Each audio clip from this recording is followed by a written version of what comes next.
Hi, my name is Joe James. I am here to talk for the Lounge Bar Learning Hub about being a tour manager and artist manager. I think I was chatting to Catherine about this prior. I think I need to talk about quite a lot of the other things that I do and how I got to that place because what I really want to get across talking today is that in the music industry, especially grassroots side of it, you're constantly building a skill set, and that skill set can be uh, anything from creative to organizational. So, I mean, my background, I do a lot of things. I am one third of Radar Festival with Catherine and Ash, Ash, who did his talk last weekend, I believe. Um, I have a background from corporate events. I used to be the hospitality and event manager at Guildford Cathedral, where I did sort of £100,000 gala dinners for members of Parliament, mad things like abseils off the top of the cathedral and stuff. Um, I've been a promoter regionally since 2012. I started with two friends, Progressive Promotions, which is now kind of defunct because we put everything into Radar Festival, but um, Progressive Promotions started in 2012 when I decided I was going to put on a band for my now ex-girlfriend's party. Ended up booking Monuments and kind of ran with it from there. And since then I've put on Monuments quite a few times. Uneven Structure, Voyager, Three Trapped Tigers. We did one of Tosca's first ever shows. After seeing them support Heights in Brighton. So yeah, that's been quite fun. That gave me a very good understanding of what you have to do in the background to put a show on. Again, another little piece of the puzzle of how I ended up as a tour and artist manager. Um, as well as that, I worked for the Boiler Room for 5 years. Just left actually.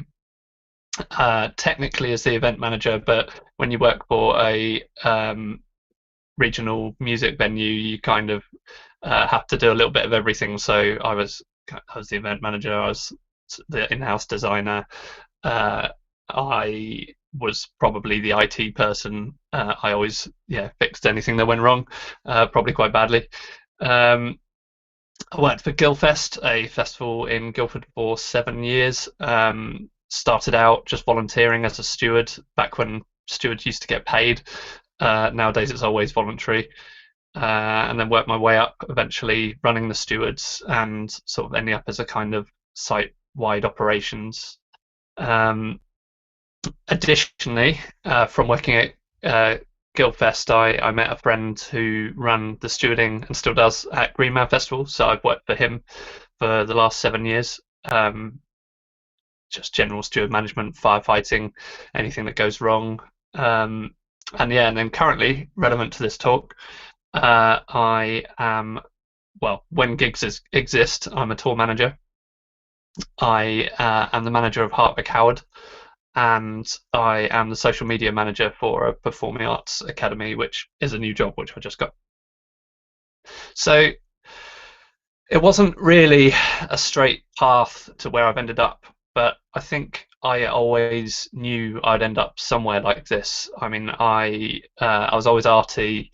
My dad's a musician, my mother's an artist, and my whole childhood was spent being dragged, kicking and screaming around music festivals. I don't think I probably realised how good that was when you're a child, because that's just what you're used to, isn't it? So every summer was countless music festivals, always at gigs. My dad ran art centres, and so it was kind of normal for me.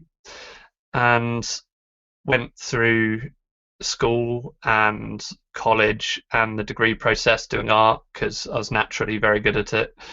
Um, without really knowing what I wanted to do, I just sort of went to university because that's what you're supposed to do. And I think sometimes maybe you don't quite know what you want to do at the time. So I did what I was supposed to do. So I went to university, got a graphic design degree, which I've used in every role I've had since, as kind of a bolt on. Uh, but I realised that being sort of a bit of a mix of creative and organized, which is fairly rare because usually creative people aren't super organized. Um, I realized I didn't want to be a graphic designer and wrote to a lot of festivals on my dad's advice. And I spent a summer basically working for free or cost. They would provide accommodation or and feed me and everything.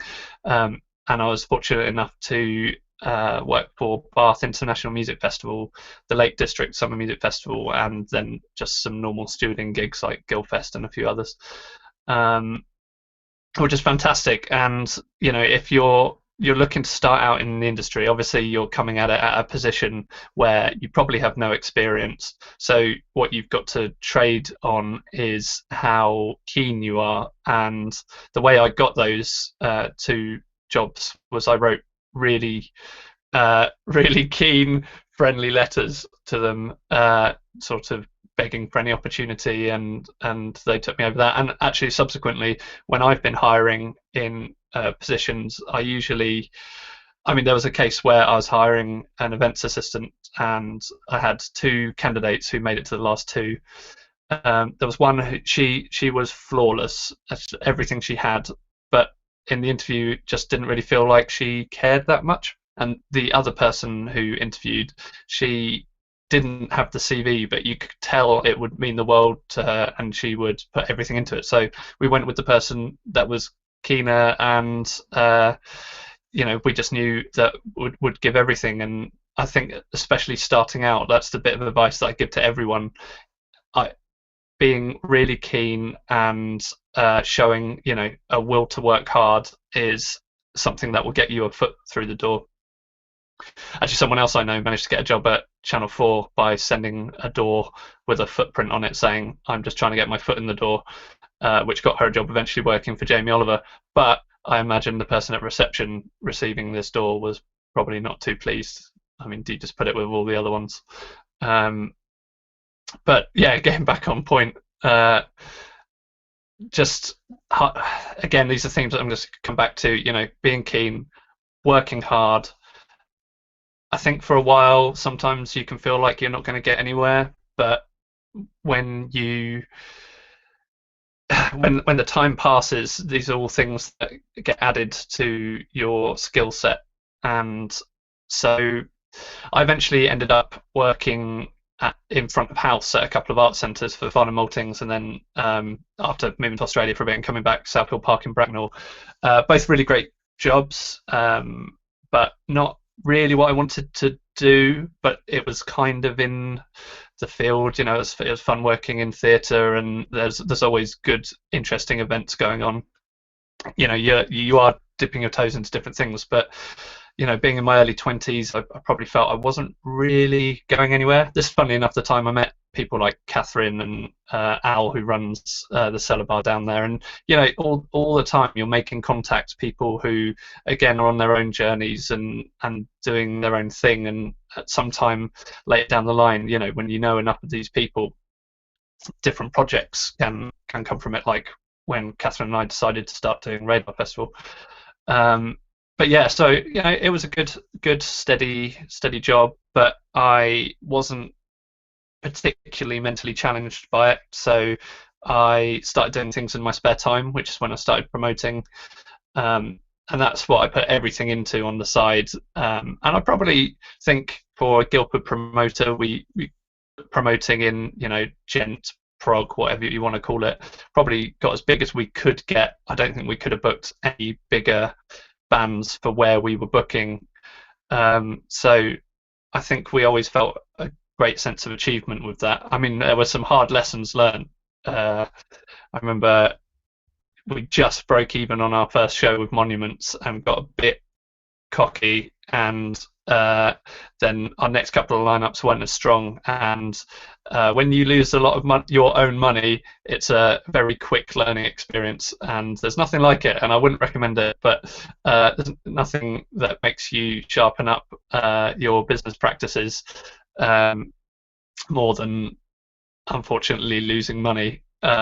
My worst loss actually wasn't really our fault. It was on the weekend of the worst snow in the UK for about 15 years, and the band from France made it, the band from Czech Republic made it, the band from Glasgow made it, but all of the local audience didn't make it, sadly, and we took a bit of a kicking that day. But that's the trouble being a promoter. At the end of the day, it all rests on you. So if the show doesn't make money, it's the promoter that loses money. The band still need to be paid. The venue still needs to be paid. So um, yeah, that's the one tip. If you want to get into promoting, I would never book a band that you do not have the capability of paying if everything goes totally south. But as I touched on before, I mean, we did some cool things. It was really great, sort of half discovering Tosca. I can't really claim we discovered them because Rabia kind of talked me into doing a show with them, but we saw them supporting Heights in Brighton on what must have been one of their first 2 or 3 shows, and then had them straight away supporting Monuments and asked them back as many times as possible until they got too big for us. So that was quite nice to be a bit of a part of their journey. And obviously Catherine and I and Ash were fortunate to have them on Radar last year. If you don't know Tosca, check them out. They're really, really talented 3-piece progressive band, and hopefully we'll have them back at Radar one day. They were supposed to be on next year, I think, but in our many rejigging of the lineup with the COVID changes, I think we may have had them and lost them because of dates. It's been a long year. So yeah, and then still again talking about how on my journey to where I got to, I somehow managed to write the application of my life and got a job in corporate events for Guildford Cathedral. I was probably, being honest, underqualified. I had just enough experience to blag every aspect on the job application, not quite actually tying it all together, and did the interview of my life, got the job. I backed myself because I knew I could do it, to learn everything I could do in time for, so I didn't get fired. And eventually my boss kind of worked it out and we had a bit of a chat, and she said that, she realised what I'd done, but that I had got up to speed and she respected me for it. So it was a risk. It was definitely a calculated risk, and I had to learn very quickly on the spot because I went from sort of working in the theatre world and festivals and gigs to high-end corporate events. But as far as I was concerned, all the skills were transferable, which I think I proved in the end. Budgets are still budgets, whether it's a budget for a £300 show or a £100,000 dinner. It's just everything just scales up. It's still numbers that all have to make sense at the end of the day. And after that, I ended up working at the Boiler Room, which, as I said, gave me lots of more behind the scenes experience in touring acts. I probably at the time had met hundreds of tour managers. Sorry, at the time when I decided to get to tour management, I'd met hundreds of tour managers, and I only remember the great ones and the terrible ones. But the terrible ones definitely outnumbered the good ones. And I was just having a beer one day with Khan, who's the singer of Heart of a Coward and formerly No Consequence. He's a mate of mine, and I was sort of, end of the day having a bit of a whinge about someone I'd probably worked with that day. And I was saying how I felt that I could do a better job than most of the tour managers that I met, and I was considering doing it. And he had just at this time got the job as the singer of Heart of a Coward, and obviously because Khan used to be a tour manager as well, so he knows exactly what it takes to. I mean, he's a far more experienced tour manager than me. He's done huge American tours. So a little anecdote: before we went to Russia last year, the Russian visa process is long and arduous, and probably one of the hardest things I've had to do is fill out visas for a 9-person tour party. And one part of their visa process is they want to know every country you've been to in, I think it was the last 5 years. I could be wrong. It might be more. And so Khan and I mean, mine was difficult. I managed to work it out. But Khan had been to about 120 countries, and they want to know the point of entry date and the point of exit date. And so I had these spreadsheets for every one of the band, working out everywhere everyone's been. And after days and days and days of worrying about it, I went to input it into the document they give you, and it only allows 10 entries. So I made Khan work for an entire evening writing down every single country he'd been to, which was over 120 when he lost count. And in the end, I can only put 10 in, which I felt great about. Terrible and great. It was one of those, one of those moments where you had very conflicting feelings. But yeah, so Khan obviously knew what it takes to be a tour manager, and he did it for a very long time. And he asked if I would like to TM for Harper Coward, which I jumped at the chance of. Again, I think it's just about backing yourself. If you believe you can do something and you're not wholly out of your depth, I think it's worth trying. And obviously I started talking to every tour manager I knew, work out what I needed to do, worked out the process. So first we were just doing a 4-5 date run, UK run. So I did TM. So when you go on tour, there are several jobs that you can do on tour. Usually higher up the musical ladder, you'll have one or maybe multiple people doing each role. When you're more on the grassroots, or you've got an eye on the costings, maybe people will double duty, or maybe the person doing it just wants to earn more money. So there's obviously the tour manager, then driver, often especially around the 300 cap level, 3, 4, 500 cap level, TMs will often drive as well. Then merch, then sound. You get quite a lot of sound engineers who double up as tour managers because they tend to be quite organised people anyway. And then lighting. Then also, you've got your guitar techs, drum techs, etc., etc. I have often done tour managing, driving, and merch.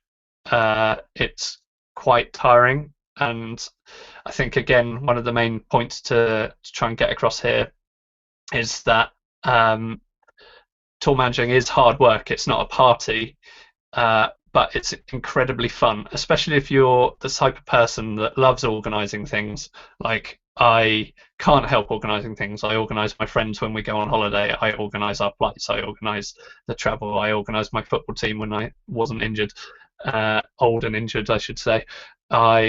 Anything that needs organising, I can't help myself. So if you're the kind of person that can't help themselves organising stuff, then maybe this is a good place for you to go, because it takes a great deal of organising, and I can't tell you how many times I have lost sleep over maybe making one small mistake. So let's say you're on a 10-date tour of Europe.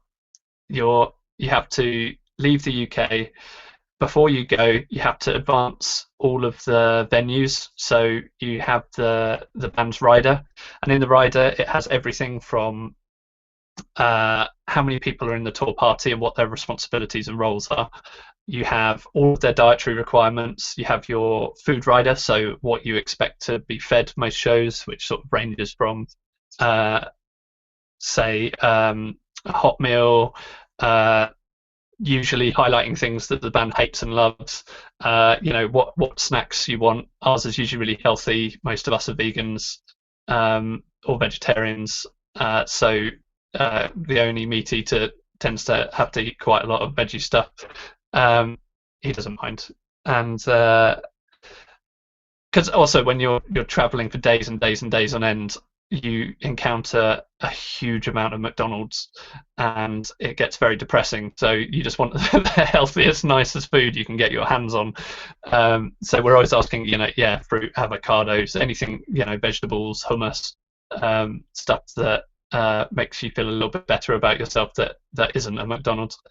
Um, then also in that document you have your tech specs. So the you advance, you know, all the channels, where basically so that the in-house techs can be as prepared for your arrival as possible. Um, for instance, the headliner may not want to share a drum kit, so you need to tell the promoter that your headline band will not be sharing the drum kit, so they have to accommodate 2 drum kits. Sometimes that can be really difficult in small venues, and if you do not tell them in advance, it can cause a lot of problems. Or you get the what, 2 drum kits conversation. Oh, we don't have any space. And having worked at the boiler room where we don't have a lot of space, 2 drum kits was always a massive problem.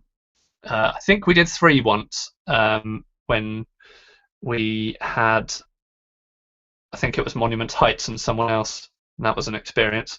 But again, coming down to organisational skills, you know that these are problems, you plan for it, you get people ready to hoik up the drum kits, you have the other drum kits part built already, you get the sound engineer briefed beforehand so that they know what they're doing. It all comes down to the level of detail, and it's just about ensuring there are no shocks to these people when you arrive at their venues, because there's no easier way to destroy a relationship than coming in having given them no information. I mean, the best crews, I've been in a situation where bands have arrived, we've been surprised massively, and we just make the best of it. We don't complain. It's the job. That the best people don't, but personally I don't like to make people's lives more difficult than they should be. And yeah, so you've advanced ahead.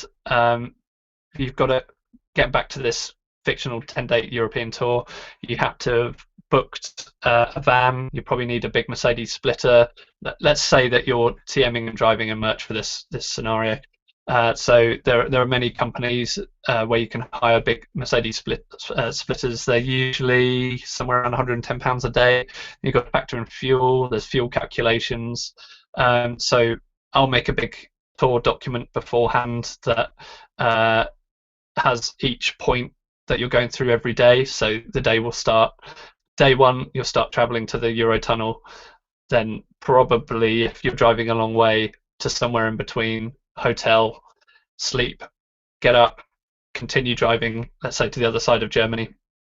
Hopefully your booking agent has routed a very well constructed tour, so you're going from town to town instead of zigzagging, because that's where it gets exhausting and expensive. But most booking agents, they do this for their living every day, and they don't tend to make mistakes of that. Then you get up, head to the venue. Probably, you're talking about another 6-hour drive, trying to stop as minimally as possible, always needing to stop because people need the toilet, everyone's hungry. So you kind of try and plan that, try and find somewhere where you can stop for a good meal on the way. Get to the venue. At that point, hopefully, if it's a good venue, they've got people to help you load in. Sometimes they don't. Load in, set up, sound check. Then there's a lot of waiting around. That's what they don't really show when people glamorize anything backstage. It is everyone sat there on their phones in a room of about 10 people staring at their phones trying to kill some time. If you're lucky, you could be somewhere interesting and you've got a couple of hours, you'll dip out. Like when we're in Berlin, what we always do is we always try and look ahead and find the best coffee shops or the best restaurants that we can find, because most of us are vegan, and the best vegan food tends to actually be really good, so we try and find the best one in a city. If you're tour managing and you're TM, you're driving and merch, you probably don't have as much time as that, because you've got to get there, you've got to get the band set up, sort out any problems that come up. You might have run out of batteries for your wireless packs, or whatever. It could be anything. Your case is going to crack and you have to source a new one. But you also have the merch to count. So you get all the merch out. You usually have a day box of what you're going to try and sell that you're taking from your other boxes. Got to count it, got to set it all up, got to make sure you're all set so that the second the doors open, you can be taking money, because tour economics bands really rely on that money that comes from the merch sales. When you are driving around, I mean, it does get expensive really quickly. You'd be surprised. I'd actually quite like to show you a spreadsheet, but I can't really show you any of their stuff. But once you've got it all calculated, everyone's fees, from tour manager to sound engineer, then you've got buying the merch, you've got the diesel, you've got feeding people, etc., etc. It all adds up eventually. Rehearsal spaces beforehand, etc. And it really does we always have a rule when we're costing a tour that we don't want to go out if we're relying on the merch to turn a profit.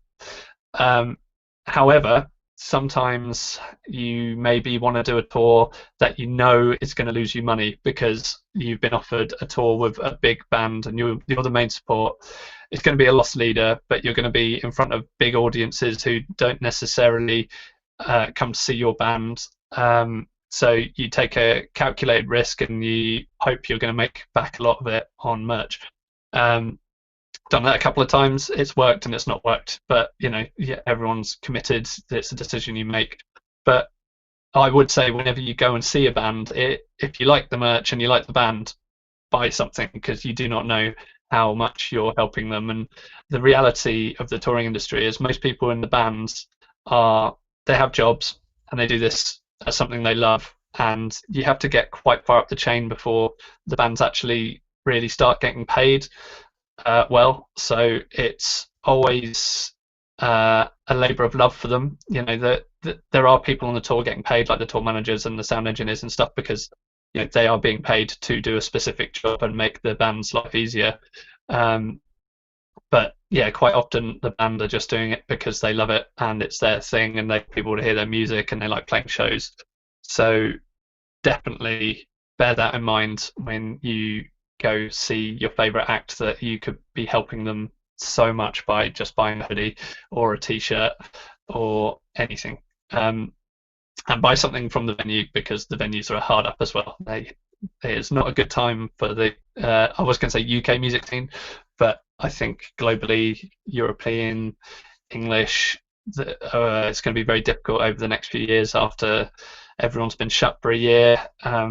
Hopefully the majority of venues survive, but when we ran our crowdfunder for Radar Festival, because we took a bit of a hit, I was quite clear in pointing out that you see any venue or anyone asking for help at this time, they're not doing it because they're greedy, they're doing it because they're desperate. No one wants to ask for help. So we're in a country where the government doesn't really help too much with shows. Like in Europe, quite often they have quite a lot of funding.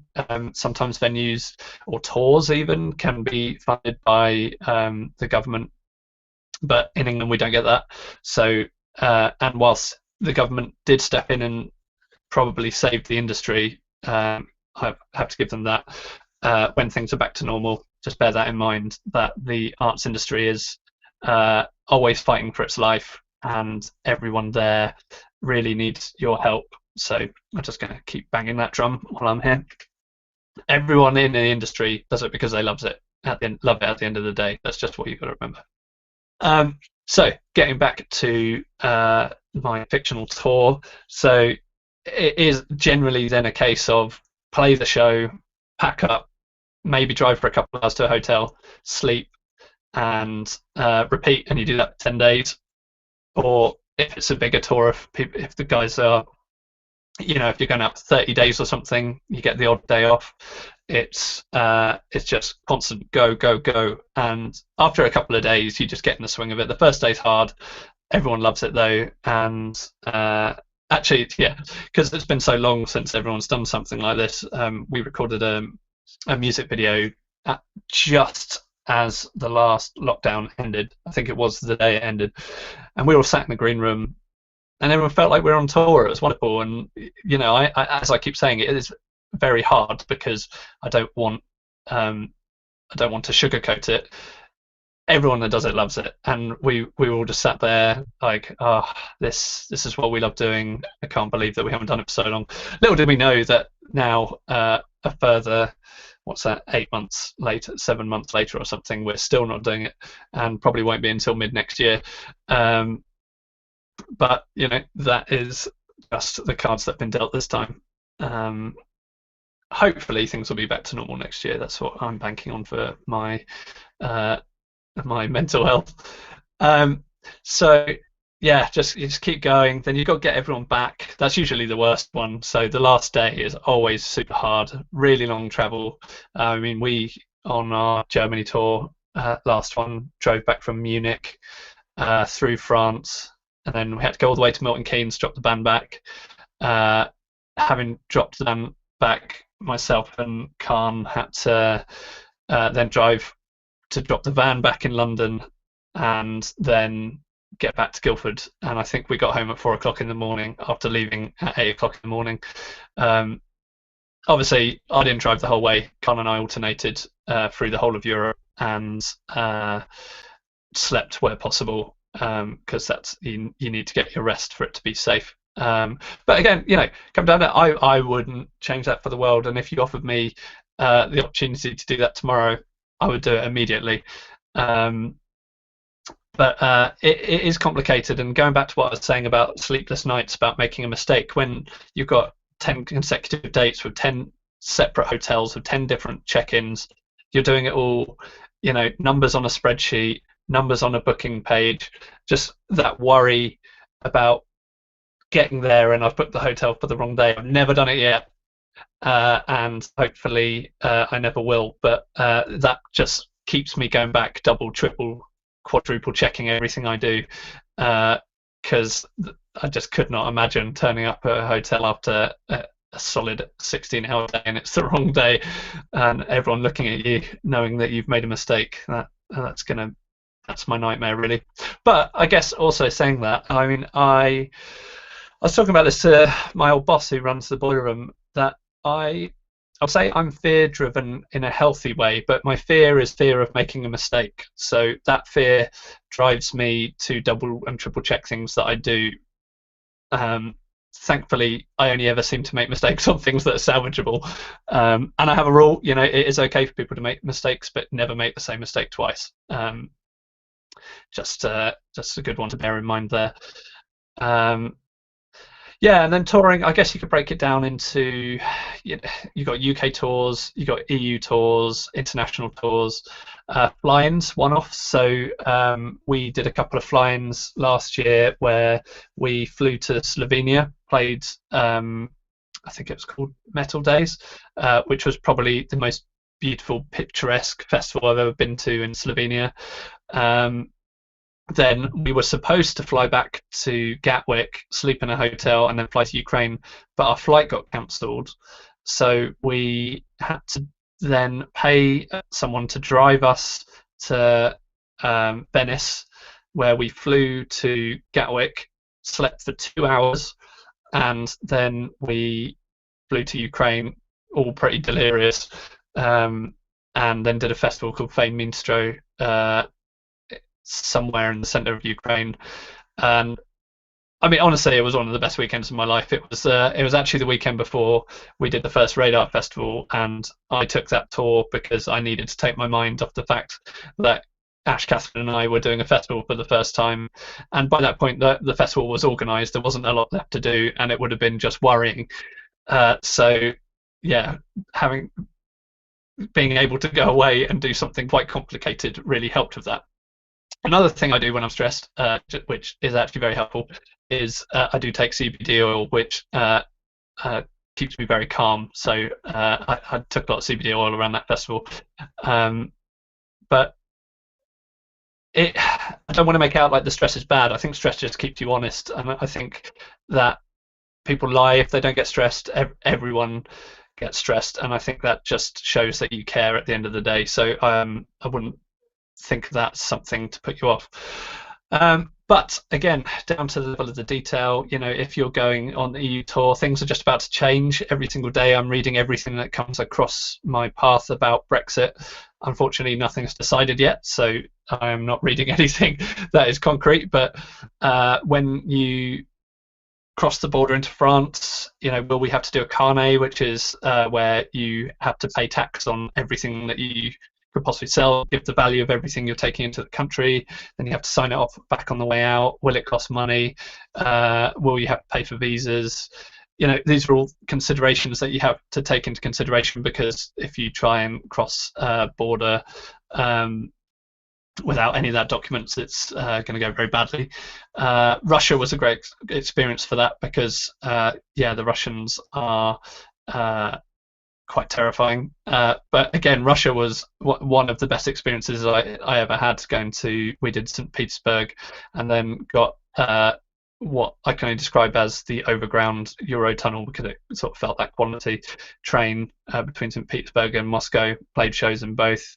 I can't wait to go back, really. Their crowds are crazy.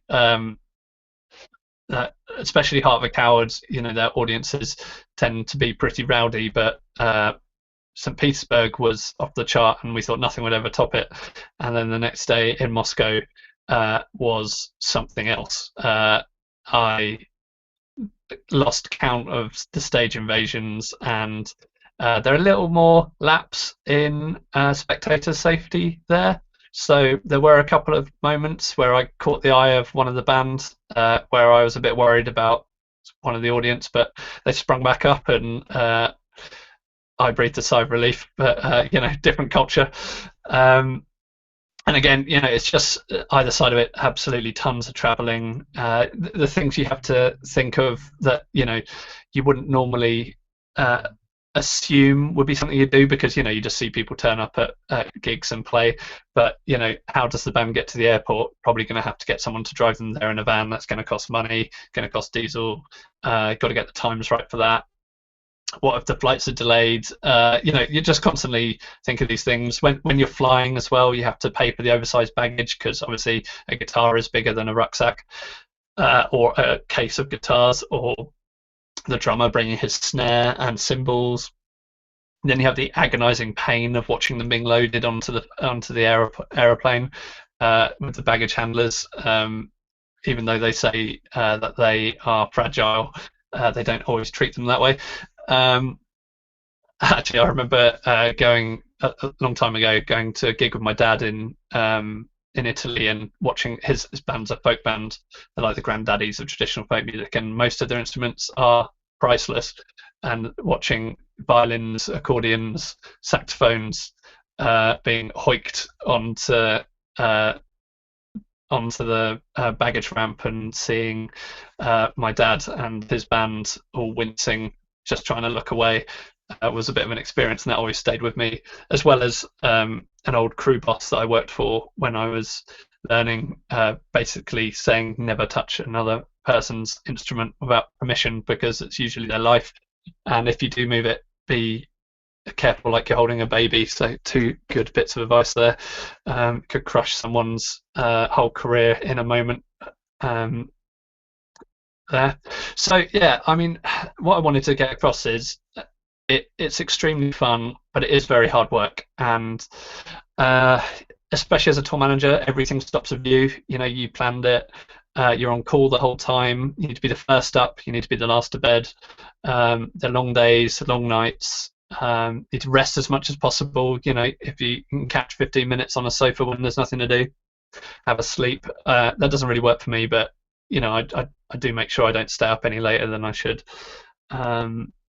Being organised, you can come at it from having been a musician. You can come at it from just being an organised person. You can come at it from having worked from the venue side. These are all different blocks that have transferable skills. I think you just, at the end of the day, have to get on with everyone, because you need to get on with the venue rep. You need to get on with the promoter, you need to get on with the in-house tech crew. They are probably the last people you ever want to piss off. But equally, these people are usually on their best behavior because they want the band to have a good time. So it's sort of a bit of a circle.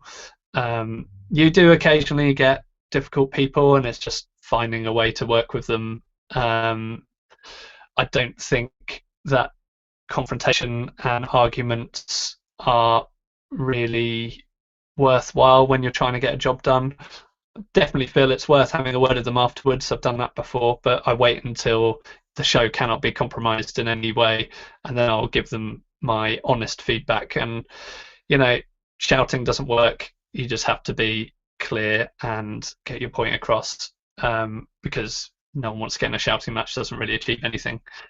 Um, yeah, and then obviously I've just touched upon it. Just running through the points. You have to advance the whole thing. Usually with 10 different promoters.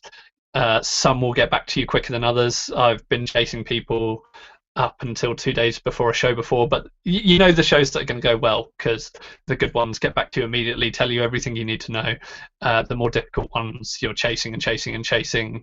Maybe you're turning up with no information and just hoping for the best. But equally, as a tour manager, you don't really want to pass that stress onto the band, so hold that, and hold that to you. Oh, I've got a question, Ash. What is the worst tour I've worked on and why? I haven't actually done a bad tour. I've only worked with good bands and good crews. I've had bad shows, but I don't really think it's particularly professional to give an example of a person and call them out. But there have been difficult ones. I mean, one of the hardest ones, apart from Russia, was download because of the levels of advancing you had to go through, from everything from needing the frequencies for your radio packs because they're next to an airport. If you're using on stage walkie-talkies between the sound engineer and the TM, etc. You need to give all those frequencies. You need to make sure everything's fire retardant. You need to give them the certificates.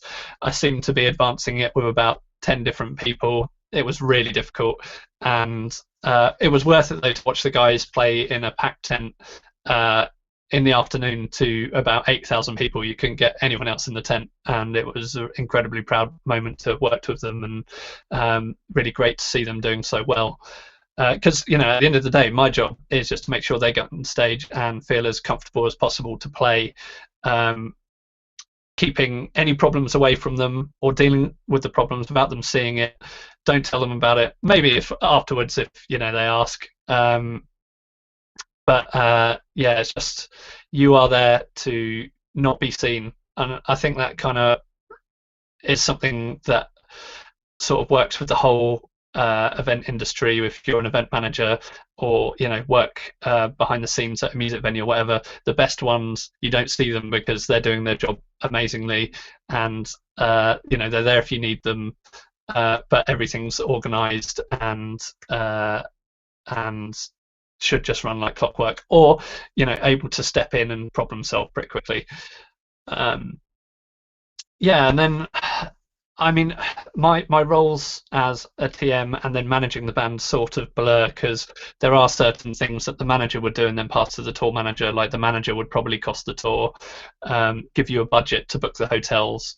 Airbnbs are really good as well if you're on tour and you can find a 9-person Airbnb somewhere in the middle of nowhere. It's often actually cheaper and more comfortable than an IBIS budget hotel.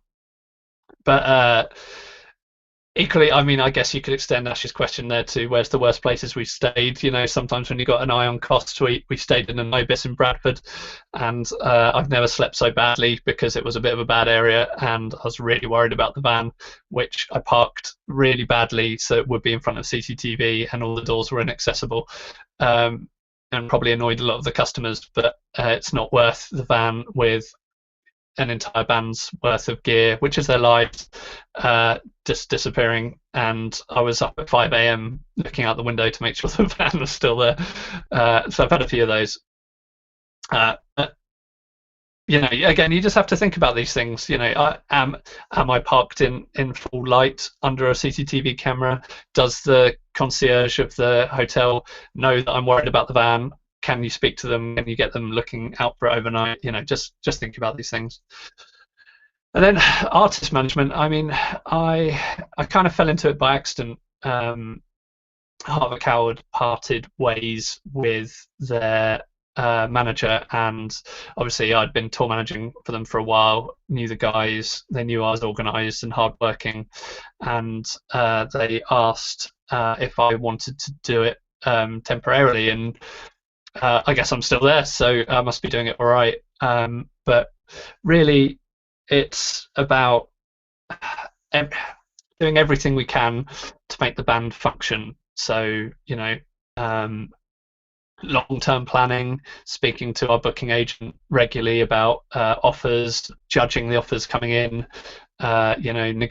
pushing back, usually asking for higher fees, which is sort of the dance of the booking agent, the management, and the promoter, which is interesting that I've now been two of those roles, having been the promoter and then the manager.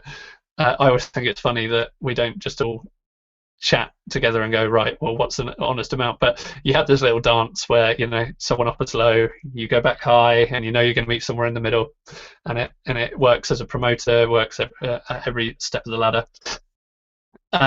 And additionally, planning tours. Who do we want to go out with? Are we going to do reciprocal tours? Is there a good support tour? Just constantly talking to people, trying to get opportunities. Keep the diary good. I mean, at the moment, Heart of a Coward are on a writing year, so we're not really doing very much. But it's all planning for the album launch year at the moment. So, I can't really go into too much detail about that, but that's all we're thinking about at the moment. Then, getting merch done and merch campaigns, trying to make money for the band any way you can. Do interesting things, set up interviews, etc., etc. So I think I've probably got about 5 minutes left. If there are any questions, I'll just keep talking for a moment on artist management. So yeah, it's a fun job. It's about being organised, just day to day. My favourite mug, which unfortunately I don't have in front of me, is I love spreadsheets, because that's what I live on. Google Docs is probably one of the best tools you have available. Constantly working on it. It's really good because it's collaborative. Everyone can, you can have 3 people, 3, 5, 10 people typing in a document at once, so everyone can see what you're doing. It's a really good centralized place to organize things, and I spend a lot of time, my head in spreadsheets for everything from Radar, Heart of a Coward, my day job, etc. So I don't think there's a particular right way to do things like that. I think you've got to find a way of working that makes you comfortable. But as long as the job gets done, there are no right answers there. Doesn't seem like I've got any questions, so I think I'm going to wrap that up. So thank you for listening to me waffle on and on and on. Please check out Radar Festival, check out Heart of a Coward, and thank you very much.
Okay.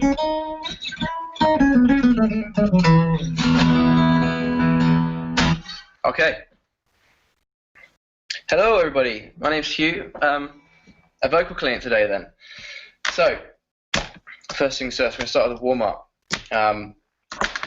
Really simple, really beneficial, though. Just starting with some deep breaths. So just the reason why we do that, stretch our lungs out, flex our diaphragm, and also helps relax our upper body. We don't want any tension in our upper body when we're singing. Sometimes we tend to tense our chest as we go up into higher range, things like that. You're just going to damage your voice that way, and you'll never get to that note either. So yeah, just some simple deep breaths.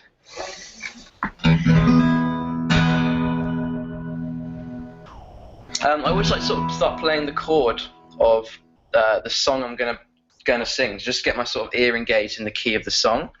Even when I'm doing warm-ups and we're not doing any harmony things, so it just sort of gets ingrained in you a little bit. And then next thing, lip rolls. These are like a silly exercise. The silly part of it, I guess, helps you sort of relax. Takes away a bit of stress before you start singing as well. But it's also really beneficial as well. Technically, you're engaging your diaphragm when you get your lips to roll. And that's how you want to sing. All right, and also you're relaxing your face. And you're warming up your vocal cords as well while you're doing it. You're not focusing on any tone yet. And what we're going to do when we do that is called a siren. So we're going to cover our whole range from our lowest chest note to our highest head note. So basically it's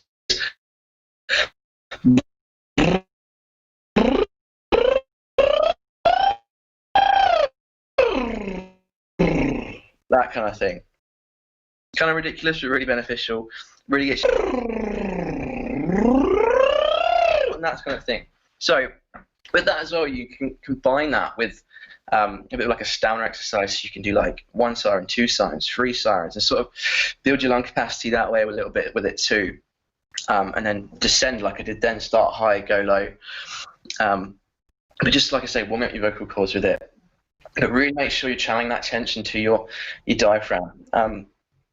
So let me simplify that. So the tension to your diaphragm is, you can't really tense your diaphragm. Your diaphragm you can only use when you breathe, right? So what you do is you tense like your abs, and it's basically gets a solid hold on your lungs. So you're kind of think like your lungs almost like a bagpipe, and you've got like this arm constantly squeezing that sac of air, which is what your abs are doing to your lungs, to have that control, that projection. All right. So yeah, doing those lip rolls, that would be the first main thing I would do. And then that's when you want to start doing a bit of harmony now. So we're not going to, no tone yet, so just humming now. Simple as that, nice and easy. But it's an extended warm-up. Like before I perform or anything, I would sort of combine these and just do like a 5-minute thing. But I'll show you sort of what I do at the end. So now getting into humming. So like I said, we're going to stick in the key of E. That's sort of a great sort of range for a male vocal to warm up with. So we're just going to sing, we can either sing the triads, so the 1, 3, 5 within that chord, to the odd numbers within the major scale, that of E, or we can sing 1 to 5, and then we can either go all the way up to 8, push your range that way. But anyway, let's just start with the 1 to 5 in E. So we're going, so it's basically, so really slow it down, so it's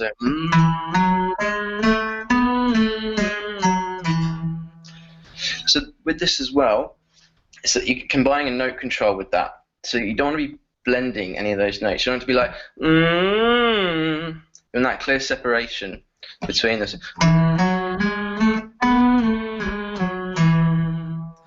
So with that as well, to help articulate that, I like to sort of move with it, especially if it's getting faster and you're sort of doing a run with it. So you can go, so I like automatically sort of go up with the pitch and down with the pitch. And then make it a bit more exciting. So then do more like a little melody sort of run type thing that's going. And you can do that as slow as you like until you've got it. And then the aim is to get as fast with it as you can and then get the pitch higher and higher. Okay? And then we can jump around a little bit. We can do it in thirds and things. So we can go like, all the way up to there. So I went to head voice there a little bit. But if you can try and stick in chest, that'd be great for that. Okay, so that's humming. It's like just getting your vocals warm, getting engaged in the key you're in. Make sure your diaphragm's engaged, your technique's right. And now we're going to open up. So now we're going to go through the different vowels. So your A, E, I, O, U.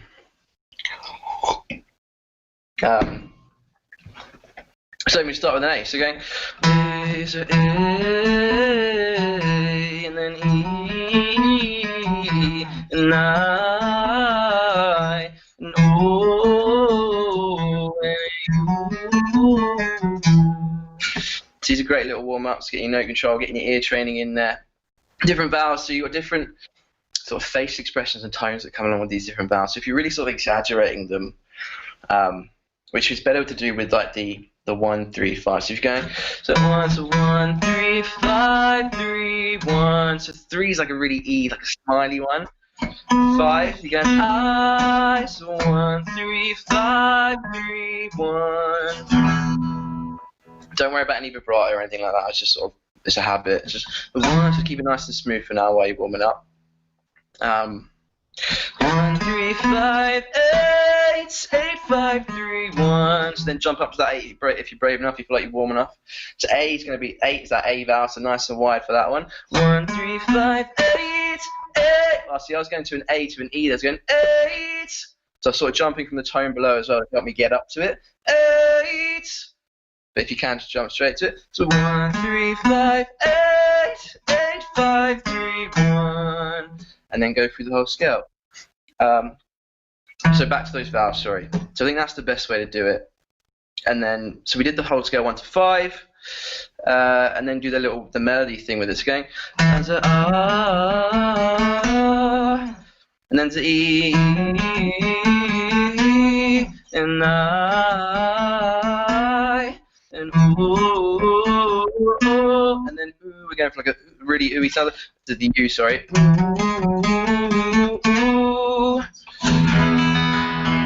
So that's your sort of boring scale, runny sort of stuff.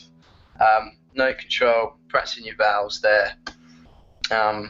You can add, so with the numbers as well, don't forget the diction of the numbers when you're singing them. So what you can do is get rid of the diction first and do like, so 1, 3, 5 would be like un, e, I.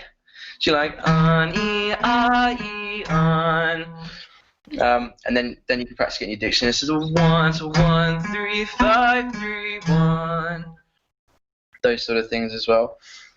Female, I would go do it from the G and do it that way. So the range of G, I think, would be best. Okay, so that's sort of your opening up with your triads, a bit of scale, sort of melody with the scale. We can look at that in thirds as well. So thirds just basically means I'm going to the first of the scale, then the third of that note, to the second, to the third of the second, to the third, to the third of the third.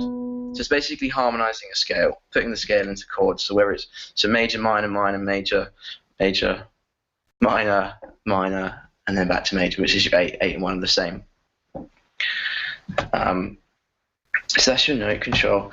Humming, what have I got here? We know our lip pros. And then I would go into pushing your range a bit. So we already hit on that E there, which is the 8 of the scale we're going to do. So this is going to be sort of increasing your stamina, pushing your range, and just controlling a sustained note without any sort of fluctuation. So we can do that just rocking that E and then holding that top E there. So we can go for a nice wide sort of vowel to start with, so like a hey or a yeah. So we can so you start with 1 bar and then push yourself to 2 bars, push yourself to 3 bars. So this is really good. So singing loudly and in your upper range is the best way to sort of strengthen your voice. But make sure you warm up first, otherwise you're gonna fuck your voice basically. So for example, we're going 1, 2, 3, 4.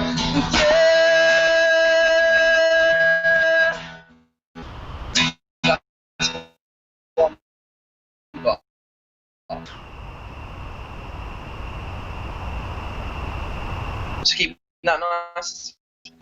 So also with this, so you want to lock that stomach. So when you're but try and not move your eyebrows. so your face is nice and relaxed when you're singing these higher notes. So instead of like that before I went, yeah, sort of getting that automatic scrunch that people tend to do. But you'll find it's much smoother and much easier, and easier to sing in that higher range if you try and keep your face relaxed. So 2, 3, yeah, and then challenge yourself. Go 2 bars, 3 bars, 4 bars, and then once you're confident with that, try and get vibrato in that higher range as well. Because you don't want to be held, solid notes like that. It's just it's not very nice after a while. Get that nice vibrato to round it off. Eventually, I think it's best with that. What else can we have a look at here? I think we're just let's crack on with the song basically, and we'll try and put these bits into a song and how I approach the song. So, a little think of what I might do. Everyone knows Hosier, right? Great male vocalist. Great range, great tone, lots of runs, things like that. So it's a challenging song. I hope I do a little bit of justice, but it's good because it starts off nice and low, so it sort of eases you into it. But he's also got this tone on him where he sort of sings in the front of his face a little bit. It's quite sort of expressionless. So it's a bit like, my love's got a humor. It's that sort of, it's kind of nice. It's got a vulnerable sort of vibe to it as well. And to singing as well, one of about that vulnerable vibe and this adding emotion into your voice, things like that. Singing is all, yeah, you got to convey that emotion in the song. Singing is kind of like acting. Well, it basically is acting in a way, because you don't sing like you talk, so you know what I mean, you're putting it on. Alright, so let's have a look at what he would do in this first bit. So I'm doing that Take Me to Church, everyone knows that song. So, let's just get the verse lyrics up quickly. So yeah, nice easy chords as well. If you're a guitarist, just E minor, A minor, easy open chords.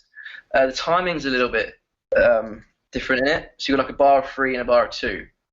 So it's like 1, 2, 3, 1, 2, 1, 2, 3, 4, 1, 2, 1, 2, 3, 4, 1, 2, 1, 2, 3, 4, 1, 2. Okay, so that's the sort of rhythm for your verse. So getting that down before you start phrasing the lyrics over it. So let's get a look at that first verse. So we got. My lover's got a humor. She's a giggle at a funeral.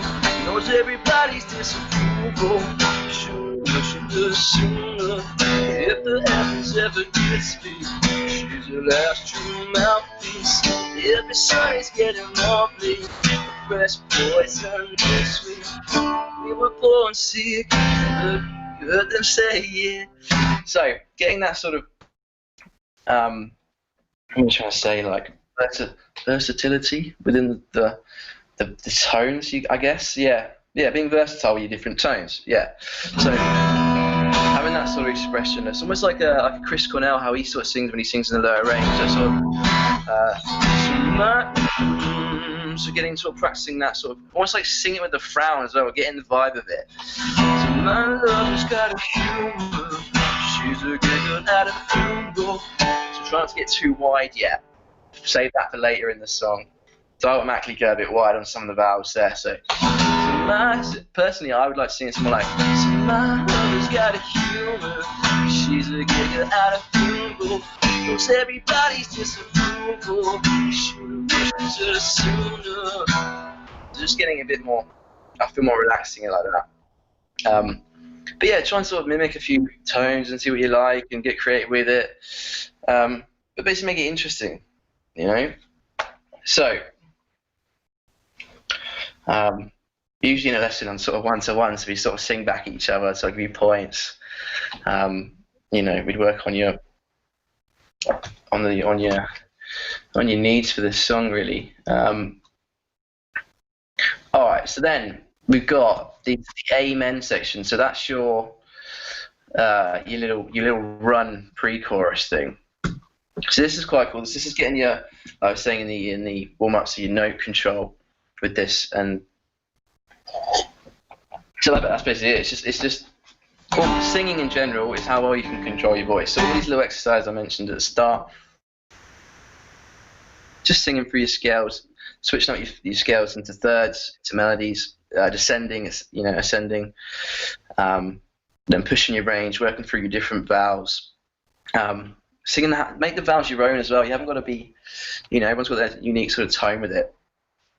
That's the thing. Like singing there is this technical side to it. Like I'm saying, all these little runs and things like that are really going to help your ear and your control over it, and pushing your range, going to strengthen your voice. But it's all sort of subjective, It's art. Like there's a lot of shit singers out there that are massive. So just have some fun with it. Really, don't sort of singing's supposed to be like a kind of a therapy. Well, it is kind of to me anyway. But yeah, it's all about confidence too. So I know I'm saying like push your range, sing loud. That's the difference between like a performer and a bedroom singer. Is that confidence and that volume, So I don't know. I grew up with singing with drums, so always having to shout. I think that was good back in the commie days, the jam nights and the summer rock schools we used to do. Anyway, so I'm jabbering on. Let's have a look at this amen section. So let's just quickly play it, just so we can see if I remember it. Yeah. Oh, hang on, I'm a bit far forward there. So. Go and sing what I love, and me to be real. Yeah. That first little run there, so going.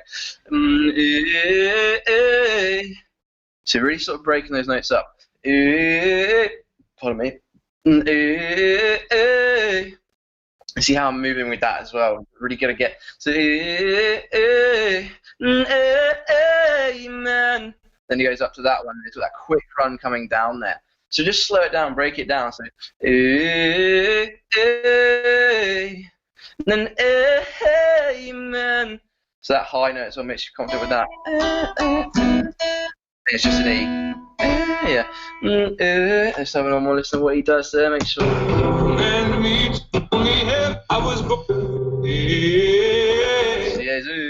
He's got that really sort of that, like I said, that almost nasally in the front of his face, hanging on to that. Then sort of opens up a bit there. Yeah. So keeping that A. So I wanted to go to that E vowel there. I was going to go A, but it's keeping the A. So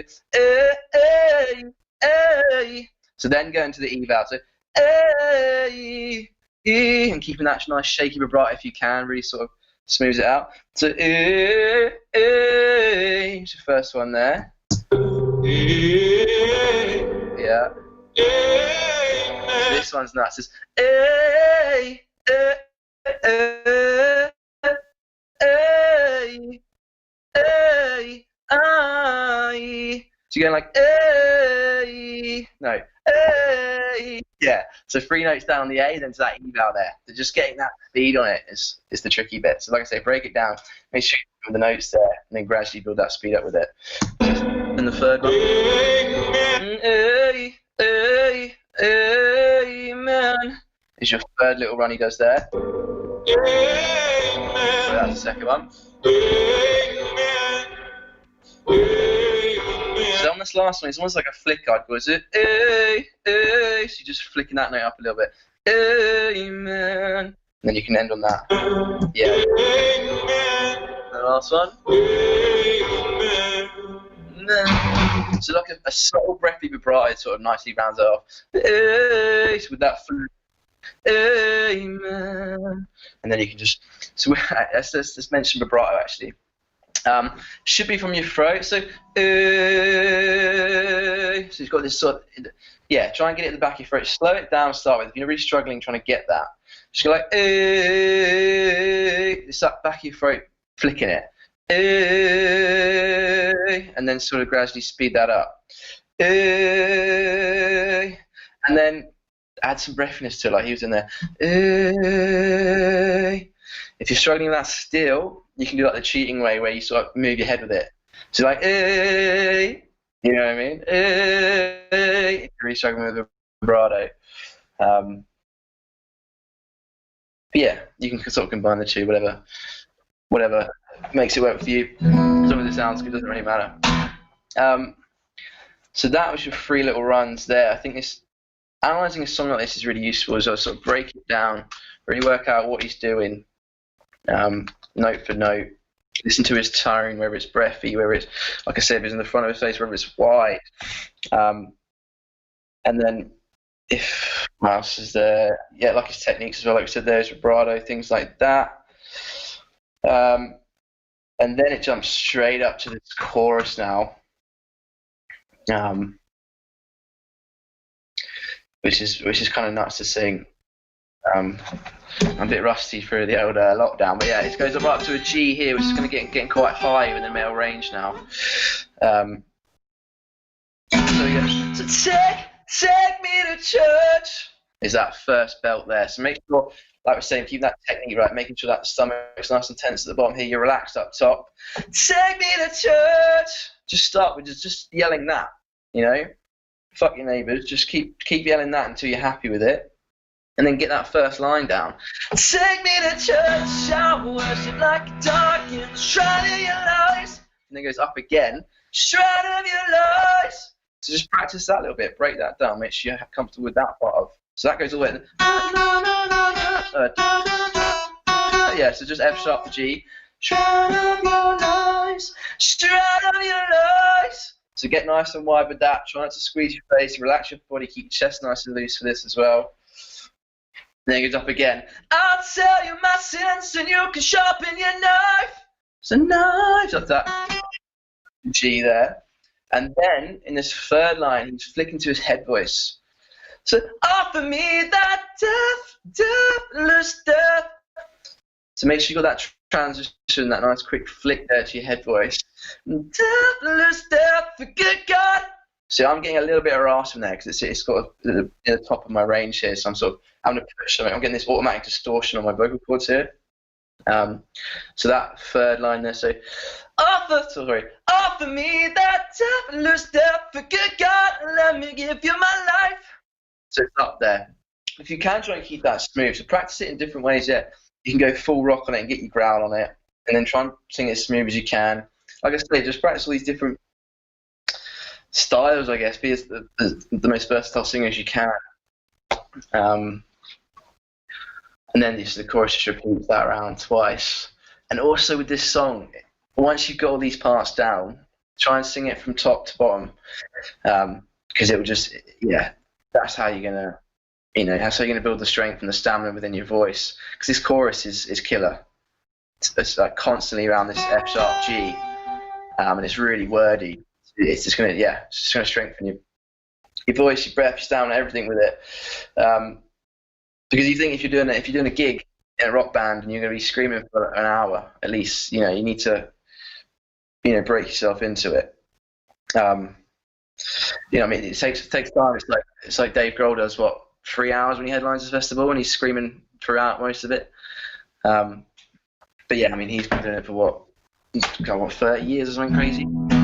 But yeah, find a place and have a good shout, I'd say. I'm lucky I've got this guardianship room. I've got no neighbours. So we rehearse here, I teach here, everything. So we can be as loud as we like.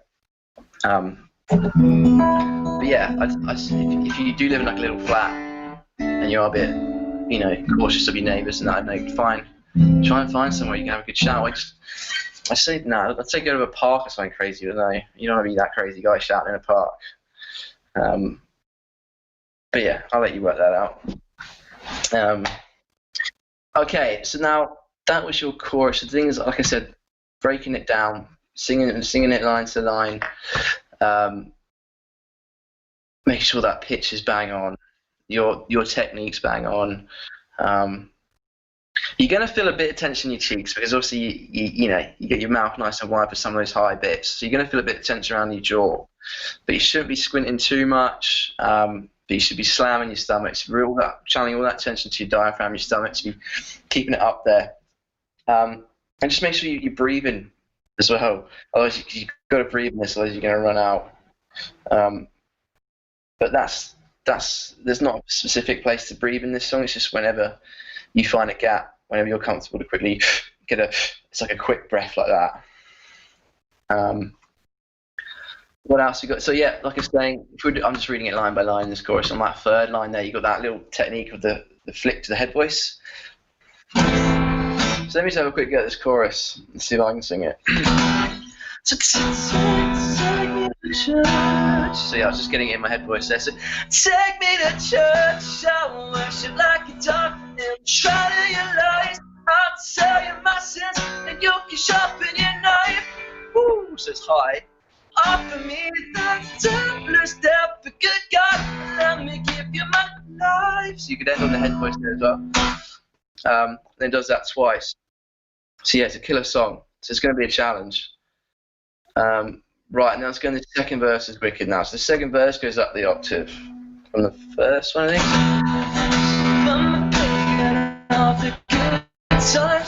My love is the sunlight to keep the goddess on my side. She demands a sacrifice. Train the horse, see, it's something shiny, something meaningful to me. It just repeats that melody again. Getting nice and wide now. It's funny singing with headphones when I can't hear what I'm doing. So yeah, so if I'm a billion, so you can get that sigh emotional sort of vibe I would sing it with. So if I'm a billion of the good times. So it's got that sort of vulnerable, like almost like you've had a big cry before you're singing it. So you get those little sighs in there, especially on these high bits. So, hang on, let me get to it. So, if I'm a billion of the good times, my love is the sunlight to keep the goddess on my side. She demands a sacrifice. Train the horse, see. Getting those little vulnerable sides in there really adds a bit of emotion into your voice as well. Drain the horse, get something shiny. Those sort of things. Something meaningful the main course. That's a fine looking high horse. High horse. So I was getting rid of the H's there. High horse. If you want, you can do that. You can use a bit of diction every now and then. Something meaningful the main course. That's a fine looking high horse. What you got in the stable? So way up there then. What you got in the stable? So just pushing your range with this song is great. It's way up there. We got a lot of starving faithful. That looks tasty. So doing those again. That looks tasty. That looks plenty. This is hungry work.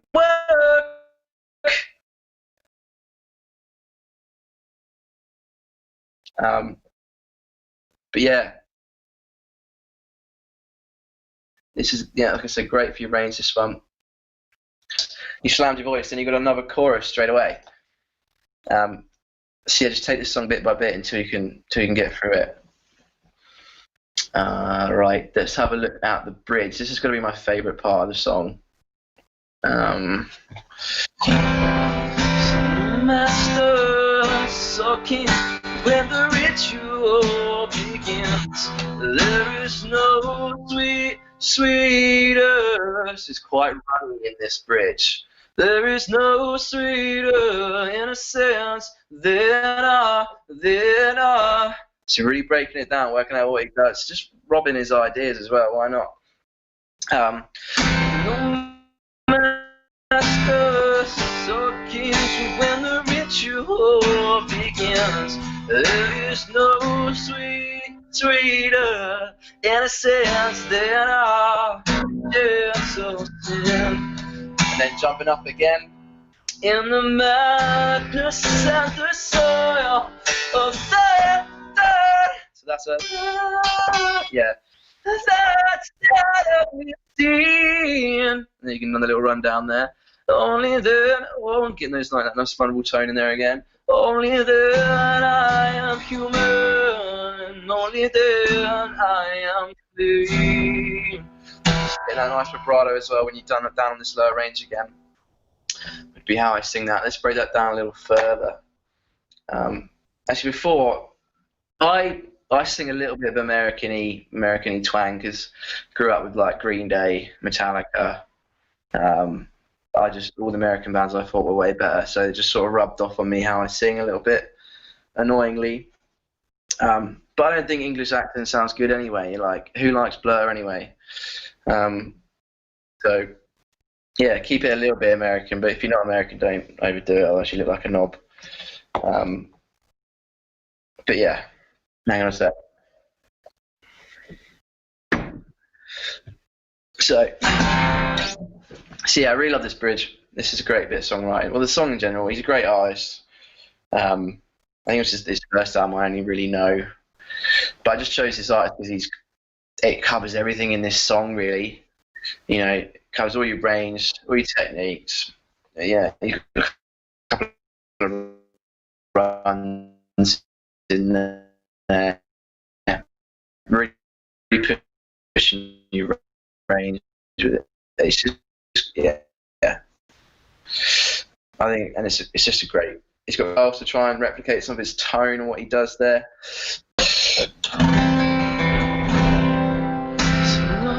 No. So you can always start off breathy with that no masters part in the bridge here. So no masters or kings, whether it's you, and then make these little practice things for yourself. Take that melody line and then try to getting that breathiness to it, and then on the end of it, try and get that vibrato, that sustained note. So like, no masters or kings, whether it's you. So I had a little flick in my voice there. Whether it's you. Oh, come on. When you, yeah, it just sort of came naturally. No master sucking when the ritual begins.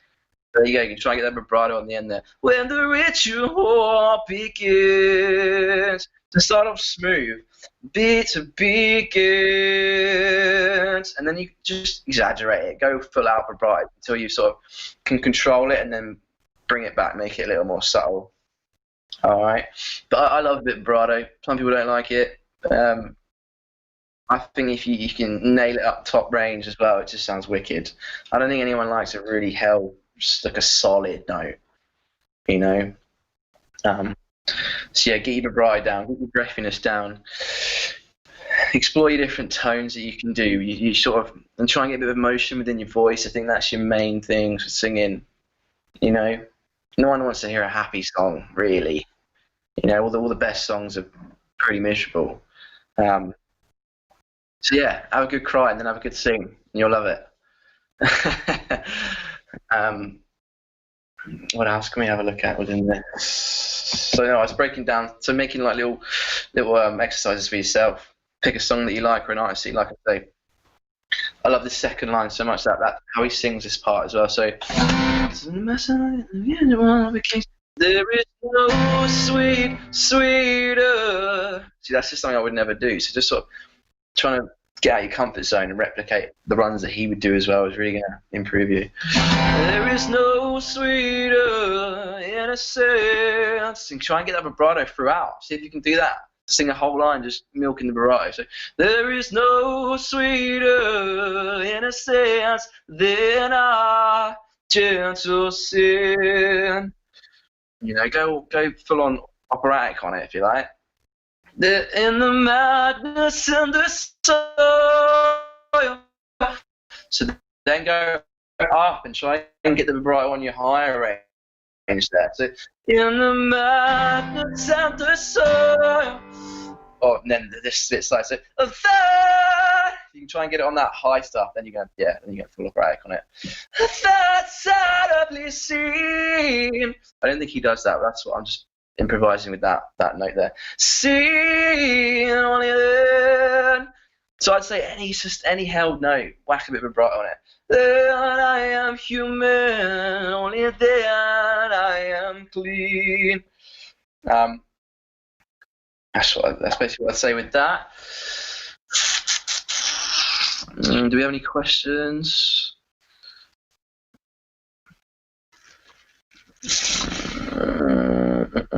What else can we have a look at with this song?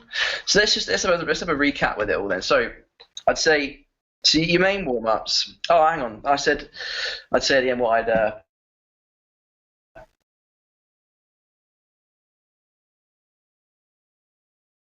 how I'd go about. Before I before before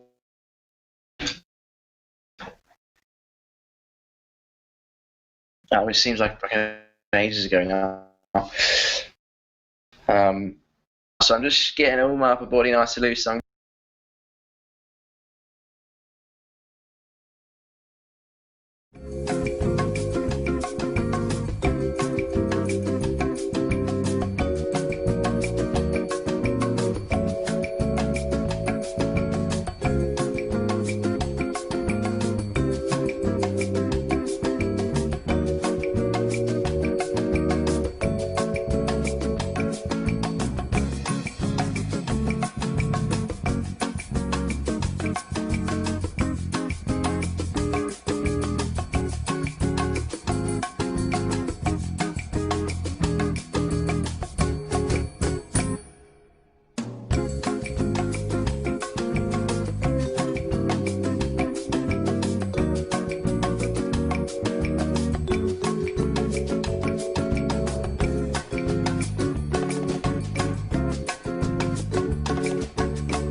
hello, I'll be back. Yeah, alright, awesome. I can't see myself. Maybe it's just, alright. Anyway, so I've got a question on the side here. How would you advise best looking after your voice? Are there any routines that you could do before, during a tour, for example? Are there food or drinks that help or hinder? Absolutely. So they say like dairy and things like that, it's gonna clog you up a little bit, but I'm always drinking tea with milk in when I'm singing. So it depends what you sort of build a tolerance to, I guess. They say caffeine's not very good, but everyone loves a bit of caffeine, so wouldn't worry about that too much. I mean, if you have a mad night the night before, yeah, your voice is going to be a bit rough. Definitely, it's going to definitely affect your range. A hangover, yeah, 100%. What else was that? So looking after your voice. So it's just these warm-ups, warming it up, starting off low, getting these lip rolls, getting the engagement of your diaphragm, make sure your technique's all on perfect. And then you can kind of warm down. I never used to do that. I mean, after the show, I'd be screaming a lot, so I wasn't the healthiest singer, but you just sort of strengthen it. You know, if you have really raped your voice one night, just take the next day off. Well, I guess if you're on a tour, just man up and power through. Just have a few whiskeys, you'll be fine. So obviously, I'm obviously a rock singer. I'm not fucking Mariah Carey or anything, so I never really took massive care of my voice. So yeah, that would be my advice on that. Right, so I'm just going to quickly recap those warm-up points. All right, so we start off deep breaths, easy as, flex your diaphragm, stretch your lungs out, get nice and loose up top, relax. Starting then going straight into lip rolls, covering your range from your lowest note to your highest note. Make sure that transition between your chest and head voice is nice and smooth. Do 1 siren, 2 sirens, 3 sirens, push your stamina that way. And then then start getting into some harmony. So doing some humming, just starting with humming, not focusing on any tone yet.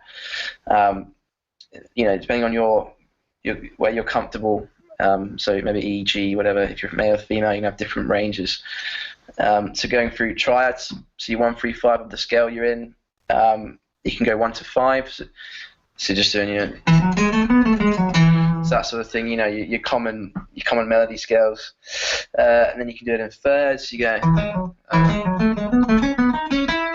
things like that, and descending with it as well. But I think it's best when you're doing that sort of thing. It's just improvise with it. Practice your own ear. Sing something in that key. Just sing gibberish if you like. As long as you're in that key, different vowels, get warm up that way, and then open up. So that's be your next section, open up. So you can sing the numbers. If you haven't got anything to sing or you don't want to feel creative, just sing the numbers of the scale. They've all got different vowels in. That's a great way to warm up too. So that covers a bit of note control within those exercises there. Note control just means the definition of the note, the clear separation of the note. Remember, the articulation of that is to move with it, I find. Then push your range a little bit. So it's just starting with the male vocal. I'd start on that E, just sing a nice wide vowel like a yeah or a hey, just holding that for a bar, for 2 bars. The challenge with that is to keep it as smooth as possible, no fluctuation with it. And then once you're comfortable with that, add that vibrato in with it. If you can hold a high note, smooth for a bar, try and get the vibrato on the second bar, just to round it off. And then I'd work on a song. So if you haven't got a song of your own, find a song that you love, and just really, really pull it apart. Listen to how he sings it, the tone he's using, whether there's techniques in it, whether it's breathy, the emotion he's sort of conveying within it. And then just have some fun with it. It's singing it's not a serious subject. It's all creative. It's all art. It's just to help the world go round, I guess. So I guess that's me. Have we got any more questions? So where can you find me? If you're up to one-on-one, whether that's guitar, whether that's production, whether that's vocals, I guess I'm on a couple of teaching profiles, but they've been useless at the minute during this lockdown. So either you get hold of me directly on Facebook, so Hugh Wheatley, ask for my number, we can chat that way. Or if you haven't got me, ask Catherine, she's got my number too. And we can either do a video thing. I'm cool with people coming here. I've got a nice big room where we can be as loud as we like. There's no noise restrictions here. If you are looking for a good place to just sort of sing your heart out, have a good jam, or if you want to get technical with it, like I'm doing here, really pulling apart a song and getting versatile with your tones and your expressions and things like that, or whether it's you want help like writing, structuring a song, working out the key for you, maybe, I don't know, things like that. I can really help out with all those things. I do. If you want to get in touch and find out a bit more about what I teach, I've got a bio of all the points as well that really sort of covers everything that I can help you with. So if you like I said, get a hold of me on Facebook. I can drop you my number. I can send you a link of this bio and things like that. And that's everything, guys.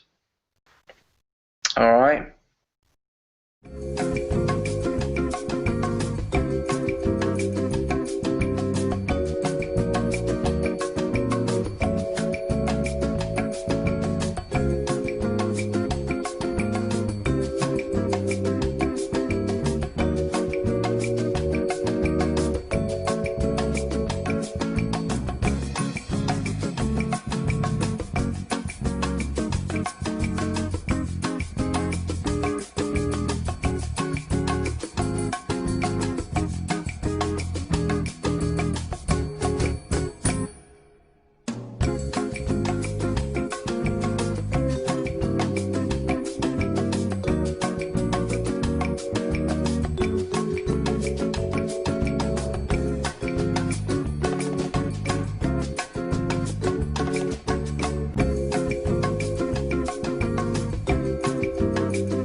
Okay, there I am. Hi, everybody, and thank you very much for tuning in to this little talk. My name is Amy Turk, and I'm a harpist, and I've been making music videos for YouTube since about 2015. I'm also a published arranger, a composer, and a session artist, and you can find me on social media everywhere at Amy Turk Harp, if you want to follow me. So this talk is basically just intended to give a little bit of insight into how I use online platforms to make a living as a musician, and I hope that that information is useful to you and there are things in that you can take away and implement in your own musical careers. So my main platform is currently YouTube, but I didn't start a YouTube channel to make it the center of my career or to make the channel itself a success. It just kind of started actually as a way to promote my playing, to get wedding gigs and background music gigs and that sort of thing, because that's a sort of a big market for harpists in the UK. And then the channel just kind of grew from there. Making videos happened to be something that worked for me and brought me some success and some money, but that was all very much a trial and error process that I've just been working at over the last 5 years, and it's still something that I enjoy doing after all that time, and I think that's very important because you want to try and make sure that you enjoy the work that you do as much as possible, even when you're working really hard. So before I dive into the sort of official section one, I want to wrap up the intro just by saying, in the nicest possible way, I often feel like I really have no idea what I'm doing, and I think everyone feels this to some extent at some points in their work, and that's totally normal. I think it's just really important to try things out and just learn as you go and see what works and what doesn't, and take the good things with you and move forward. So the very sort of first proper section, now that I've done my little intro, is just a few brief points talking about how musicians work and have worked offline and how that translates into the online world that we are living in more and more as time goes on. So what do we mean when we talk about musicians and the work that they do? So typically any musician is going to do multiple jobs to make up their income. Traditionally, if you look at somebody like me who has like a classical background, that's going to look like some performing, whether that's solo or in an orchestra or in a group or whatever, some teaching, some session recording work, band leader, coach, that sort of thing. So for me personally, that used to look like teaching. I used to teach about 2 or 3 days a week and playing lots of weddings and background music gigs and sort of corporate functions and that kind of stuff. But if you look at this from the point of view of like an original artist trying to sell an album, whether they're independent or on a label, anyone doing that kind of work is still going to tour and sell merchandise and do clinics and so on and so forth. So really, in the vast majority of cases, being a musician means that you're doing a variety of different jobs to make up your full income. So posting online and working remotely, I think it's really transformed and enhanced all the opportunities that musicians have to sell music and merchandise or a musical service, but it still generally works on the basis that you'll have a variety of revenue streams, just like that traditional kind of set of job roles that were the case before everything went online. So the great thing about being online is it just means that obviously the way you reach your audience is different because you're using social media platforms, but your potential audience can now be anywhere in the world. So that's a wonderful thing because it just means that your potential to reach people is greater than ever before. And that also means that networking, which has also always been an important part of working as a musician traditionally, this is also easier than ever because if you post a video online, anyone can see you're playing and contact you to work with you as long as you're visibly available to do that job. You know, if you say in your post, you know, I'm available for session work and there's video examples of you playing, you know, then anyone can see that and contact you and say, hey, I'd love to work with you. Working online also means that you can spend better time building up a network of peers, building up a network of friends, and musical contacts who you might want to work with. And the more you can do that, the more likely you're going to be able to get jobs through other people and be recommended for future jobs. And of course, you can also pay that forward by recommending people that you meet along the way. And in a traditional sense, obviously, you'd have to be going to a gig or playing at a gig in order to meet those people. But now the internet just means that process is quicker, and you can meet more people, and they can be anywhere at all in the world, and that's fantastic. So the main body of this talk is going to be, as I said, about the various platforms that I use that can raise your profile online and bring in revenue. And we're going to talk a little bit about how those platforms work. So for me, obviously, my main platform is YouTube, and pretty much everyone that I can think of has a YouTube account, but I'll just go over the very sort of basic things about how that works so that we're all on the same page. So obviously YouTube is a free video platform that anyone can use, and that means it's a very easy way to get your music out, because the only barrier of entry is that you have an internet connection and you're able to sign up for an account, and then anyone can post anything they like, which is kind of fantastic.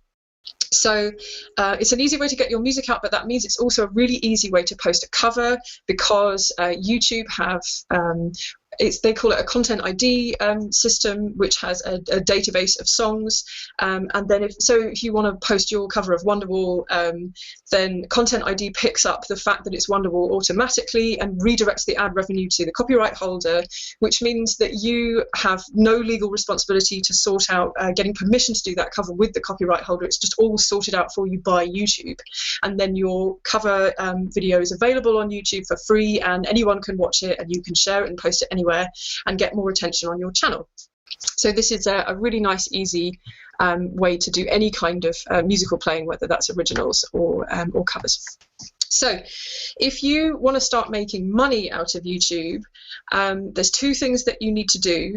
The first of which is that you have to sign up for the YouTube Partner Program, and there are a few things that you have to there's a few things that you have to be eligible for to do that. So there's a set of minimum requirements. The first of which is that you have to be 18 years old or over, and in a region where the partner program is available, which of course is fine for us in the UK, but there's a long list of countries if you need to check it.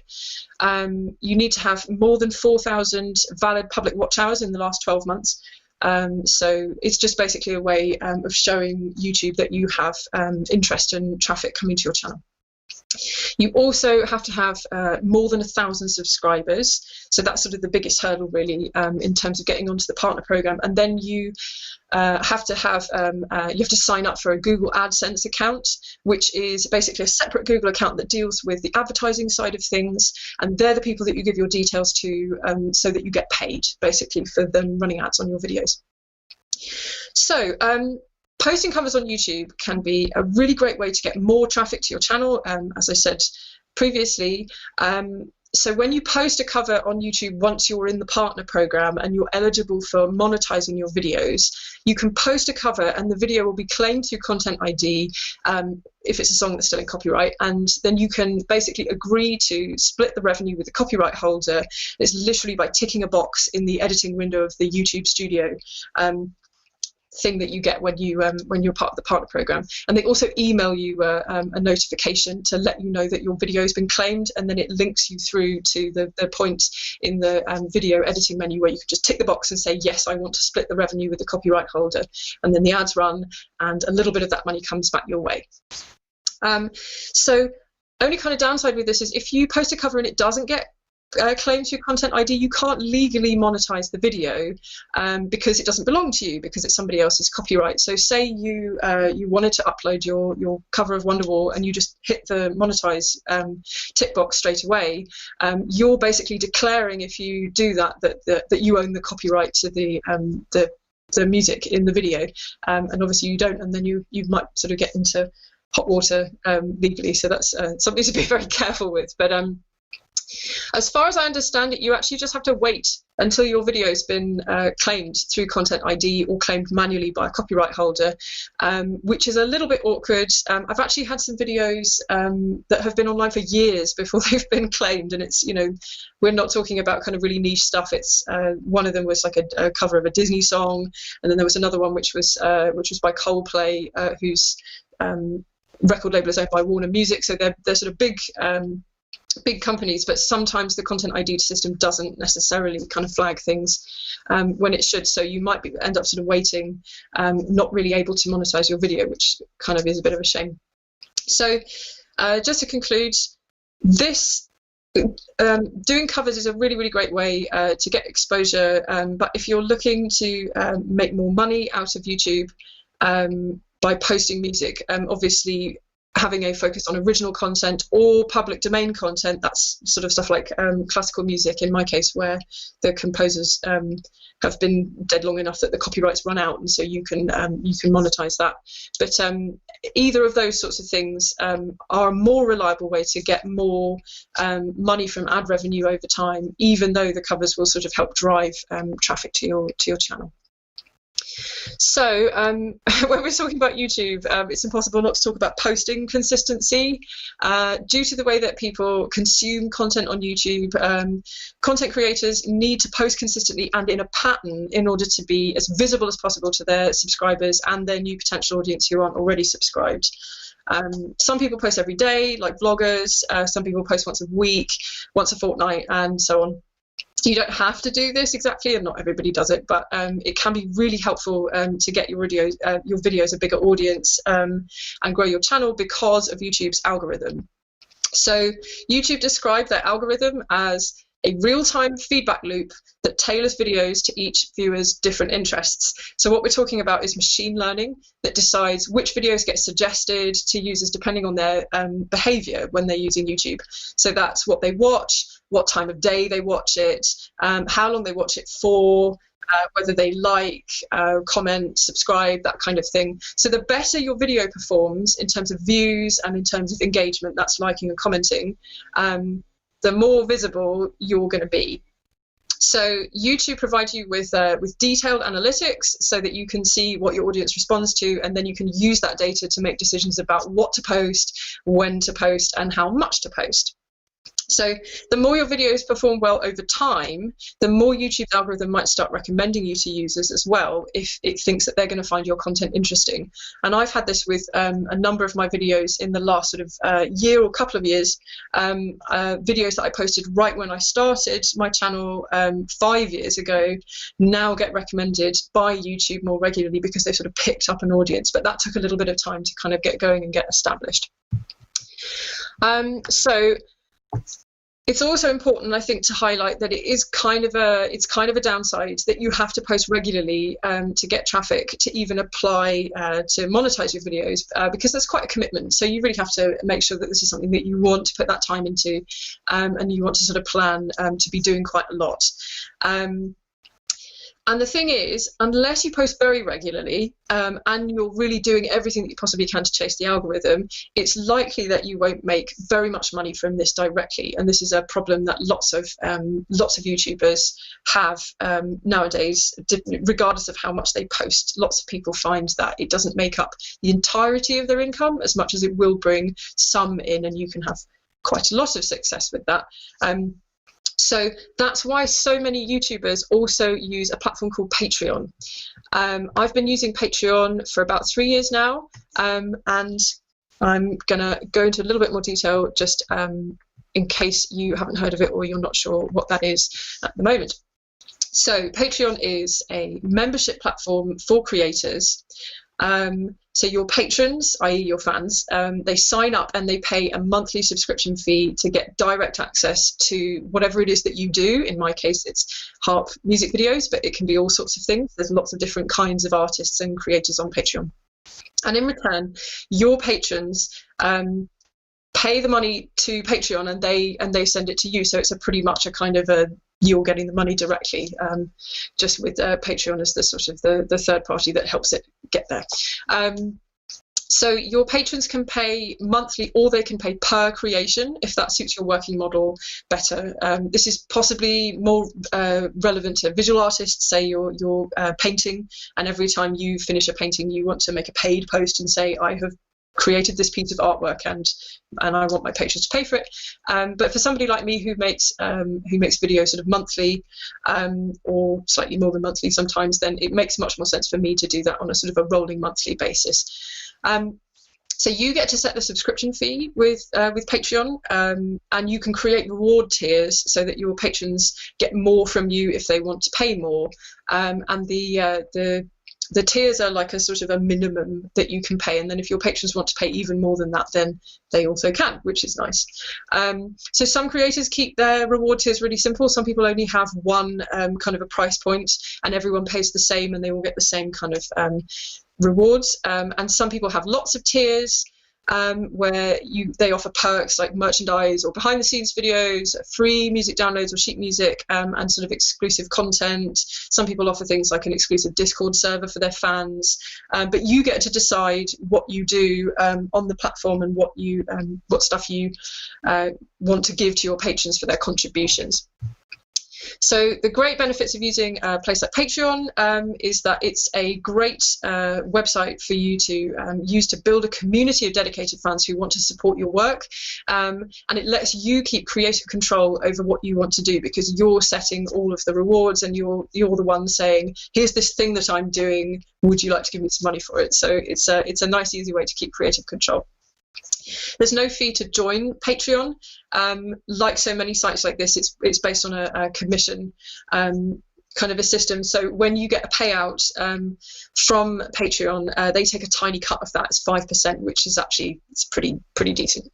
And it just means that they're taking that cut as you go, and you're getting the majority of the income straight away. You can also actually set automatic payouts if you want to, so that your payment comes out around the 1st of every month, or you can pay it out manually if you want to as well. The payment comes through PayPal, and obviously most people nowadays have a PayPal account, so that makes it super easy to get started. And they also offer payouts through Payoneer, which is another kind of financial service company based in America. Patreon also they have recently added a feature where they allow your patrons to pledge in their local currency, so they can pledge in pounds or dollars or euros, and that's really good for creators working in the UK right now, because Patreon is an American company, and the exchange rate with the dollar is a little bit bad right now. So having your English patrons have the option to pledge in pounds rather than dollars just kind of helps to mitigate that sort of discrepancy with the exchange rate. So Patreon also offer regular newsletters, like email newsletters, workshops, and there's lots of great support features so that you can make sure that you're learning what's new with the platform, what they're updating, and they're really keen for people that use Patreon to just make the most of it that they possibly can. So that's really, really nice, because you just sort of feel really supported by them as well. Just a few downsides, just because it's important to kind of look at all the pros and cons of these things. When you sign up to Patreon, you have to fill in a W-8BEN US tax declaration form, which is just another hoop to jump through. It's not really the end of the world, but it's just something else that you have to make sure you do before you can get started with your Patreon account and get people sort of coming to that platform to give you money. But it's just basically a form which you have to fill in to declare that the money that you're getting is from it's been circulating within the US kind of financial system, but you're not a US taxpayer. So it sounds kind of intimidating, but it's just another little box to tick. Using Patreon, you do have to consider the fact that it's another place to remember to post. So if you're doing a sort of a general social media campaign and you're using all the other platforms, you have to be able to find extra content that you can share just with your patrons, or be organized enough to plan to do kind of previews of your videos before they go live everywhere else on social media. And that is kind of a pressure, because you're a little bit under pressure to create exclusive content so that you're keeping them happy and you're making sure that they're getting their money's worth. And you're also responsible for getting the word out so that people know where to find you and they know where to pay you. And so you're the one that has to do all the self-promotion to say, hey, I'm on Patreon, please follow this link through and pledge your support here. So those are all things, even though you've got all this creative control, you have to remember that also the promotion and the success of your Patreon page is also on you. So the next little section, talking about revenue streams, it really would be completely backwards to do something like this and not talk about streaming and download services, because we're making music. That's the main thing that we're doing. So I mainly use DistroKid because I post a lot of covers, but I also use Bandcamp. So let's first talk about DistroKid. DistroKid is an independent digital music distribution service. There are other services that you can use that perform a similar function like TuneCore or CD Baby, but DistroKid are just a platform that I use at the moment. So it's very easy to post original music or covers to DistroKid, through DistroKid rather, and this is sort of put out to all platforms, so iTunes and Spotify and Amazon Music and so on and so on. And the fee is very, very low to get started. So you're looking at something like $20 billed annually for a basic account, which I think is pretty reasonable. So great benefits with DistroKid are you can post a cover of any published song, and all you have to do is fill out the form. You give the info on who the cover was originally by and what the original title is and that sort of thing. And you pay, I think it's something like $11, around £10 ish annually per cover that you want to upload, and then DistroKid's legal people sort out all the rights and distribution for you. So when you get your payout from DistroKid after that song's been online for however long, you know that revenue is coming to you, and that's legit and all above board, and the copyright holder's also being paid, and it's all been sorted out, which is wonderful. So this also means that posting originals takes even less time. All you're doing is filling out a form, you upload your audio and your album artwork, and you write the title and the release date and all those other things. So you can post an original in seconds through a platform like DistroKid, and then obviously you get to keep all the profit. Another thing that's great about using DistroKid that I didn't realise until I signed up is that you get the little verified artist blue tick that makes you look super pro on Spotify. So that's quite a nice little thing as well. And then when you have an account with DistroKid, you get extensive data analytics on who's buying and streaming your music and on what platforms, so you can see which platforms people are flocking to listen to your stuff, what's a success and what isn't. And then again, as with all analytics, kind of make decisions about what you do next based on that, which is lovely. And DistroKid also, as I said, they ensure that you're on all download and streaming platforms, and this is a thing that they update regularly so that your music is put out to every store that it possibly can be, which means that people can discover you on whatever their preferred service is, so the reach for your music is as big as possible. So just a few downsides just to discuss about DistroKid as well, now that we've talked about the pros. So analytics and payment reports from all the various online stores that DistroKid put your music out to are typically on a 2 to 3 month delay. So when you first get started, you're not going to have very much information at all about what's happening with your music and how much money you're making and that sort of thing. So it does take a little bit of time just to get going. But once you've got a few months in hand, you can start to obviously make projections based on that data, but you do just have to wait at the beginning to see how it's getting on. If you post as many covers as I do, you will need to keep a track of the yearly cost of the cover fees per song, because it can get quite expensive if you've uploaded a batch all together, or you make an album of covers, and you need to budget that when it comes around the following year and in subsequent years after that.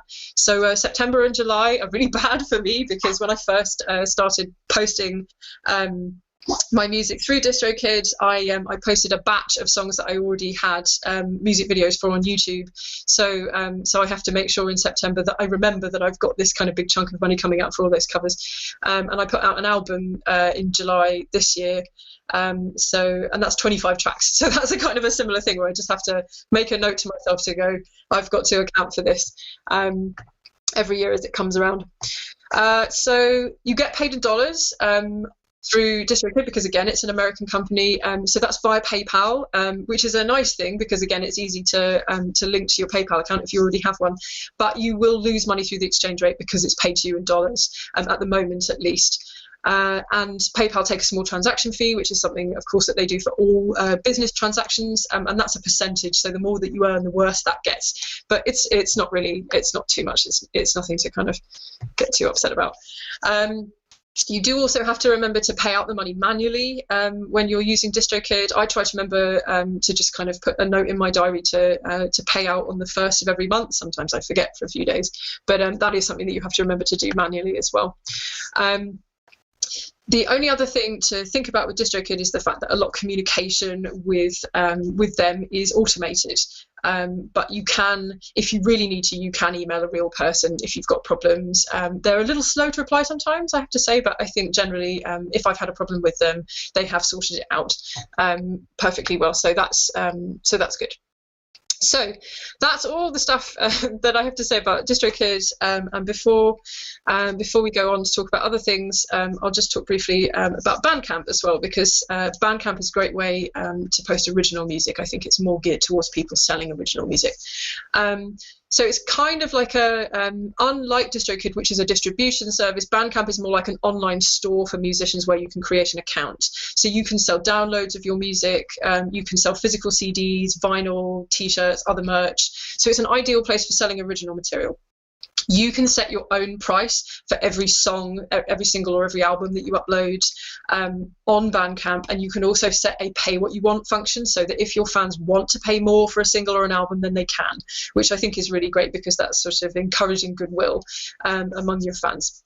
And it gives you more control, because that is something actually that DistroKid don't do unless you pay for a different kind of account. Unless you pay more for an account with them where you get more features, you can't do things necessarily like set the price point exactly as you want it for an album or a single.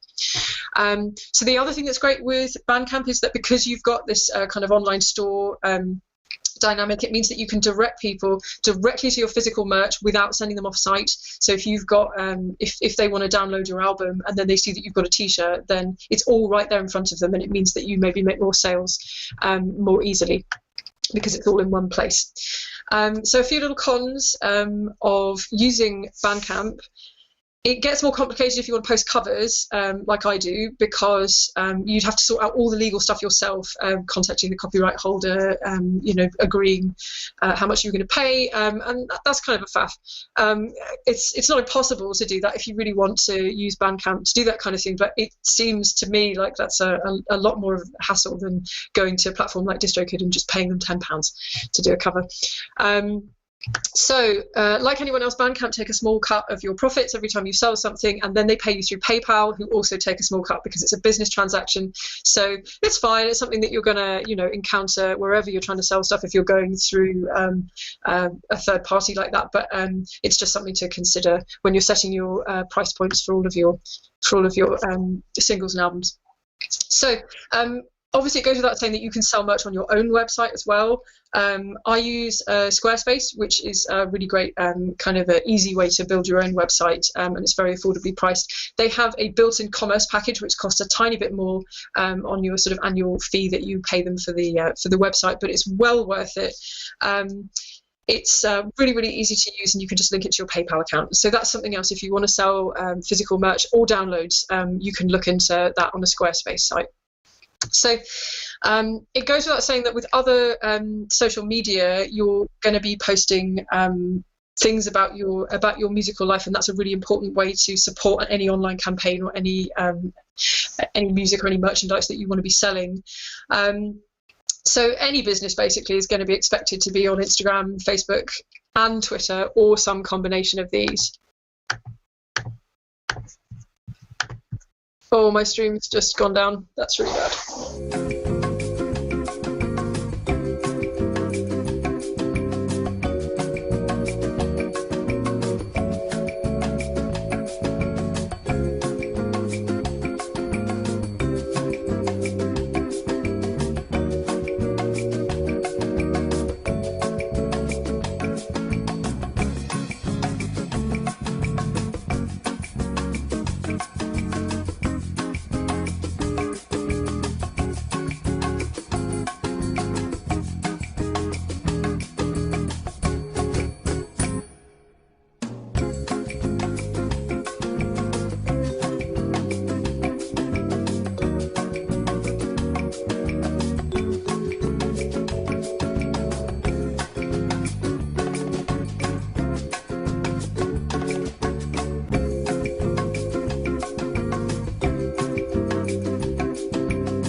Okay, and we're back. Sorry about that, everyone. I've just had to switch to a different webcam. So I was just talking about social media and how that's a really important way of supporting any campaign that you have trying to sell your music, or any merch that you have as a musician online. So pretty much any business is expected to be on Instagram, Facebook and Twitter, or some combination of these three, if not all of them. So as a musician, you may not directly expect any of these platforms to make you money unless you want to get into sponsorship deals, but it's a really important place, obviously, to show regular activity and visibility so that your audience remembers you, and some will prefer to see you on one platform or another, and they might use one more than another, so it's important to just have a bit of a presence on all of those. So they're really important places as well, obviously, for people to share your content, and that's going to make you more visible, and it's a great chance to engage directly with the fans of your music, and do networking with other musicians too. So the more visible you are, the more chances you have of directing people to other parts of the internet where they can give you money and buy stuff. And like YouTube, all of these platforms have business analytics, which help you to see when to post and what posts your audiences were most engaged with. So those are all really important tools to bear in mind, and make sure that you use as well. So I want to talk just a little bit about what sort of gear you might actually need if you wanted to start off making videos. And I want to try and do this in a way that isn't going to sort of get really expensive real quick. So just going to highlight a few things that you could use that you might already have, or that aren't going to cost you very much if you just want to, if you were thinking about getting started making videos, and just have a go at it without it being, very much of a risk. So if you're going to make videos to post on the internet, you will need your phone. Phone cameras are pretty amazing, and most people have got a phone that's pretty decent. If you have something that came out in the last year or two, you're in a really good position to start filming stuff that looks pretty good straight away. Quite a few of the videos that I've posted this year while we've been in lockdown have all been done on my phone, and I was quite surprised with the results that I got from that. So you'll also need, if you're going to use your phone, you'll also need a tripod stand, and you can buy like a camera tripod if you want to, but something like a Gorilla Pod is actually really good too. So something like this, where you've got the bendable legs and you've got a phone attachment on it, that kind of thing is really good. Just to sort of get you started and have something to put your phone in, and those cost something like 20 quid. The company that makes them is called Joby, Joby, and they're very, very easy to get hold of. That's something that's quite handy to have anyway. You could even use that just for video calling your friends and stuff.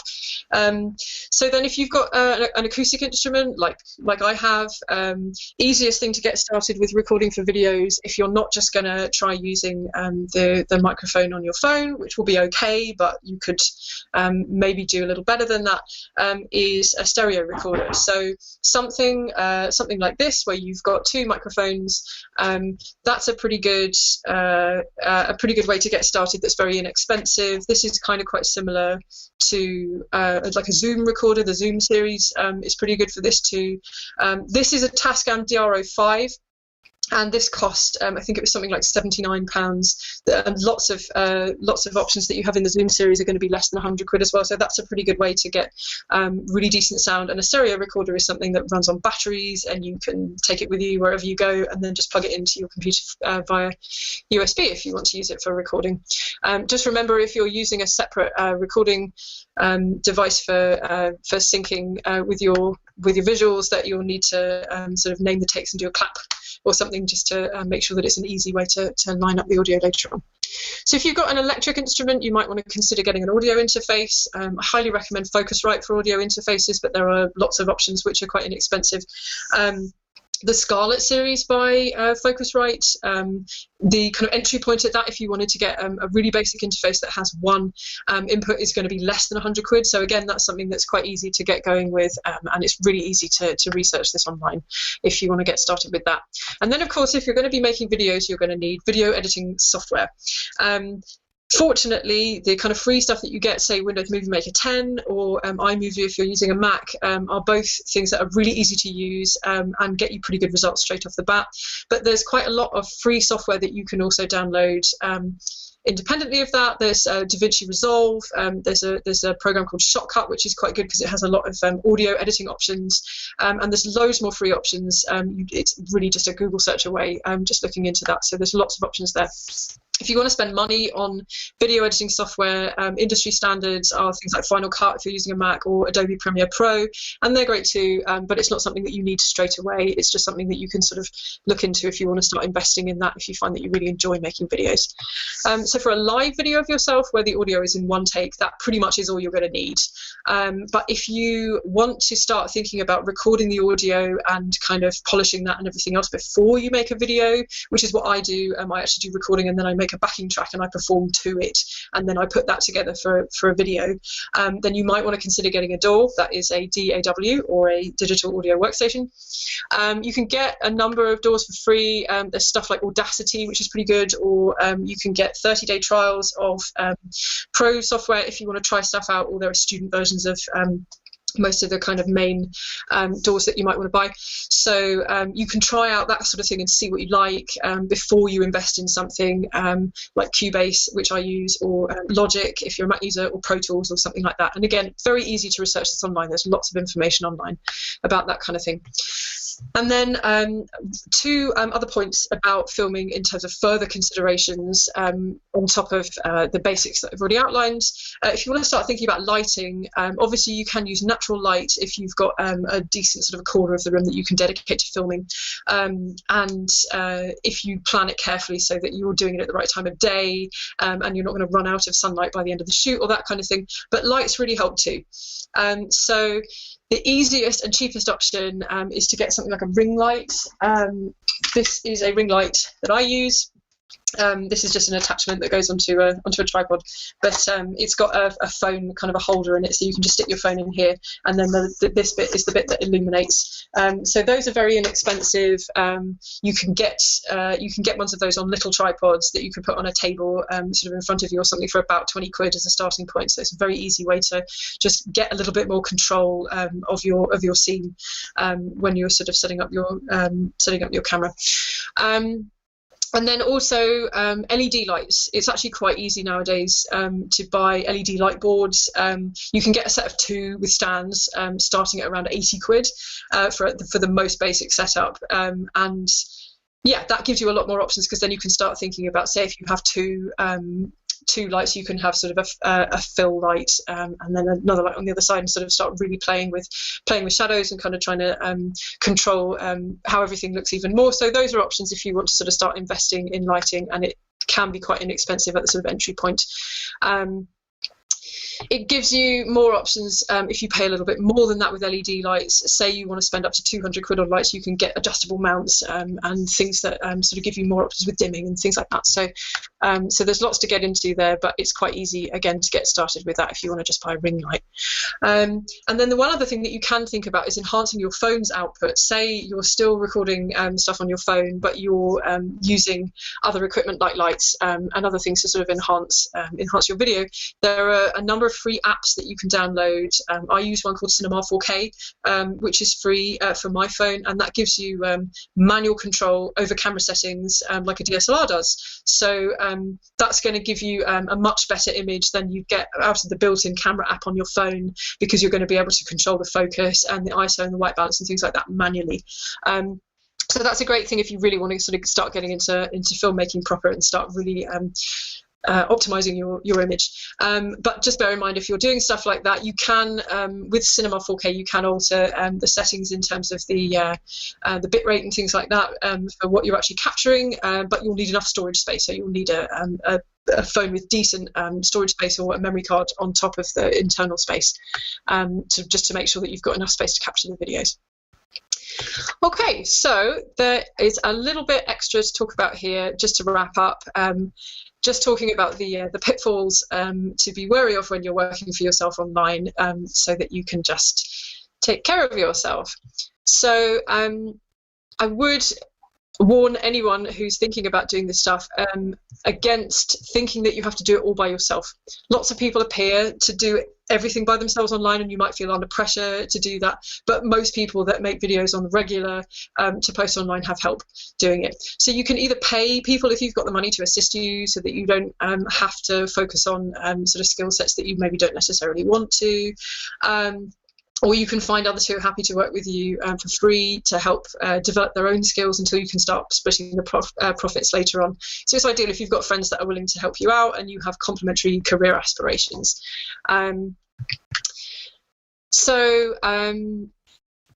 You want to make sure anything that you post on social media that you're not kind of feeling like you have to seem important or, you know, present yourself as somebody that you're not, because selling your personality is a big part of having like a successful and a wide-reaching social media presence, which does kind of sound like a lot of pressure.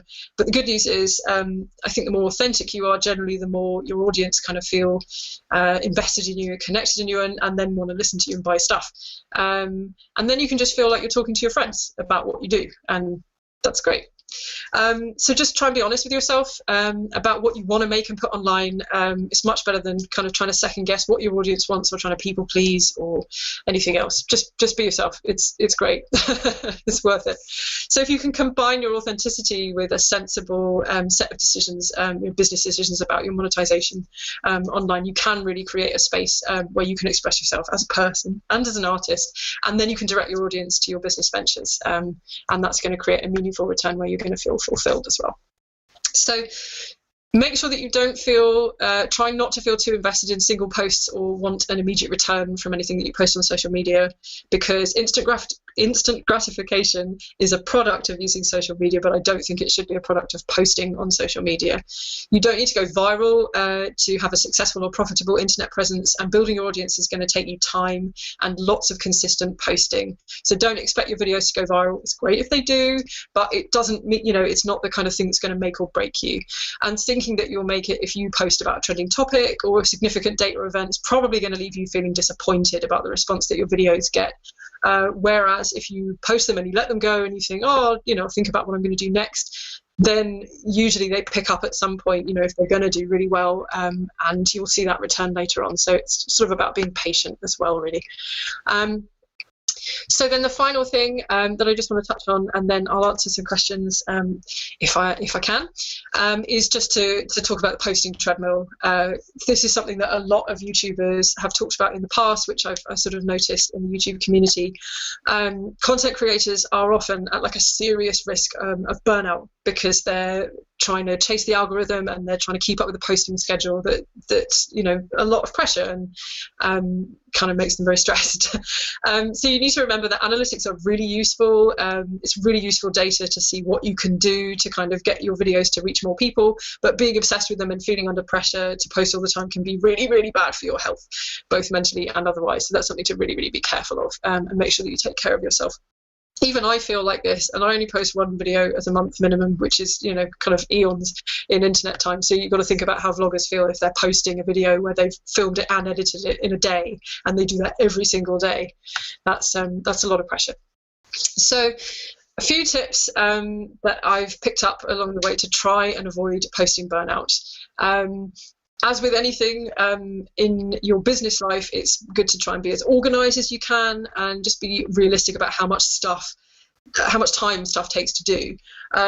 So with things like video editing, I'm often very optimistic about, oh, you know, I'll finish that in a day or whatever. But the thing is, video editing, audio editing, recording, all of those things really do take time. So being able to just say, this is going to take me X number of days and stick to it is a really good thing that's going to help you take the pressure off yourself.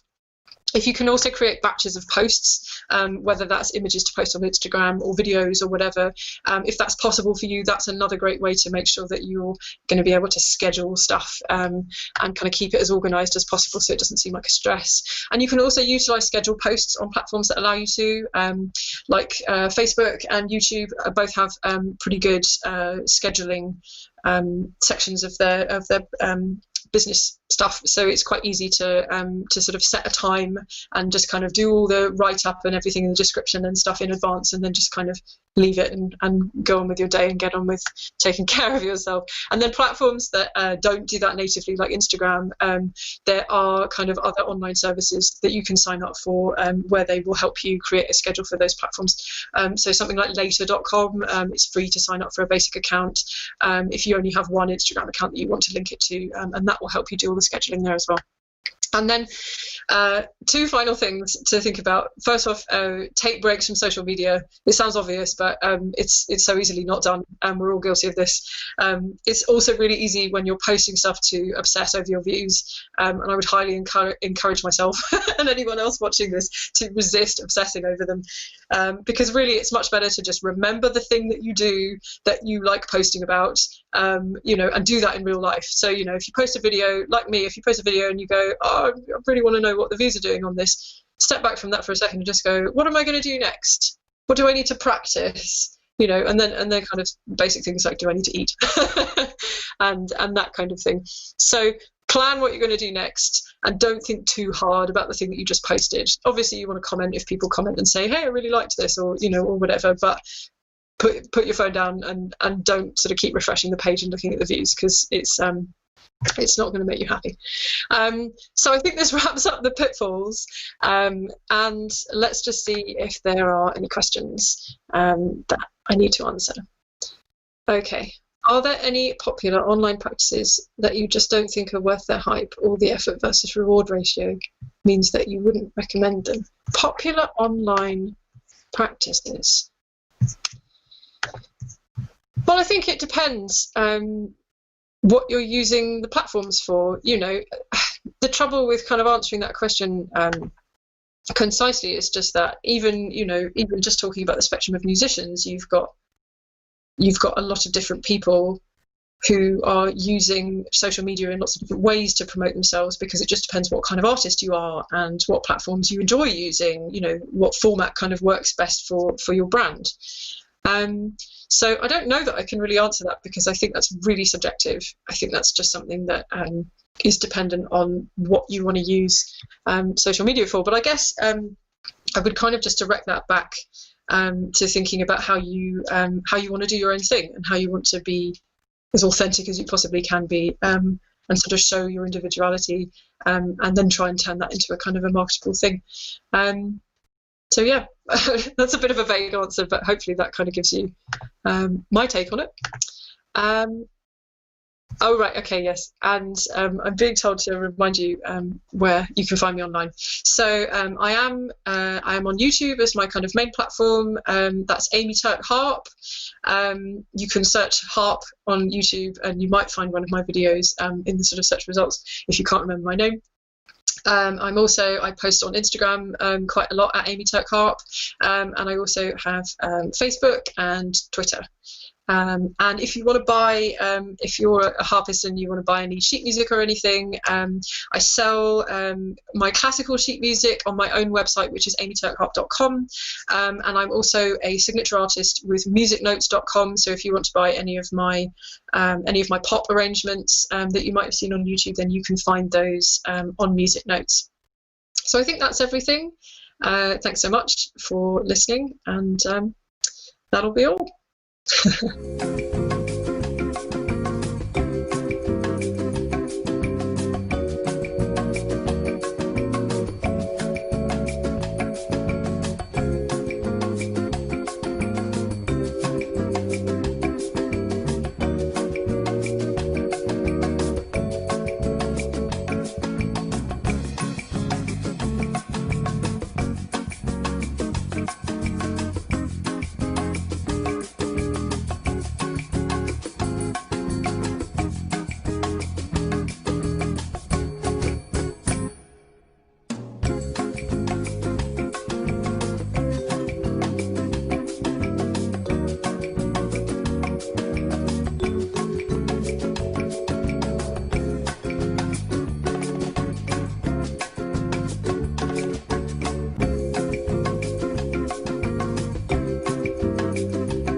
Hi, so my name is Joe Booley. I run a record label called Bethshalom Records, and I have also been a touring musician since about 2012, 2013.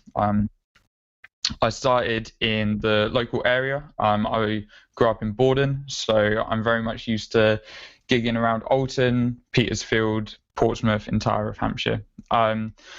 But more importantly, today I'm going to be chatting about my record label, how I run it, how best you can get your music ready for release, and also how to approach someone like me if you wanted to work with a record label.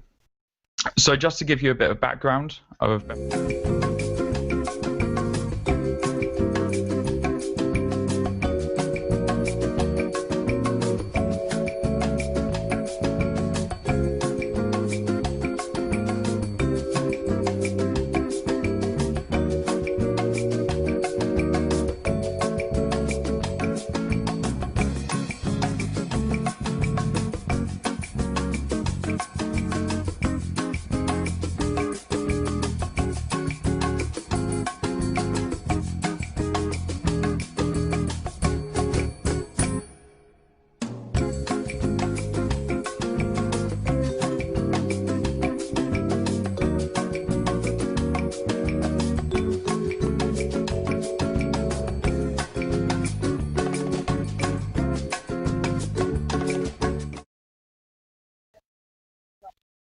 Perfect. Hi, sorry about that. There were a few technical difficulties in terms of the stream, but everything seems to be back. I'm not quite sure at what point it cut out, but just to give you a bit of background as to what I do, I run Bethshalom Records, and I've also been a touring musician, both down in Hampshire and across the UK for about 8 years now. And I've played the lounge bar quite a few times, which is always a joy. But today I'm going to be talking a lot more about my record label, Bethshalom Records, how I run it, how you can prep your music for release, and also how best to approach a record label like myself.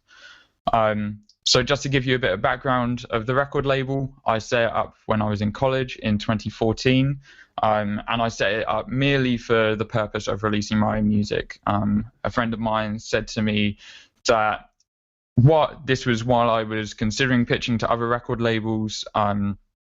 They said that I'm basically already doing it myself. At that point, I was releasing my music digitally.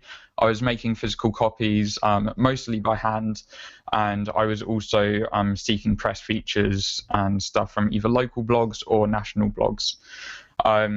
So in 2014, I decided to put a name to that, and I started releasing my music and also the music of people that I was producing in college, and also some of my friends from the touring circuit. Leading up to this point, I have now released over 100 releases from between 40 and 50 artists. I can't quite remember an exact number, and that ranges across all different physical formats. We started doing CDs, handmade by myself, then we started doing cassette tapes and made our way through to like vinyl, and even now doing entire merch runs for bands as well. So a lot has changed since I first set it up, but a lot of the running is very similar to how I set it up in 2014. So one of the things that I have to consider when running a record label, and this will also apply to releasing your own music in some way, is for a record label, if you were to set one up, first you've got to consider what do you want to release ultimately. And I'm not just talking about genres. Also consider, do you want to be a digital only label? Do you want to only release physical formats and be more of a bespoke record label? That's all things to think about. So for Bethshalom Records, we started off releasing sort of like singer-songwriters, then we did some sort of psychedelic stuff, and we kind of like realized quite early on that, as it was just me up until 2020, I kind of realized that I wanted the label to express what I listened to ultimately, and that was a lot of things. I grew up playing in orchestras, so I had a classical background. I'm classically trained in guitar and euphonium, and so that world was something I was really into listening to, all the way through to like hip hop, metal, whatever. So at this point, we now operate as a genre fluid record label. So that's something that we had to think about quite carefully as to how we wanted to put ourselves across. We didn't want to just release this, release that. We kind of wanted to put a name to that. So we came up with the term genre fluid to reflect what we release via the record label. But you might want to concentrate just on what your circle is. You might only be playing hip hop or performing in indie bands and on indie lineups. So you might want to concentrate on just releasing that and building a reputation within that circle. Or, like myself, you might want to sort of stretch that a bit. In terms of formats, this is where it can get a bit tricky and money comes into play. I was fortunate enough to find a digital distributor that I was able to distribute for free. So all they would do, they would take 15% off the top of anything that was made, and I could upload an unlimited amount of music. Obviously, as a solo artist and merely doing that, it worked well, and so does other things for other people who are just releasing maybe something once every 6 months, once every year. But finding this digital distributor really helped me to push the record label to know that I could release up to 2-3 releases each month, as opposed to having to spend like £9 per release like some people do with their digital distributor. So physicals, I was able to gain a lot of finances from selling online and just digitally. So I was able to raise funds to put together some handmade CDs, and I sold those mostly at gigs and also online. But then I started to work with bands within the DIY sort of punk emo scene, and tapes sell really well as a smaller format. So I decided to start making some tapes, and they are super cheap to make. You can do them yourself if you have a tape dubbing machine, or you can get them done by a professional for pretty cheaply as well. You might even want to concentrate on just releasing vinyl. That is something that we're trying to do as our main format at this point, mainly due to the resurgence of vinyl in the last decade or last 2 decades. But for me, that's what I collect. That's what I love listening to music on. So ultimately, that's what I want to hear bands that I release on. So that is a lot more expensive, and most places you can only get about 250 as a minimum made, and even then you're looking at about £1,200 to do so. So in terms of cost to do a release on vinyl, they are a lot higher than it would be to hand make CDs or even to just put together a run of cassettes. Also, if you're setting up a record label, consider what services you can offer. Have you managed bands before or done PR? Have you booked for bands? All of that is something to consider. And for me, I had been booking my own shows for about 3 or 4 years by that point. So when I started working with other artists, I was able to say, I can get you small gigs here and there around the time that we put a release together. Or there were some Australian and US bands, which sadly ceased to be, that I was working on tours for before they split up. So that was something that I was personally able to offer bands that signed to my record label when I first started. I knew that was something I was competent in. I've done about 300 to 400 shows overall in my solo career, and through that I made a lot of contacts, which I was able to offer and book shows for bands. And if you've done PR before, that is a big seller, particularly at this time when everyone is trying to shout louder than each other. Having PR and having press outlets support you is a huge thing, and I know that it's something that is hard to get, even as a record label which I consider is fairly established at this point. It is still hard to get people to gauge with smaller bands, even if they are fully aware of your label and your reputation. Another one is to consider is, have you ever released your own music before? Like me, you might be a musician who wants to set up a record label, but you might just be someone who loves music and just wants to help people get their music out there. I'd say that releasing my music was a big help when I first started, due to the contacts that I had, and also the distributors that I had already formed a partnership with.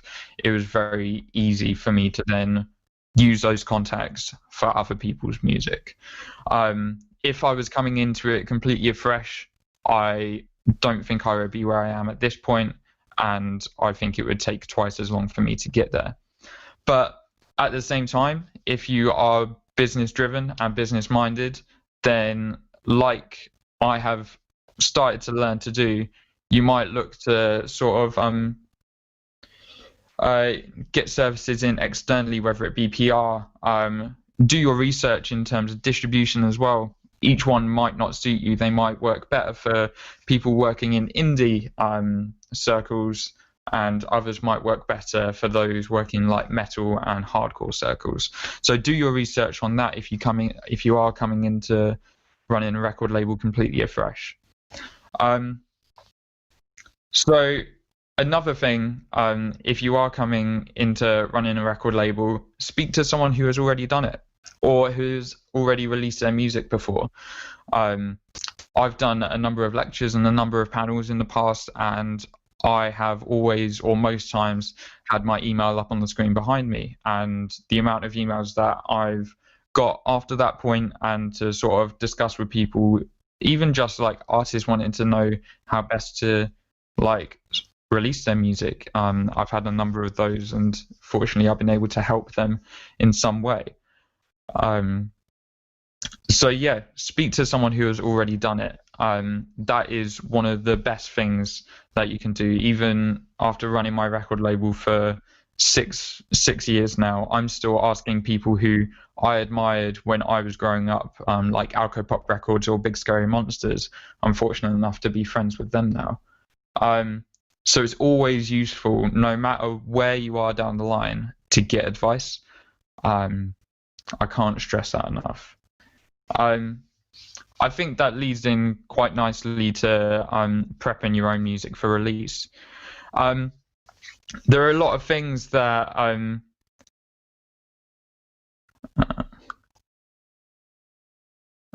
I'll say that at the end. I'll let you all know where you can find me. But yeah, when you're prepping your music for release, this is sort of like a checklist as to things that I'd say are really important, depending on the sort of route that you want to go. Not all of it will apply, and it also depends on your level as well, I'd say. So in terms of prepping your music, things to consider is, have you performed live before, or have you done anything in music before? I'd say that usually it's not the most important thing to get music out before you do anything. Even if you've just played live at, say, a talent show or something like that, that's what I started doing, and you've got like a live video from that. I got a few of my first gigs from sending them that video. Or if you have some demos that you might have knocked together, say in lockdown, for example, you can easily send those to promoters, just to sort of demonstrate what you can do. And then once you do have your music ready, make sure that you have like lossless files and MP3s, because like certain people will want the lossless files, particularly if you're doing physical media, and also for digital platforms. And then places like BBC Introducing, if you want to go through their portal, they only accept MP3s as far as I'm aware. So it's important to have the right formats for your music as well. So it's really important to remember that. And then other things around your music as well. Artwork is a very important thing to consider. Whether that be like maybe using a promo image that you've got and putting some text on it, or maybe even if your friend is a graphic designer or an artist, maybe hook up with them leading up to your first release. Just make sure that the image is eye-catching and you feel that it portrays the message of your music in some way. Because if you think about it, when you're scrolling through Spotify or you're scrolling through your Facebook or Instagram feed, you don't hear the music straight away. So a lot of the time, like even in record shops, when I go and browse, the first thing I see is the artwork.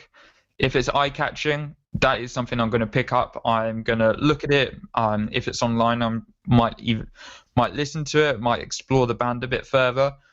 But if it's just really basic, which some of my early artwork was, and I do hold my hand up to that. But if it's not eye-catching, a lot of people aren't going to like click on that record or pick it up in a record shop, particularly if they don't know the name of the artist or know you or even what style it is. So it's really important to make sure that the artwork of the release portrays the sort of message that you want to put across in your music and is eye-catching enough that people will actually want to sit down and click a bit more to listen to it. Do you think that conforming to stereotypes and genres is a help or hindrance in general? That's actually a really good question, and I wouldn't necessarily say that you have to conform to stereotypes in certain genres. I know that obviously you've got like death metal, that is a very that has a very striking stereotype in terms of their artwork, the type of logos they use. But then, like nowadays, you see a lot of indie artists, like say Phoebe Bridgers, using death metal fonts for like merch, and even on stage. Like at one point, their drummer Skin had like Phoebe Bridgers in like a death metal sort of like spider web like kind of font. So I don't necessarily think it is specifically important to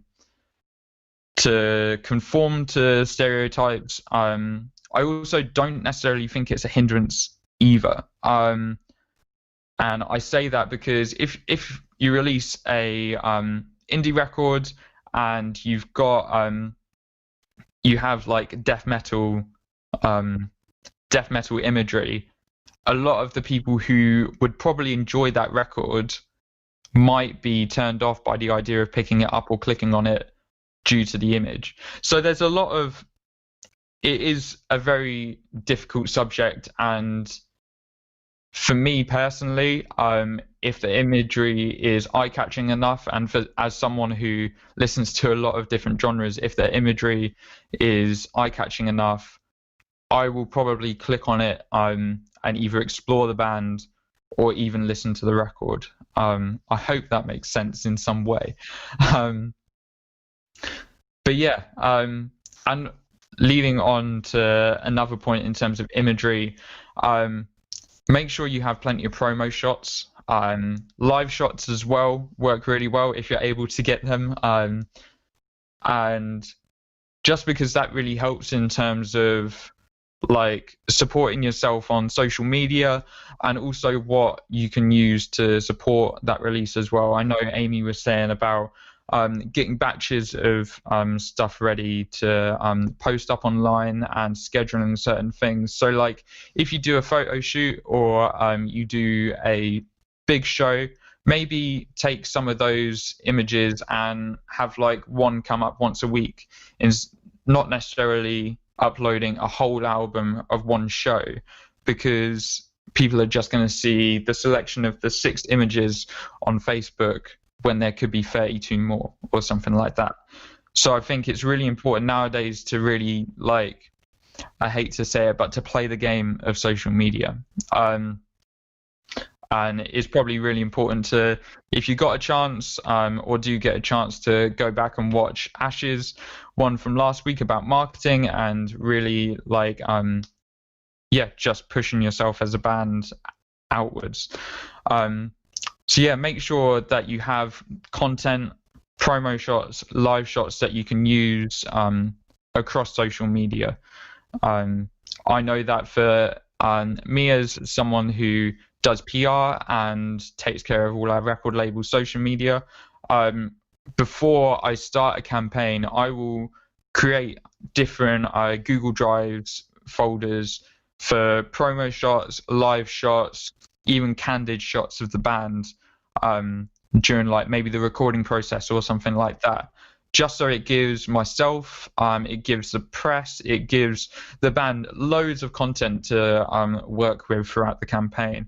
Because it might be that we just have a sale on that day and we want to use a picture not specifically from a certain band. So just having a candid shot of someone in the studio really helps with that. And if you manage to check out our Facebook and at any point, you'll see that for, like, the Bandcamp Friday post that we do, we've been using live shots of various bands that we work with, and then we have all the offers and the deals that we have over the top of that, and we tint every single one, so we have this clear, like, imagery linked to Bandcamp Friday, but we have these candid shots, our live shots from bands, and we wouldn't have those if they didn't supply them or they didn't chase them. So we wouldn't have the content if that content wasn't created.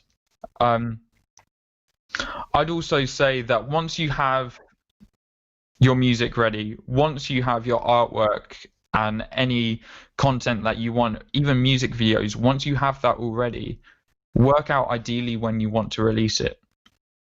I know that for me, and when I work with bands, I will sit down, have a call or have a coffee and say, right, when do you want to release this? And we can work backwards from there. So, for example, I had a call with a band on Tuesday. They are finishing off their first album in February. And we were talking, like, a couple of months ago, obviously before second lockdown or anything like that, about when they plan to get the record out. And their original thought was, we want to have it out around March time. Obviously, that has not happened, and particularly with their studio time having to be changed, that definitely can't happen now. So at this point, I told them, and we sort of discussed it, that it's best to prepare for a September release in 2021. And working back from there, we're able to say, right, the album comes out in September, and then we'll start the campaign in June. That allows us to release 3 singles leading up to that, and we can do a number of regional and local shows leading up to the release, and then we can hit the road for an October half-term tour to allow the record to sink in a bit. So being able to work out when you ideally would want to release your music, whether it be just a single or whether it be a larger body of work like an album, always try and have that in your mind and work backwards from there. If it's an EP or album, maybe consider a bit longer, just because that way you can allow for more singles to come out leading up to that release. But if it is just a single track, you don't need as much time.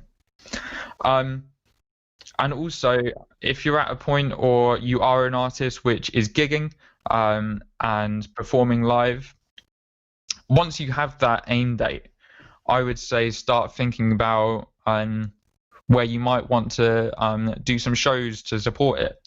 If you are a bit smaller and you're maybe on the open mic circuit or something like that, maybe look at some smaller promoters and see if you can get some opening slots.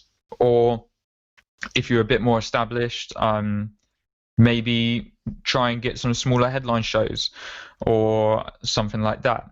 All of that is really good in supporting a release and really pushing that as far as you can. I know that a lot of people that I've spoken to when I've done lectures before are actually producing their own music. And that is great. That is something that I've been doing for a number of years, and it allows you to have a quicker turnaround of things. Instead of going into the studio for, say, 10 days to record a whole album, you could do it across a whole week if it's just you, and then you could have the mixes and masters a week later. Whereas if you're working with other people, you might not have those mixes until a month later, and then you might not have the masters for another month after that point. So like nowadays is a really good time to be making music, releasing music, and it allows you to be a bit more in control of everything you do. So yeah, say if you don't want to release your music independently, and I know there are a lot of people who don't, and they do want to sort of team up with, or even like create a team around them, whether that be booking agents, managers, press, even a label. That is something to also consider in the process of preparing your music for release. And also, if you are considering going down that route, consider holding off a little longer. That aim date, if you're pitching to labels, do it when you have all of that content and all of those materials together. Make an EPK. I know Kieran mentioned that last week, and EPKs, you can set it up on your website as like a secret link. You can set it up as a PDF. Not everyone likes attachments on their emails if they're an industry professional. So setting it up as a link really, really helps. And really, really easy to do as well. There's lots of tutorials online that I found when I was starting out. So do give that, just give that a go. So yeah, make sure that aim date isn't too soon if you are looking to approach managers, booking agents, press, and labels, because that process of pitching could take 6 months in itself. And I'm managing a band at the moment, and we're pitching to a number of labels. I'm not going to be working on this release as a record label. I'm going to be solely a manager. And even now, they've had the record masters back for about 2 months now. They've been preparing all the artwork, all the promo shots, and it was only 2 weeks ago that we started pitching. Just because it took so long to get all this, and we knew that we needed to have it all ready to pitch to these labels. And particularly running the label, I know exactly what it's like when people pitch to me and how long that process of going back and forth with what the artist might want, what best will work for the record label, because record labels are not an endless pot of money, sadly. Like, people will probably pitch to a label or pitch to me and will instantly want their record on vinyl and think that is what we are here to do. But a lot of the time, these bands have 100 likes on Facebook, haven't gigged before, and it's like, for us, how are we going to justify pressing 300 records when they might not even have that kind of fan base yet? So make sure that when you are preparing everything, you don't jump on it too soon if you are wanting to pitch outwards. And that kind of leads me quite nicely to how best to approach a label. I'm just going to have a drink before I start to go into this, because it's a bit of a big one.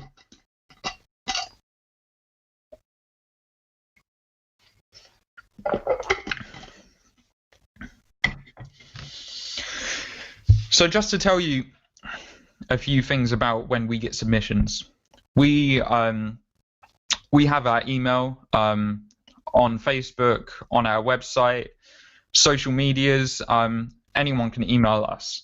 A lot of other record labels, they don't always have emails available. They might have just a contact form or something like that.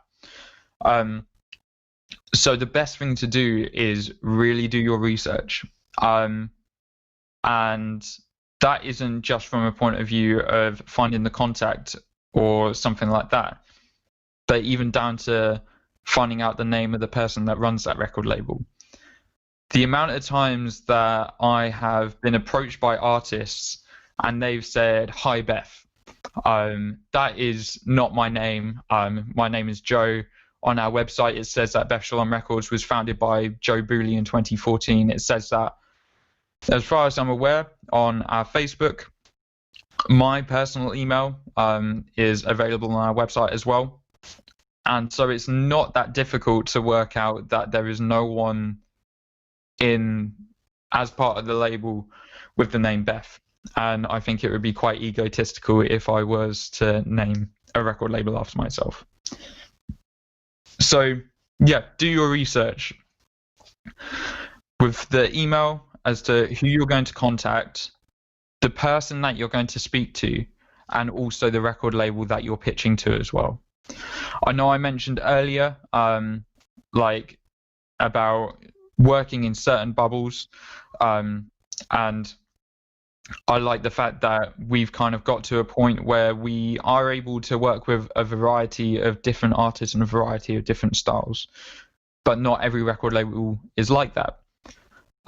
So it's really important to also research what bands are on that record label. Are they all metal bands and you're a pop solo artist? Are they all indie bands and you're writing death metal?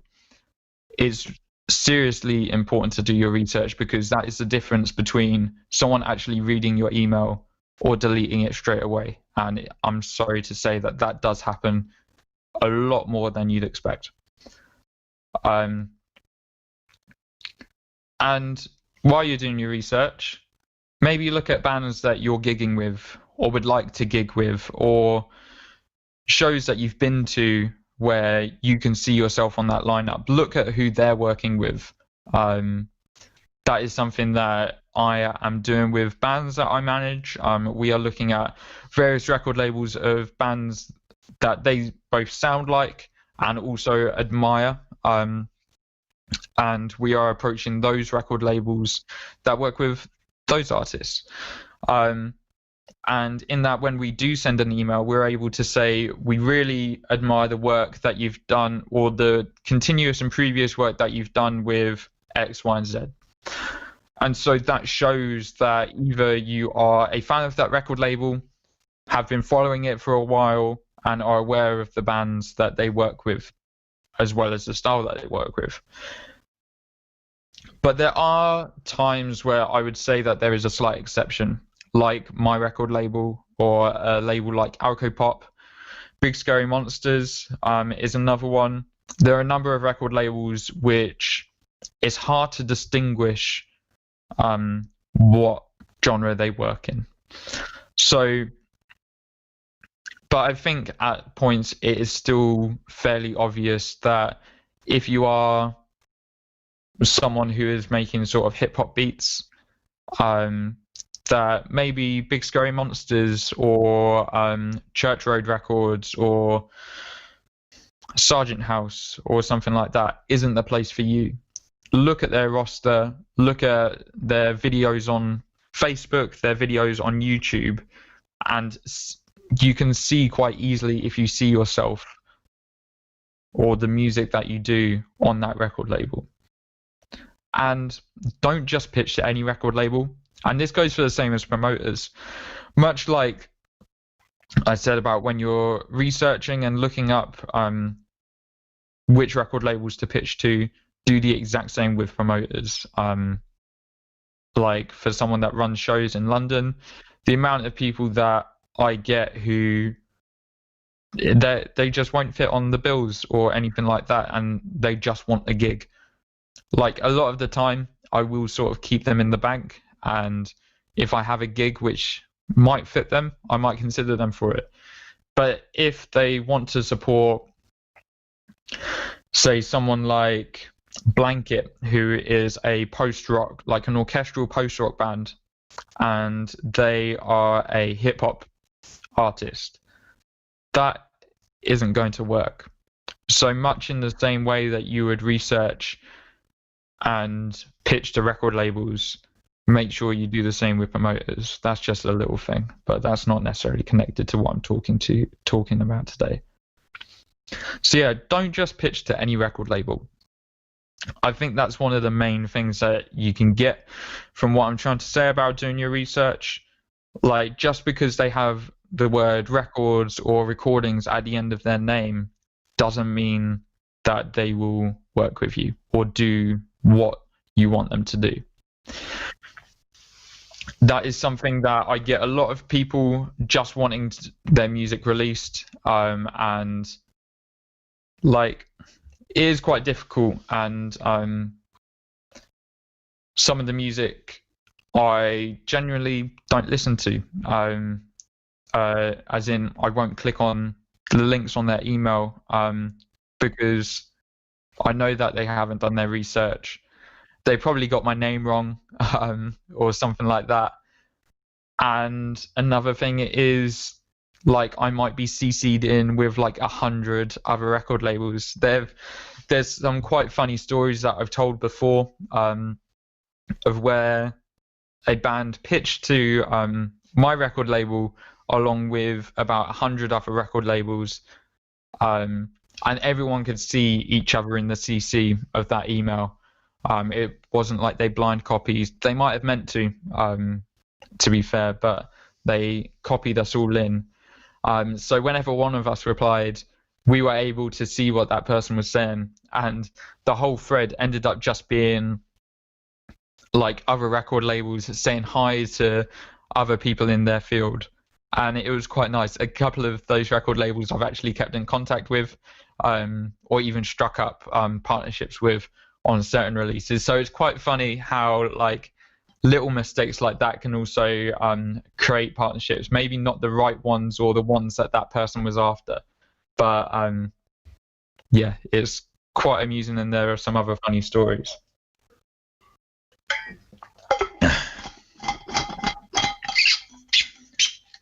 And yeah, as I said, try and look at other people that you gig with. Who do they work with? And even if like you're able to support someone that you admire, maybe like see if you can chat to their crew or something like that. Because who knows, the person who runs their record label might be there watching you. And yeah, at shows it is very important not to be like super egotistical. It's important to be super nice to everyone. Don't like, make sure that like everyone leaves there remembering you for a good reason.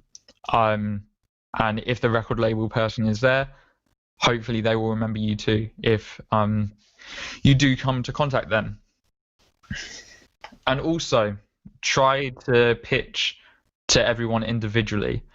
One of the worst things, as I just mentioned, is seeing that you are CC'd in with 100 other record labels. Or there have been occasions where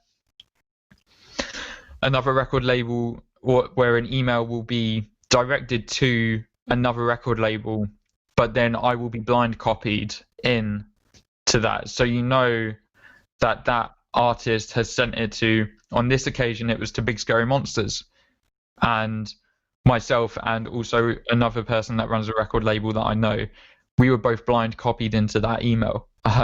So we both saw who that pitch was intended to be for, or who it was mainly aimed towards. And that kind of doesn't help if like one of those smaller labels does actually enjoy your music.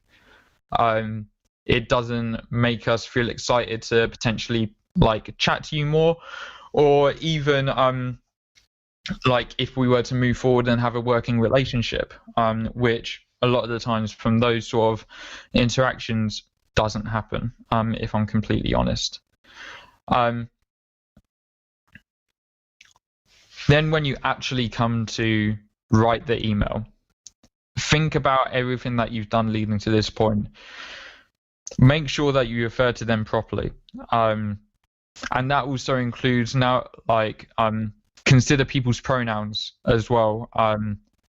I personally go by he, him, but there's a lot of other people that run record labels who might not go by binary pronouns. And that's something that is really important to consider if you were to refer to someone in an email.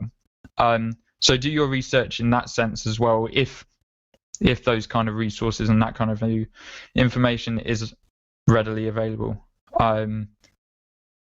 Make sure that you actually direct it to the right record label as well. There have been occasions where it has just been to me and it seems like they've individually pitched it, but then where it says we would really like to work with Beth Shalom Records, another record label name was in there. So you know that people copy and paste emails. And so for me, when I'm managing bands, I will make sure that unless it's for a tour or something, but for a tour I have generic stuff that I will email out and copy and paste as the terms, but then the rest of it will be individually written.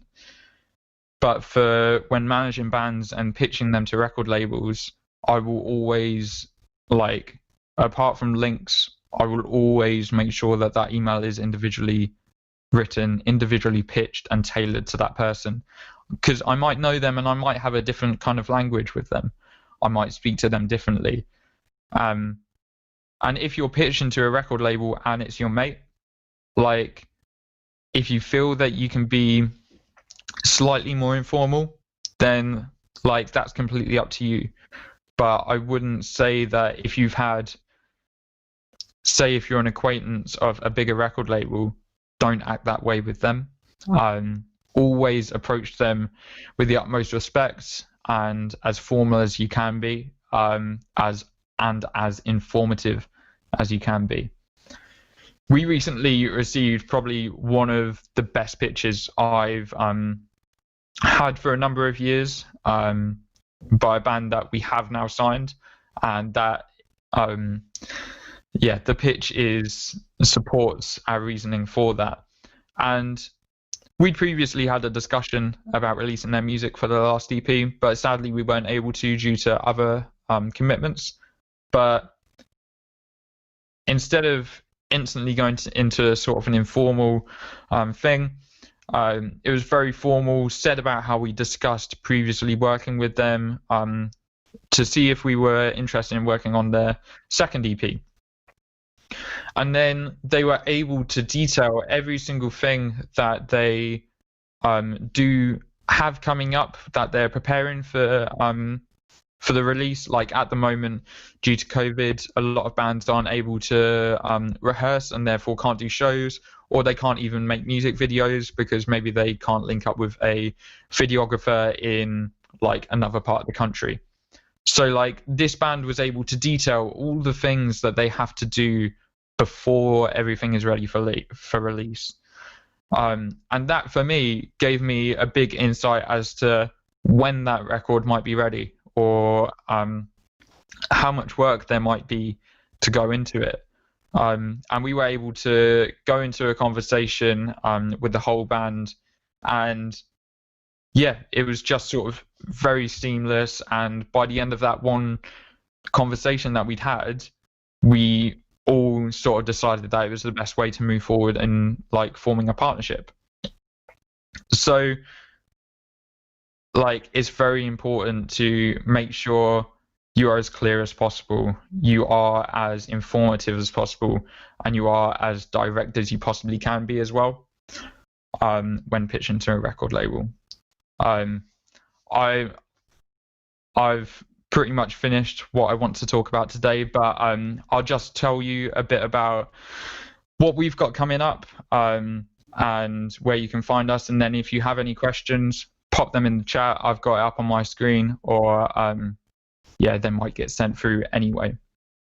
So I run Beth Shalom Records, as I mentioned at the beginning. That is BETH SHALOM Records. You can find us on social media on Facebook, Instagram, Twitter. We're also on YouTube, so we have a number of music videos up there. And you can find us on Bandcamp as well. We got loads of deals. We got loads of vinyl, tapes, T-shirts as well. And this year we were also able to become carbon neutral.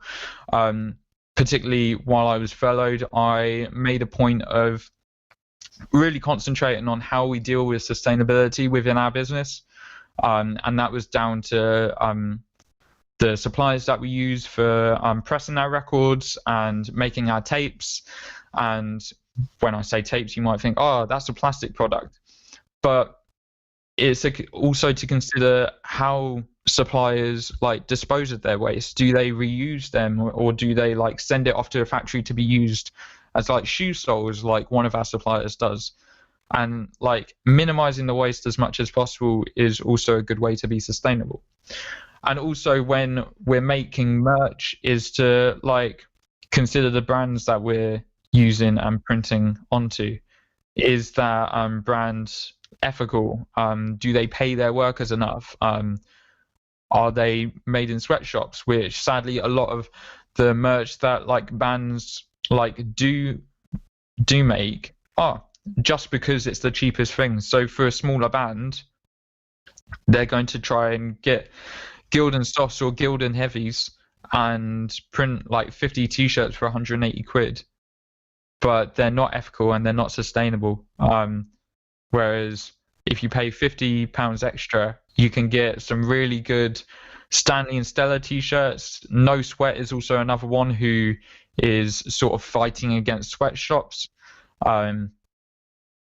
So that is something that we've worked really hard on this year. And if you head over to our socials, you'll be able to sort of take a look at what we do have and what we do offer in terms of that. And from 2021 onwards, we're going to be putting up little things of how that impacts our world and the certain suppliers that we use, and also how we are carbon neutral and the sort of farmers and stuff that we work with to offset any of our carbon that is used. So yeah, and then for myself, you can check out my music if you really want to. My name is Joe Booley. That's Booley. I've played the Lounge Bar a number of times, and it's always been good fun. And so you can find me on Bandcamp, Facebook, Instagram, whatever. I don't personally gig as a solo artist anymore. I hope to at some point again. I haven't released new music for about 2-3 years now, but I'm part of a hardcore band called American Sign Language. They're mostly down in Plymouth. I'm in London, so this year has been a bit quiet, as you can imagine. But yeah, if you do have any questions, pop it in the chat. I'll stay on here for a couple of minutes. And yeah, thank you for listening, and I hope all of this is helpful. And even if you are just catching me at the end of this, feel free to go back to the beginning. And if you want to email me, I'll just put my email in the chat as well. And you're welcome to shoot me any questions if you find me on social media. Drop me a DM. And yeah, I'm more than happy to help you on your journey in releasing music.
Hello, YouTube.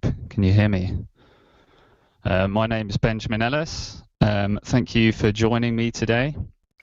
I'm here at the Lounge Bar Learning Hub YouTube channel, and I'm going to be talking through some guitar stuff with you today. I'll start out by letting you know a little bit about me, what I do, what I have done kind of all over the course of my career and music education, and you guys can ask me any questions about that stuff. But then once I start talking to you guys about the things I've got prepared today, I'll play a couple of songs, or maybe a song, and you can let me know if you want to hear another one, because I might be a little rough on it. But the main things I'm going to talk to you guys about today is what I look for and think about when I'm writing a solo, or if I'm listening to a solo, what's going to make me kind of think, okay, this is an awesome solo, like in my eyes. Some of this will be a little bit more towards the music I do, which is primarily metal and some rock stuff as well. So there will be some things that I talk about that, you know, if you're more of a pop player or R&B player or whatever other kind of player, it might not be exactly the kind of thing you would look for in a solo. But I still think a lot of the things I'm going to talk about today are general things that in your lead playing are very important in terms of you being able to get across what it is you're intending to get across with your playing. So yeah, and then to finish off, I'm going to go through a little bit of a technique thing, just something I really enjoy putting in my playing is like some tapping stuff. So I do have some tapping ideas to kind of show you specifically at the end. Other than that, I'll be going through these kind of primary examples of what I think are great for a solo, technique and kind of just listening wise. And other than that, you guys can just ask me questions about anything and I will try to answer as best I can. So a little about me first. My name's Benjamin Ellis, as I said. I started playing guitar when I was 16. I'm going to take this off for a sec because it sounds a bit weird in my headphones. I started playing when I was about 16. I got completely sucked into it as soon as I heard, I think it was like my dad was playing like an Iron Maiden record at home when I was like 15 years old, and I suddenly just needed to know how that stuff worked. And I think it was the lead playing that just got me straight away. So it's always been that kind of like solos have been a big thing for me, really great melody playing. In terms of what I do now, I'm a guitar teacher. It's kind of my day job. I play in a band called Scar Symmetry. So that's kind of like my original music outlet. Prior to that, I was in a band called Bloodshot Dawn, if you guys have heard of us. If any of you are the kind of like local Alton scene for the lounge bar here, you might know of us. So I was in that band for sort of 6 years. We did a couple of albums together, did tours all over the world, really. Lots of stuff around Europe and the UK, of course, but also places like Japan. I do kind of like live recording sessions and stuff, so I can do recording sessions at home. I do live sessions, kind of like filling in. If bands need a guitarist, I've done that a few times. I play in a couple of wedding bands as well, so covering some stuff that isn't metal and rock predominantly, a bit more kind of like other styles like funk and R&B and things like that.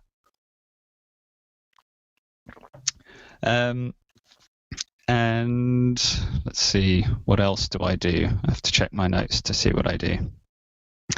I think that's the main thing. I mean, just lots and lots of playing all day, every day. So yeah, teaching's the main thing. Also playing a band called Scar Symmetry. Done stuff with Bloodshot, so this is all kind of like original music, heavy metal stuff. And then live sessions for bands who need a guitarist to come in for a gig, kind of like one-off and maybe for a tour. A couple of the bands I've done that for are Onslaught, like a thrash metal, UK-based thrash metal band, and Power Quest, a UK power metal band. and then I'll do also kind of these wedding gigs and stuff. So lots of gigging during the summers, other than this year, of course. So kind of talking of this year, the main thing I've really been doing is lots of solo recording and writing.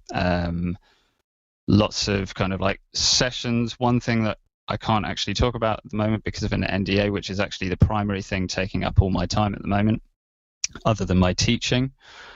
So luckily I've been able to move my teaching to all online during the COVID crisis, and yeah, just doing lots of recording, also for the next Scar Symmetry album. So all of these things I've done, and you guys can ask me any questions relating to these things.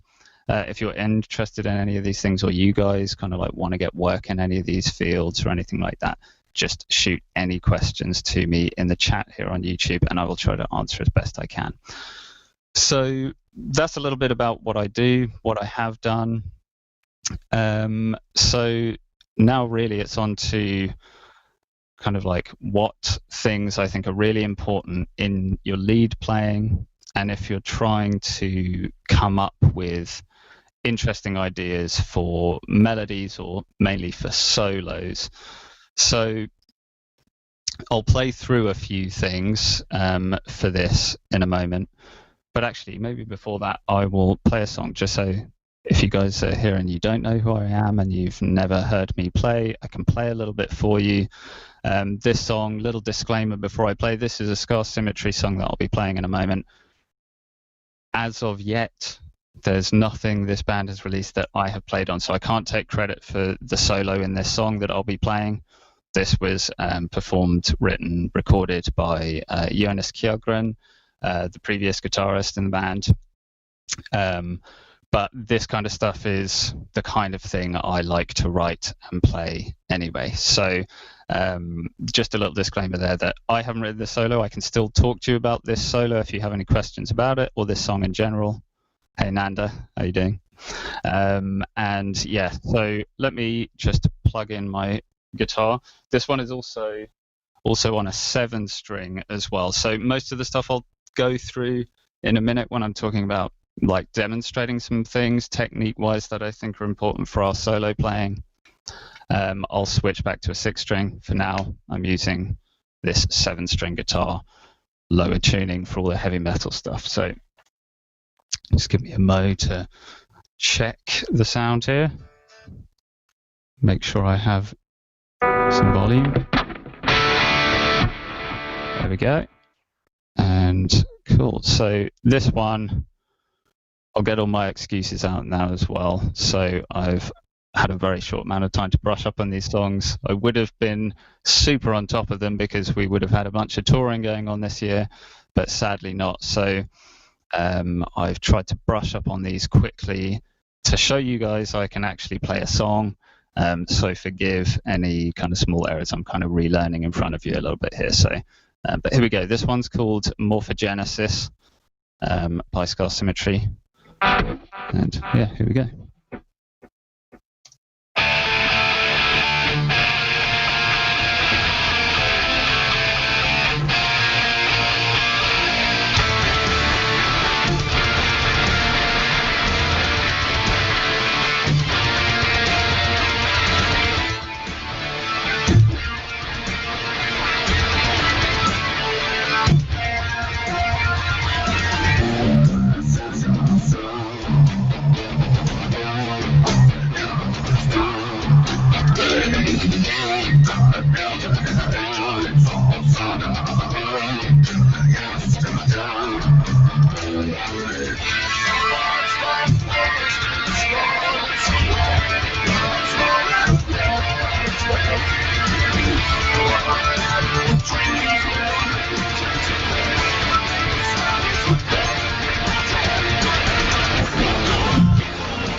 All right. So that was Morphogenesis. And then a quick little clip of what I might play later. So yeah, that's the kind of music I play. If any of you here watching don't know who I am, haven't heard anything I've done before, the kind of stuff I play. So it's very much heavy metal. This particular genre is referred to as melodic death metal. So, which I think is kind of reflected in the sound, right? There's still a lot of like really melodic stuff, all those vocal lines, the solos, the chord progressions, but there's that aggression that you get with metal and death metal, right? So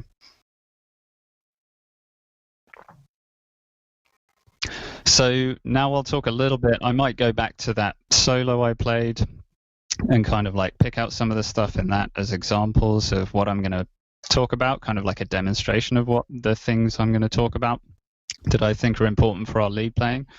And also, before I do talk about these things, I think I'll try and put them into kind of two categories, where there are some things that I think, despite what genre of music you're playing, what style of music you're playing, that for us as guitarists, if we don't have these things, it's very hard for our solos and our lead playing to sound convincing and to sound good to our ear.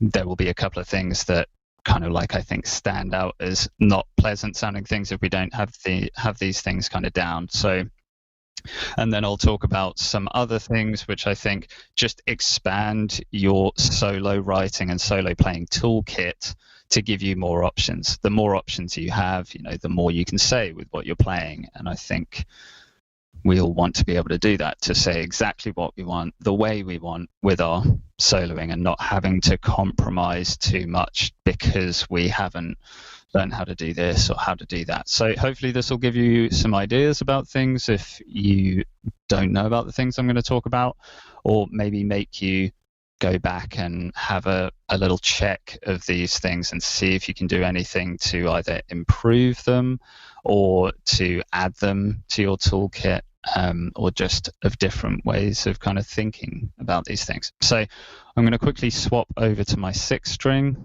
for this stuff. So excuse me while I do this. Don't want to deafen you guys while I unplug this. So I mean, while I'm doing this, if you guys have any questions already, please feel free to drop them in the chat. I have the chat open, I can see your questions. And I can always talk while I'm doing all this technical stuff. Super technical, plugging a guitar in. Hey Kyle, long time no see, man. How are you?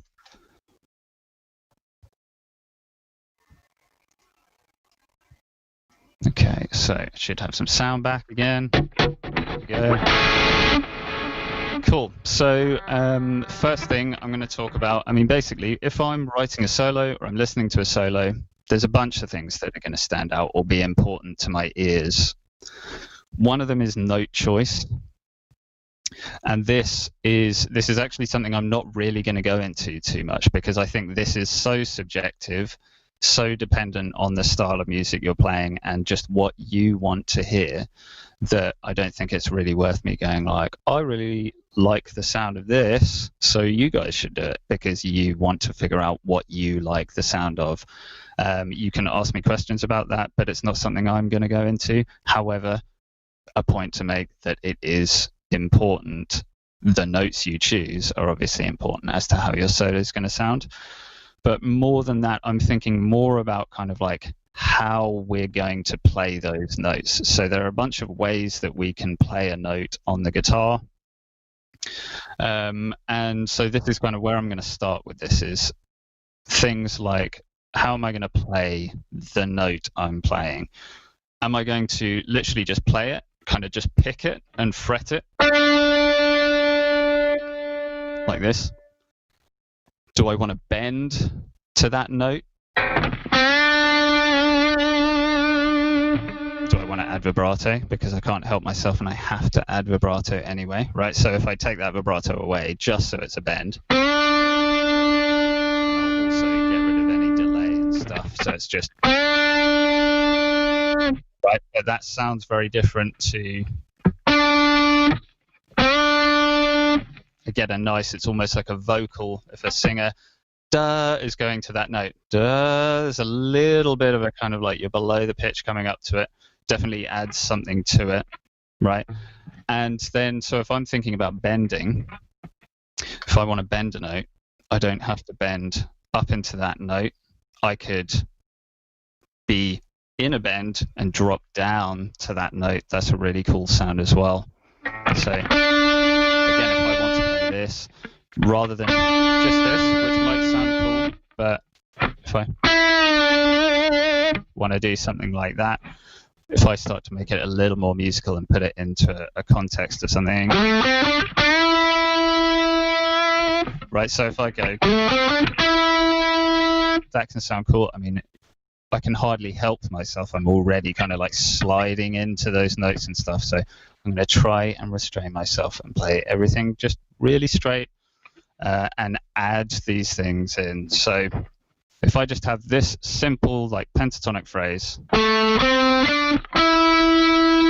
okay, I could just play all of them just like that. I could just play pick. I could just pick them all, right? But if I want that to sound a little bit more interesting, it sounds fine, but I don't think it sounds particularly exciting or fun.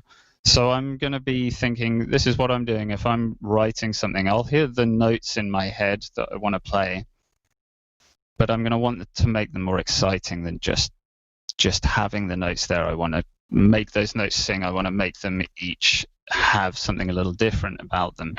So if I just have this little phrase again, well, I could bend up to that final note, right? And that's going to sound a little different. I could, if I do something like that, having dropping pitch, right? That's going to add something what I'm saying.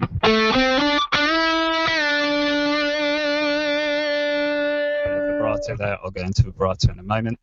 So with this bending stuff, this is like only the beginning with bending as well, because you can, right now I'm playing diatonically, I'm just playing like a pentatonic thing, but I might be able to get something a little different out of this by maybe not bending from a note that already exists in my scale, or this kind of phrase that I'm playing.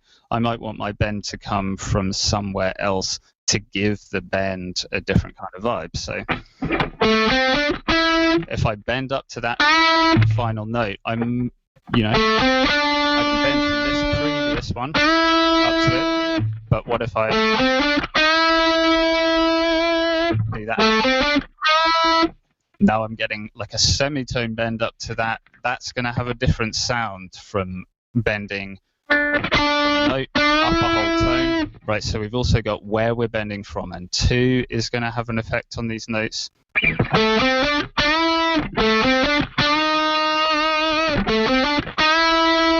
Okay, so I'm aware that what I'm talking about, for a lot of people watching, if you're guitarists, which I assume you are if you're watching right now, these might sound like, oh, bends, dude, I know about bends. Like, that's super basic.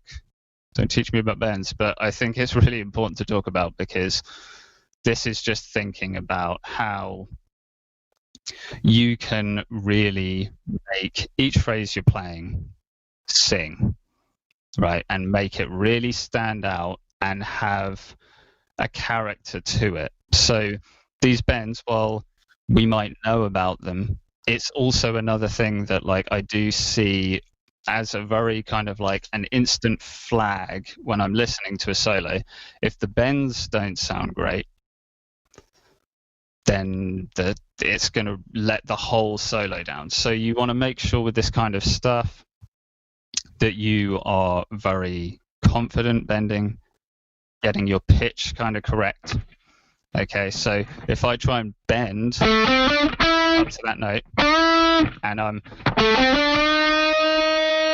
not quite reaching it or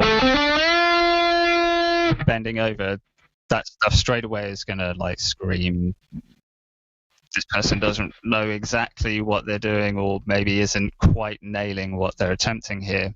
So we do want to make sure that we have really, really good control of our bending. I think that's one of the really important things if you're going to be playing solos, that you really need to have a good grasp of. So there are a few things you can do to work on that.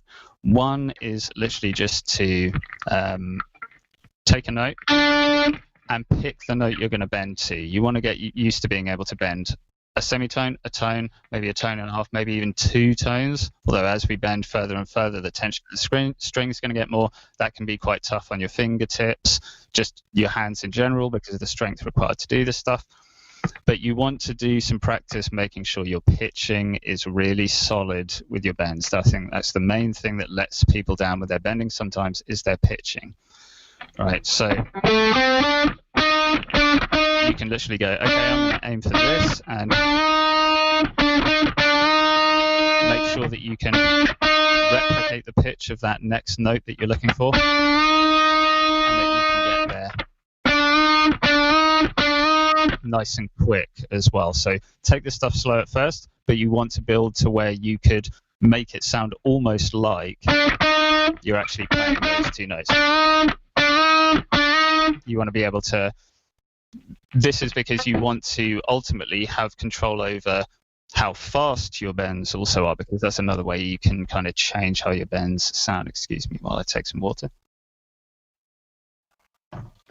So I'm going to try and not spend forever talking about bends and go through all of these things and see if you guys have more in-depth questions about them. But kind of with this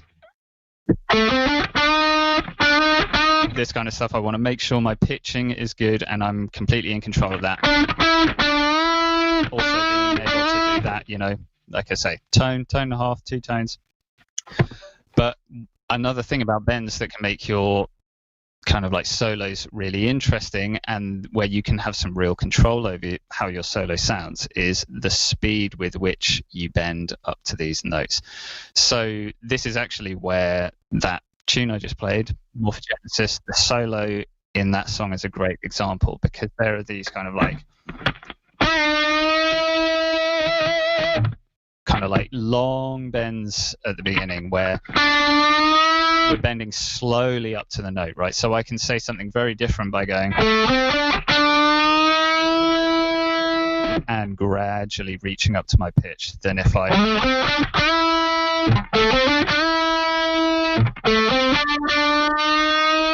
that's like adding a lot of tension in. So I want to think about how I'm using my bends, right? So I could do the same thing if I'm doing the whole like bend from above, bend down.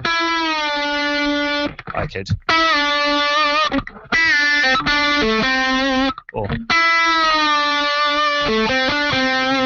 right? I can control all of that stuff really slow. Oh, Richard Thompson. Play your favorite glorious lick. Oh, okay. I'll have to try and remember it. I will see if I can come back to that a little bit later and play it. So now you have to stick around. But yeah, I'll try and come back to that because I keep writing new stuff every day. I've forgotten that already. Yeah, I'll try and come back to that a little later if I can. Yeah, so moving on from the bending. So if you have more questions about bends, put them in the chat. But that's only one thing, and I don't want to get too hung up on these. I'll try and move faster through these ideas because, again, I also think these are things a lot of you are going to know about already, but I just think it's really important that we kind of think about all the ways in which we can use these techniques to spice up what we're doing in our lead playing, right? So that we don't always bend or always slide or always only pick stuff, that we can kind of like pick and choose and do different stuff within our solos to keep things interesting. So the next thing that I think is a really, really important, almost kind of like essential thing for solo playing in terms of these kind of like basic techniques is slides. So kind of similar to bends, it's giving us like an approach or an exit from a note from either above or below, like changing the pitch, right? So similar to bends, I could slide to that note, okay? And again, I can control that slide at different speeds. There's different kind of like challenges with this stuff depending on how far you're sliding.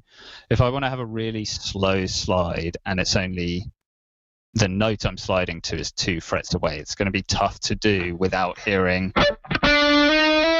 those notes kind of separate each fret that I'm passing over. But that might be the sound you want. If you're going for a longer slide, like a further distance, then you can get a little bit more out of it. But a lot of the time, if I'm using slides, I will use these a lot, not just within phrases,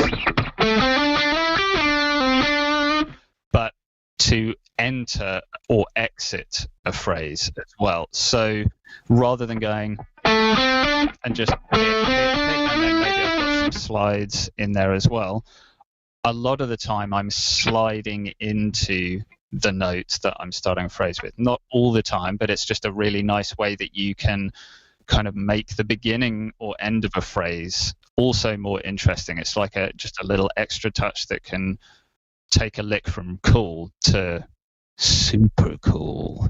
Okay, so if I play something like that, if I now put that slide on the beginning as well, right, it's just adding a little something. You might be like, oh, well, I prefer it without slide, and that's totally cool. It's just thinking about exactly what you want to hear and kind of expanding what you can hear in your playing and those different options, right? So I might want to do that for a lick, and then the next lick I don't, or I don't the first lick, so that when I do bring it in, it's something that catches your ear. That kind of variety is another thing I'll talk a little bit about in a bit, because that's another really important thing for your solo writing, is making sure you're not doing the same things over and over. So while these might be kind of like cool ideas that we can make some really cool sounding stuff out of, we don't want to go, well, those bends sound super cool, I'm going to do them and then I'm going to do them again in the next lick, and then I'll do them in the next lick, and then I'll do a big bend to finish the solo. We want to kind of mix things up, right? So sliding, we've got those kinds of, you can enter a phrase, right, with slides, but you could also slide up and out, sliding down. I think that the down thing, kind of like a descending sounding slide out of a phrase, is much more common than the slide up, but that might be another reason to use the slide up thing. Makes you sound a little bit different. It's something you don't hear that often. Right, that can sound super cool.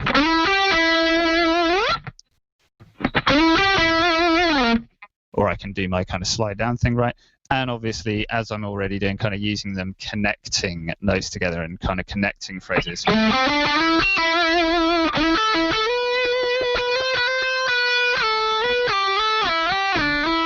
Right, so I can use these slides as well there. That kind of like last idea would be a bit more of like a legato kind of sliding idea, where I'm now tying multiple notes together with slides where I'm only picking the first note. So that's another way I could use slides, right? Is I could, instead of going, I could slide everything. That's something that I think can make for really interesting ideas and phrases, where it can take something that sounds very, very simple. I think a lot of the time we, like now thinking of metal guitarists, myself obviously included, is like a lot of the time I think we get hung up on, I need to put way more 30-second notes in the solo, there's not enough shredding, it's not enough technical, I need to do all that string skipping and tapping and sweep picking everywhere and everything. It's like, for me, I actually just really love the contrast between stuff like that and simple phrases, but making simple phrases sound more interesting through this stuff, these articulations, right? So if I've got a simple phrase like this thing, but I go, and I can legato slide it all, that sounds a lot more interesting than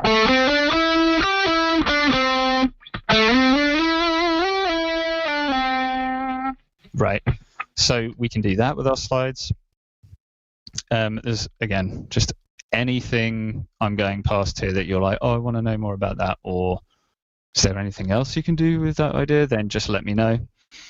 Just ask me a question here. So the next thing that I think, this is the last thing that I think is like, you absolutely have to have this stuff nailed down. And just thinking in terms of the whole nailed down thing, your sliding practice, just before I move on, is just same as your bending, right? You just want to make sure that you're comfortable kind of like doing slides really to as far as you possibly can. Some are going to be super hard. If you want to try and like slide a whole octave, that might be tricky to, but it's doable and can sound super cool. You can slide further than that as well, of course. I think one really important thing with your sliding, if this isn't something you've done very much of yet, because I'm not sure, there might be some of you here who, you know, are beginners or just haven't really done much sliding stuff. Some of you might be like, I know everything about sliding, stop talking about it. But I think the real important thing to get very accurate slides is to make sure that you're putting your eyes where you want to end up for your slide, right? So you want to set up the note that you're going to pick, and then wherever you're going to slide to, especially if you're sliding quite far away, you know, sometimes if I'm going just 5 to 7 or something, my eyes looking at the 7th fret in my kind of peripheral vision is so close by that I don't really need to move where I'm looking.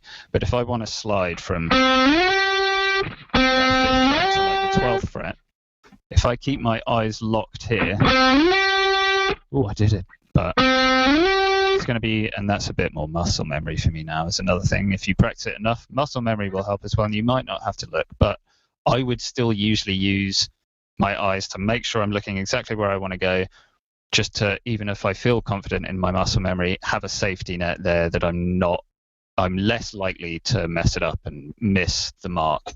So you want to kind of prepare your note, and as soon as I've got this note kind of like fretted even before I've picked it, as long as I can see, yep, my hand's there, I'm good to go, I'm now going to be looking to where I want to end up for my slide. So when you're practicing this stuff, just make sure that as soon as you're in position here, before you're needing to get to your slide note, you're looking where you want to go.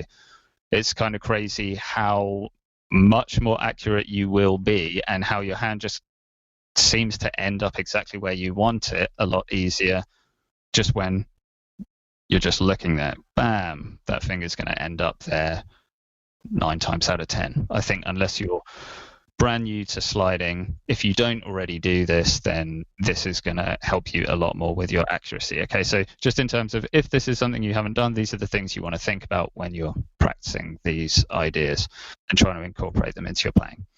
Okay, so the next final kind of thing that I think is absolutely like integral to being a great solo player, although obviously that's still subjective because everyone's going to like different sounding stuff.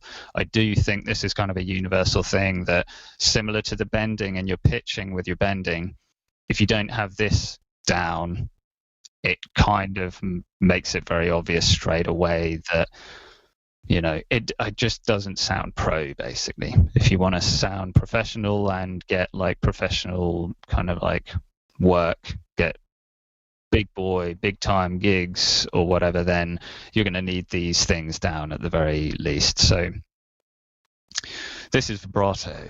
Okay, so vibrato, if you don't know what it is basically kind of manipulating the pitch of your note.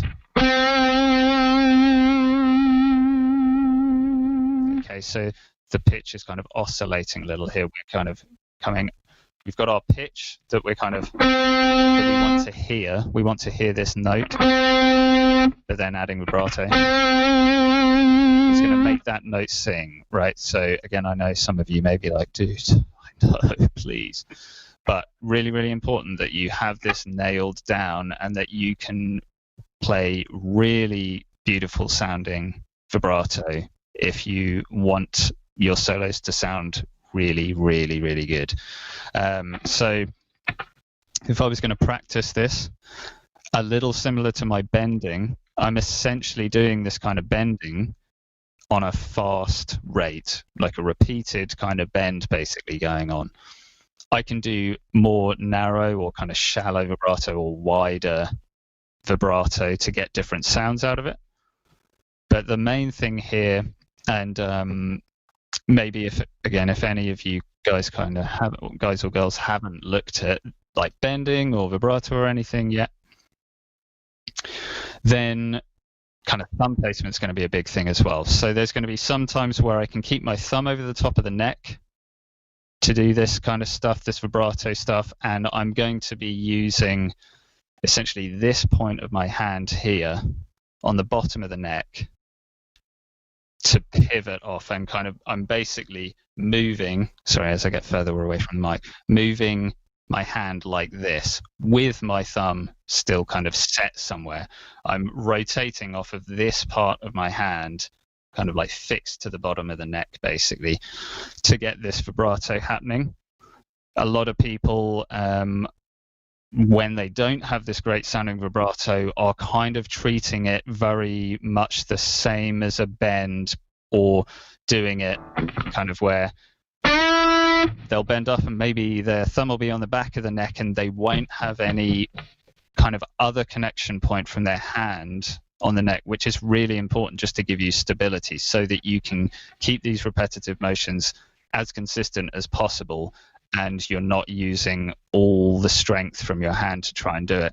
If we're doing bends where we get our thumb on the back of the neck, which sometimes we're going to need to do,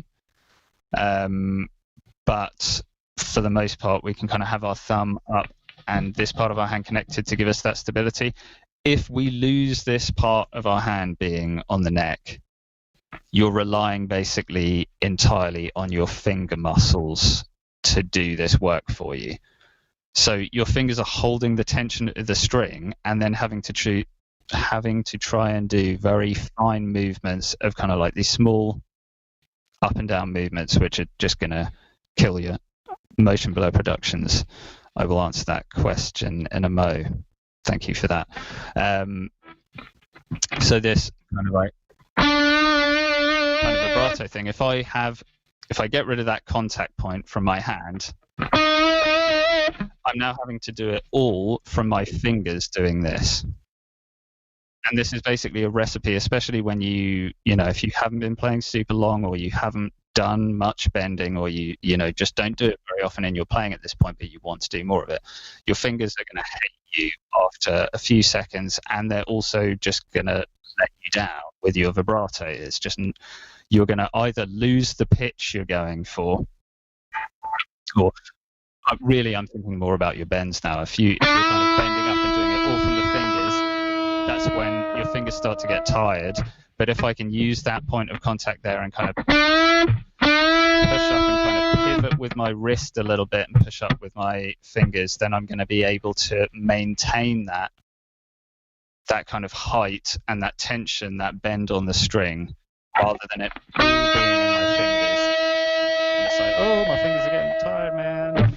So similar with your vibrato, you want that point of contact here. I think that's like the easiest way to get like a nice consistent vibrato. It's the way that I do it, and I think most people are going to do it instead of having your fingers like this. You may have to do this sometimes depending on where you are on the fretboard and which string you're on, but a lot of the time we can be in a position here where we've got this pivot, and it's going to mean I can just do that pivot, kind of like bending the string a little bit back to my kind of like resting pitch there. Okay, so if I'm here, G string, 7th fret, and I want to add some vibrato, I'm essentially going to be mostly trying to actually target another note that exists rather than a pitch somewhere in between notes is what I tend to do. You can target pitches in between notes and you'll get a slightly different vibe out of it. But I think it usually sounds best if we're actually thinking about kind of, just like with our bends, targeting another pitch. And if I've done my bending practice, right, I can target that pitch, drop back down, and then I'm just trying to do it at a consistent rate. And if I'm starting out just for the first time trying to work on my vibrato, this is what I would be doing, and this is what I did when I was trying to get a nice kind of vibrato technique.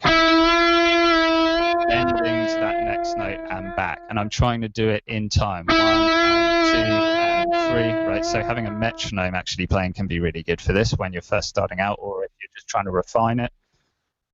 Tick tock, tick tock, tick tock. Right, my metronome's just clicking away, and I'm trying for each beat to be resting, pitch, bending, resting, bending. And I want that pitch accuracy to be good and the rate to be good. Then I can start getting a little bit faster, and you'll get to a point here where the kind of the separation between your bent note and your resting note starts to disappear, starts to blur, and that's when you get from the sound of like bending now becoming more vibrato stuff, right? So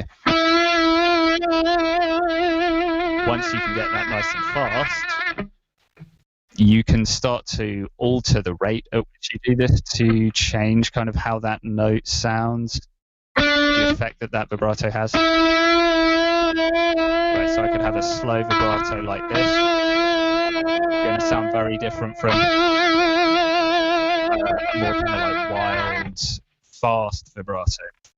Right, so there I'm doing what I would consider like a normal kind of vibrato. It's not pitch shifting too far away from the note I'm resting on, and it's also not too close to the note I'm resting on. I'm essentially targeting sort of a semitone away at this point. But if I was going to do a wider vibrato, it's going to have another different kind of sound. It's another thing that if I want my note to sound a little bit more kind of like wild and that kind of like 80s vibrato, is I'm going to be maybe targeting like a tone away would be a good place to start.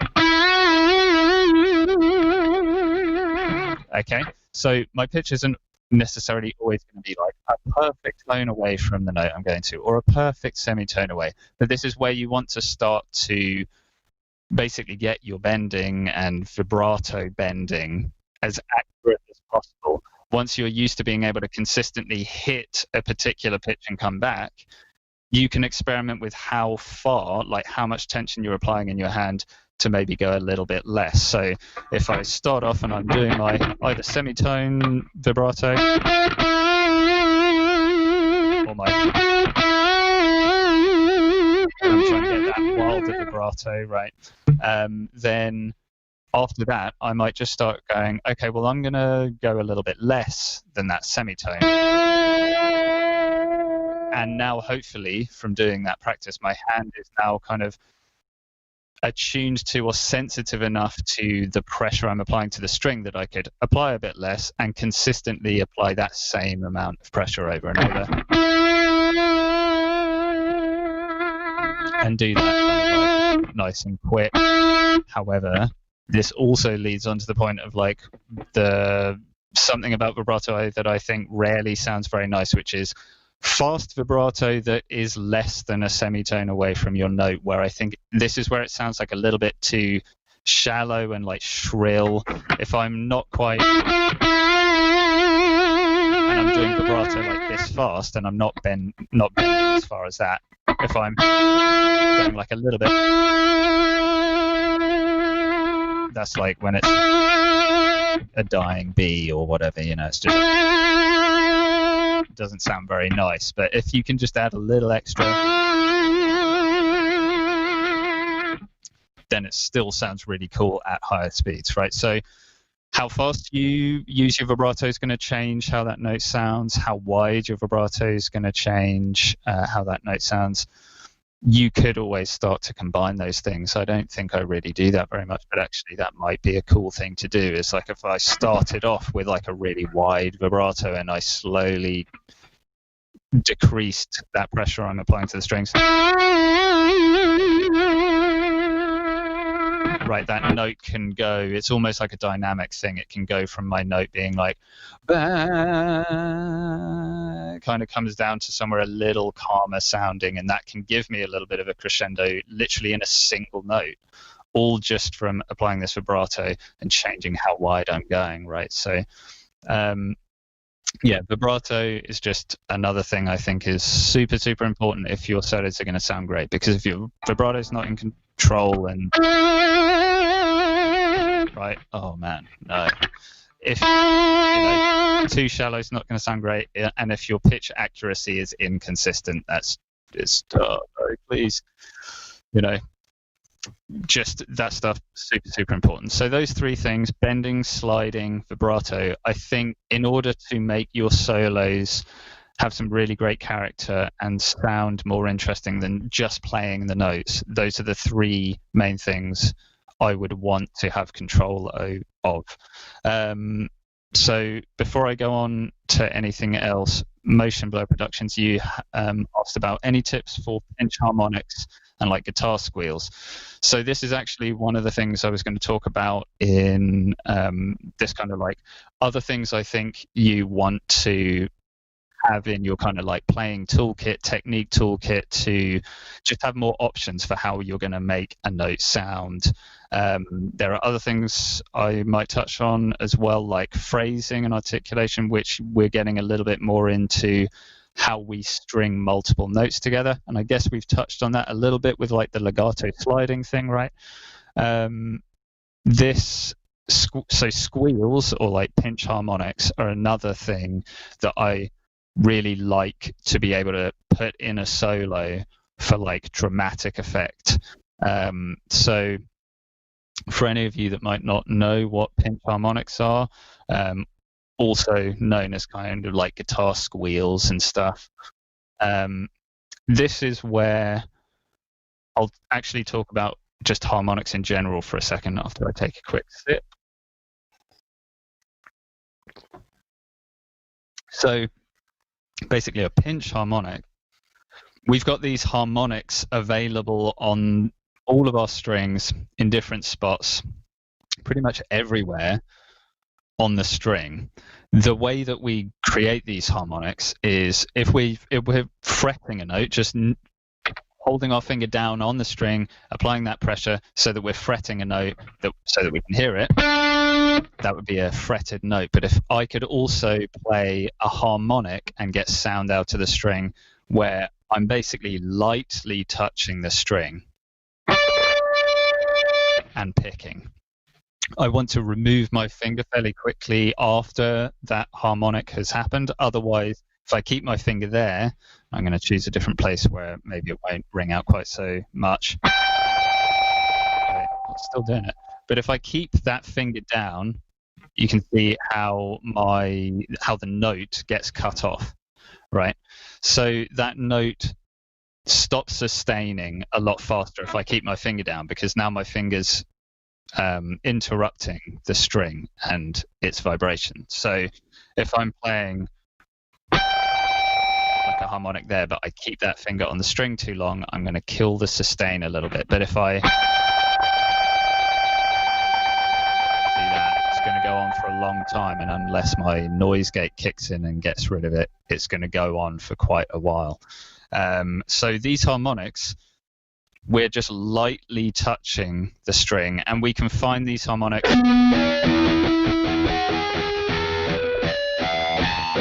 lots of different harmonics in lots of different places across each string, right? So there's just my E string, sixth string, right? If you've ever heard that sound in a song, that's what's happening. It's just natural harmonics just lightly touching the string and moving across it so that you're hearing all of the harmonics come out. That's an awesome sound. And we'll get to the pinch harmonics in a second. Basically, these harmonics, right, are created by lightly touching the string.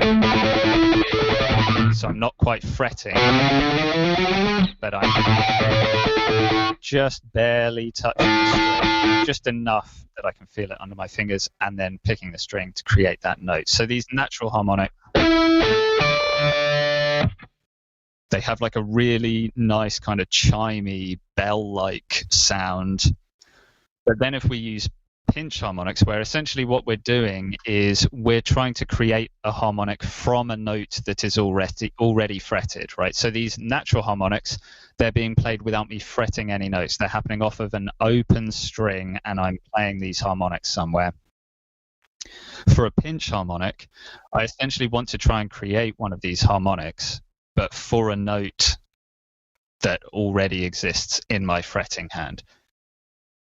I could try and do that by maybe like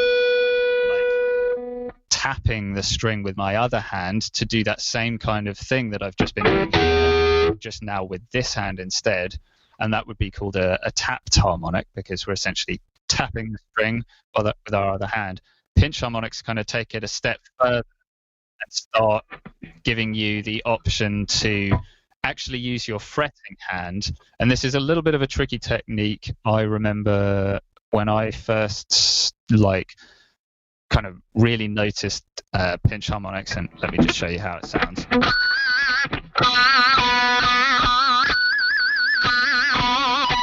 Right, it's these kinds of things, so you can hear where that like guitar squeal kind of name comes from. You can also fluff them real easy and get some horrible sounding stuff if you don't do it right, but you can get all of these kinds of sounds out of your guitar using this technique of pinch harmonics. So basically what I'm doing to create that is it's allowing me to create a harmonic off of a fretted note, like I say, instead of having to do it from an open string where I'm not necessarily going to be able to play every single pitch that's available to me. I'm going to be limited to what's there. So now if I want a specific pitch, I might need to fret somewhere so that I can then get a harmonic off of that. This pinch technique is called such because you're using your guitar pick, and let me know if, I know because my webcam isn't the best, you might not be able to see this, and it's kind of like a real fine detail thing. I do this for guitar lessons, kneel up on my desk and just get the guitar closer to the camera. I might even just do that in a moment.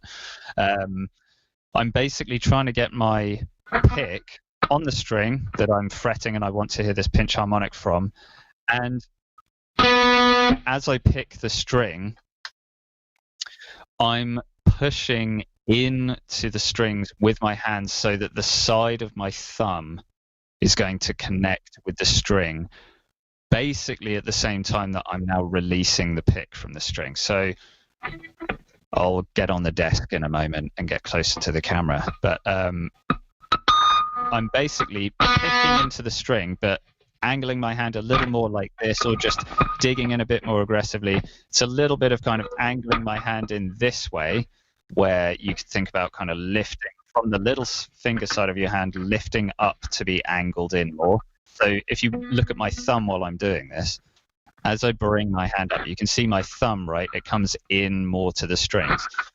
I want my thumb to get into the strings so that my thumb can act as that part of my hand that's creating a harmonic. So the difference here is that we're having to pick and do the harmonic with the same part of the same hand.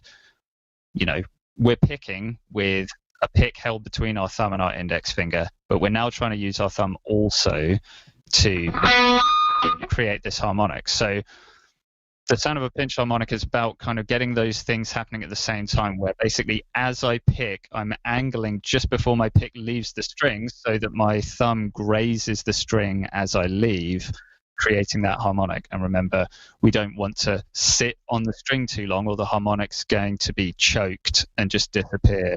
The sustain won't be there, right? So you can hear that, right?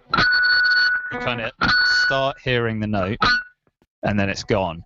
And that's just because I haven't left the strings as soon as I've kind of formed that harmonic, right? So this takes a little bit of time, and it's absolutely fine if you are trying to get used to this idea. Start off just doing that kind of like creating the harmonic, but it being choked. If you can still hear that kind of high note, right? Do you like my singing? If I can at least hear that I'm getting that crazy, wild, like high-pitched sound, right, then I know I'm starting to form that harmonic. And sorry, getting distracted by the next question. Let me have a look. I'll come back to this. What are your favorite exercises for syncing left and right hand for speed? Okay, Lee, I will come back to you in a mo. So if I can at least hear that note begin, I know I'm getting the right kind of approach with my thumb, right? If you're not hearing that yet, you need to work on that angle first, making sure that you can get some connection from your thumb on the string. Then if you really feel like, so, pay attention to, can I feel anything on my thumb? So you want to not only be thinking about, like, what note am I holding here and am I picking the string? You actually want to consciously be thinking about, can I feel the string kind of like tickle my thumb, basically? Because as you pick and then turn, you should feel a light kind of like tickle against your finger as the vibrating string is basically vibrating against your thumb for a second. So if we can make sure, yeah, I'm feeling that string under my thumb, so I'm definitely approaching the string in the right way. Hey, Jimmy, how you doing? I'm well, thanks. Hope you are too as well, man.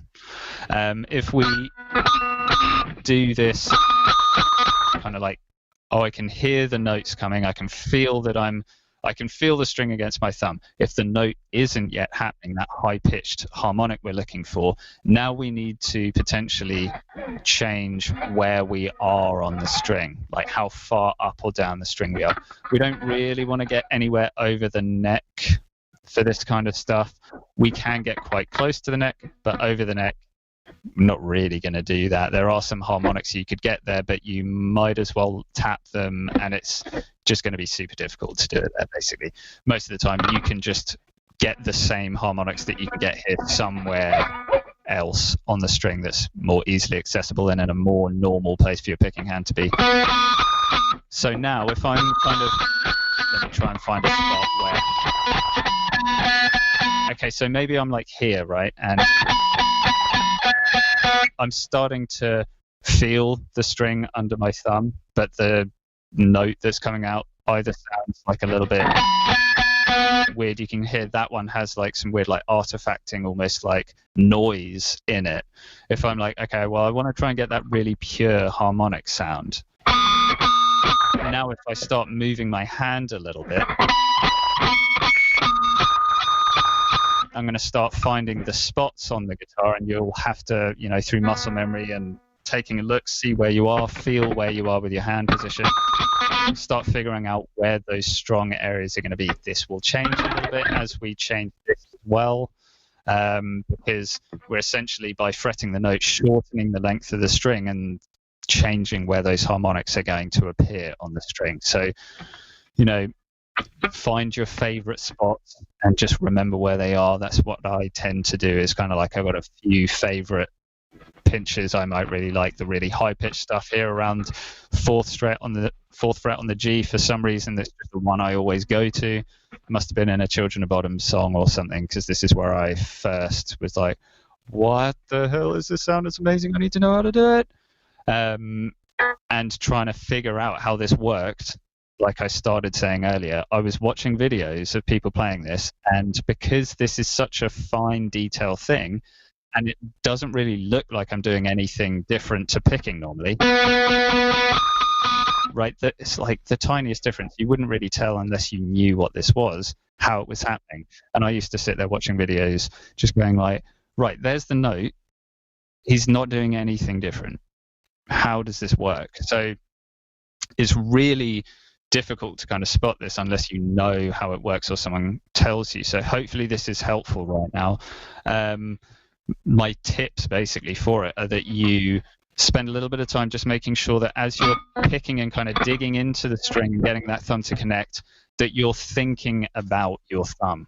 How does my thumb feel? Can I feel that tickling that I need to feel on the side of my thumb that's going to tell me I have connected to the string with my thumb and not just the pick? And then from there, once you're getting those notes to happen, you need to get used to, as soon as you're feeling that happen on your thumb, that you're away from the string straight away. So you don't need to come away like this. I'm just doing that so that it's, an exaggerated example of, you need to get that hand out of the way, that thumb out of the way, pick out of the way, don't be touching the string anymore, basically. But you can do that as easily as just, my pick is now out from the string just a centimetre or two. As long as I'm not touching it, I've now got that harmonic ringing out. Right, so you can get different harmonics depending on where you are on the string, and depending on kind of like what I'm fretting with my left hand. I know some of this stuff sounds horrendous when you don't hit it properly, and even when you do hit it properly, because it's just super high pitched notes. So sorry if some of this is also horrible to listen to. But yeah, so then basically, like, really the thing that makes these sound super cool, in my opinion, for soloing at least, is I don't think there are maybe some times where I would use these pinch harmonics in a way where I'm not also adding vibrato, but rarely. Most of the time, if I'm using pinch harmonics in soloing, it's so that I can really make like a particular note just like really like scream at you in a cool way, not in a disturbing, horrible way. Right, so I basically want to add that vibrato as well, is usually what I'm going to be doing. So I'm getting that thumbs touching the string like at the same time, basically, as the pick is now leaving the string. I'm letting go of the string as soon as I can feel that like little tickle on the side of my thumb. And the more you do this and practice this, the more it will become a thing you just don't even have to think about. You subconsciously just register, yeah, I just felt that happen, and you're away from the string and that harmonic's happening now. Then you want to be adding that vibrato, which, if you've done some work on it, is going to sound really nice and consistent, and your pinch harmonic's is going to sound nice for it. Right, then we want to add that kind of like vibrato to it. Hopefully that helps. Motion blur. If there's anything else I can do to help you with that, if you're like, that doesn't make sense, dude, please help, just put another comment in there, and I will try to go back over this if I have time. So yeah, there's some other kind of things we can look at for our solo playing, but first I'll try and address your question, Lee. So my favorite exercises for syncing left and right hand for speed. I've definitely done a bunch of kind of like creating exercises and playing exercises to work on stuff like speed. I'm kind of assuming you might be talking a little bit about, if you're talking about the sync between left and right hand, you're maybe talking about like for alternate picking specifically, or like economy picking as well, rather than legato stuff. So I think like for me, alternate picking is one of the harder things to get like super good with, because it's just physically very demanding and difficult. I don't tend to use too many exercises, and to be honest, it's something where like I could probably use some work with it, but just because I find it so difficult to do amazingly, there's other stuff I know that I really like in my own playing. I kind of focus on things like tapping and just all this stuff I'm talking about a lot more, and like arpeggio stuff rather than the. That being said, I do still use it because it sounds really cool. It's just one of the harder things to do. So I've got some exercises that like I have for students. I think mainly for me is I'll either, basically I want to figure out where is it that I'm tripping up with my synchronization. A lot of the time if we're doing kind of like 3-note per string stuff, like please feel free to put any more info about the kind of music you like to play and the context in which you're talking about this stuff being used. So because I'm just going to be going off like, well, I'm a metal player, this is how I use it.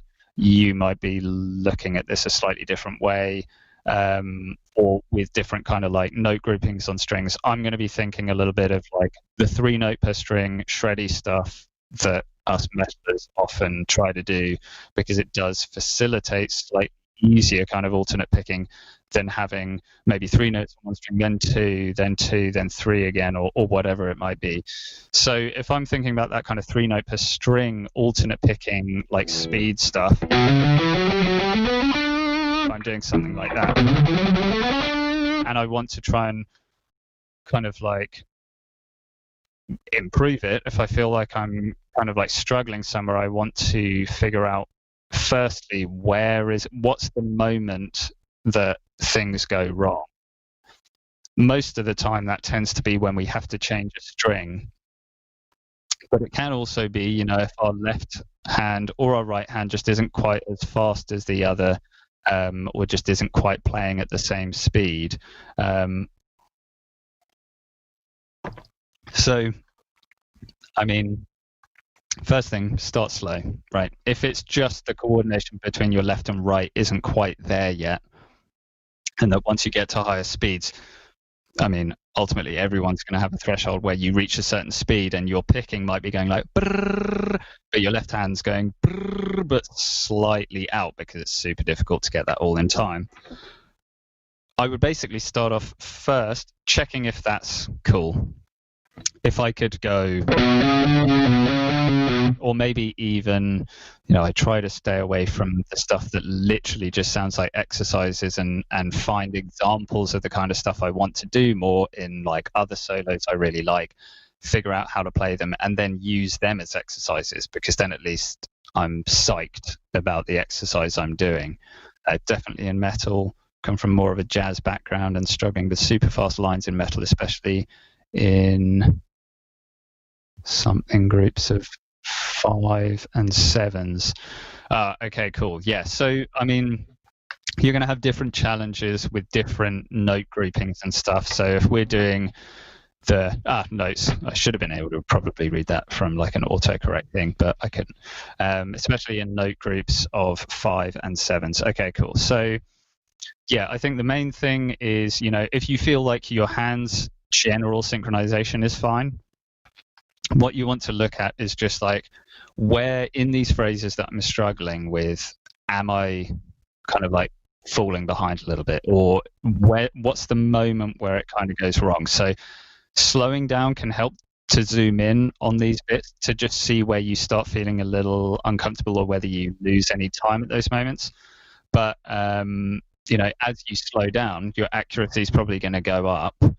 Trying to kind of like look at your playing when it's really fast but not quite working can be difficult to analyze because it's so fast it's hard to see where it goes wrong. So that's when I would probably film myself playing as well, because then at the very least I could upload it to my own YouTube channel and keep it on private so no one can see me messing up my picking, but then I can use like the slowdown function. And I can like listen in a little more closely and just, try and really pick out where it is that I'm kind of falling behind. I do tend to use songs and solos I know more as a practice tool rather than the exercises, just because a lot of the time the exercises aren't necessarily going to be something I'm really ever going to try to incorporate into my solos, or they might just sound very kind of like non-musical and boring sometimes. I do have some exercises though, so if you want to send me a message, or like you can send me a message on Facebook, I'll kind of do those little notes and plugs now, I guess. It's like if you search Benjamin Ellis Music on Facebook, you should find my page. I'll actually put links in the chat towards the end as well, just so that you can go straight there. If you want to send me a DM or anything and ask me, for some specific exercises, I might have some stuff I can send over to you. No worries, dude. I'll try and explain a little bit more as well, maybe, just because this feels like quite generic to me, but it's tough. This kind of stuff, if we did have a lesson or something, you wanted to hook up and actually talk about it in person, I'd be able to see exactly where you're struggling. That's the big thing with this stuff, I think, is at first you've got to analyze, well, where is it that I'm struggling? Because the likelihood is that you're not like failing to play every note. It's just there's a particular point where you're like going to be losing a bit of timing, like I say, quite possibly when those string changes come in. And when you've got like groups of 5 and 7 and stuff, you don't have, like with even numbered groups of notes, your pick is going to go down, up, and be back in its down position, right? When you get to the beginning of that next phrase, 5 and 7, your picking's going to be reversing at the beginning of those phrases. If you're doing like consistent 5s and 7s, or even if you're just going 5 or 7 and then into even playing, your picking's going to end up flipped around from where you started. So it's kind of, figuring out where you've got an issue is the first thing, and then making a point of kind of like just focusing on that one bit. So if, for example, I'm trying to do something in like a group of 5, like right, one thing I might do is not alternate pick it, because like I said, alternate picking is really tough, especially if our picking's like turning around. I might be able to use something like economy picking there, which would help me more.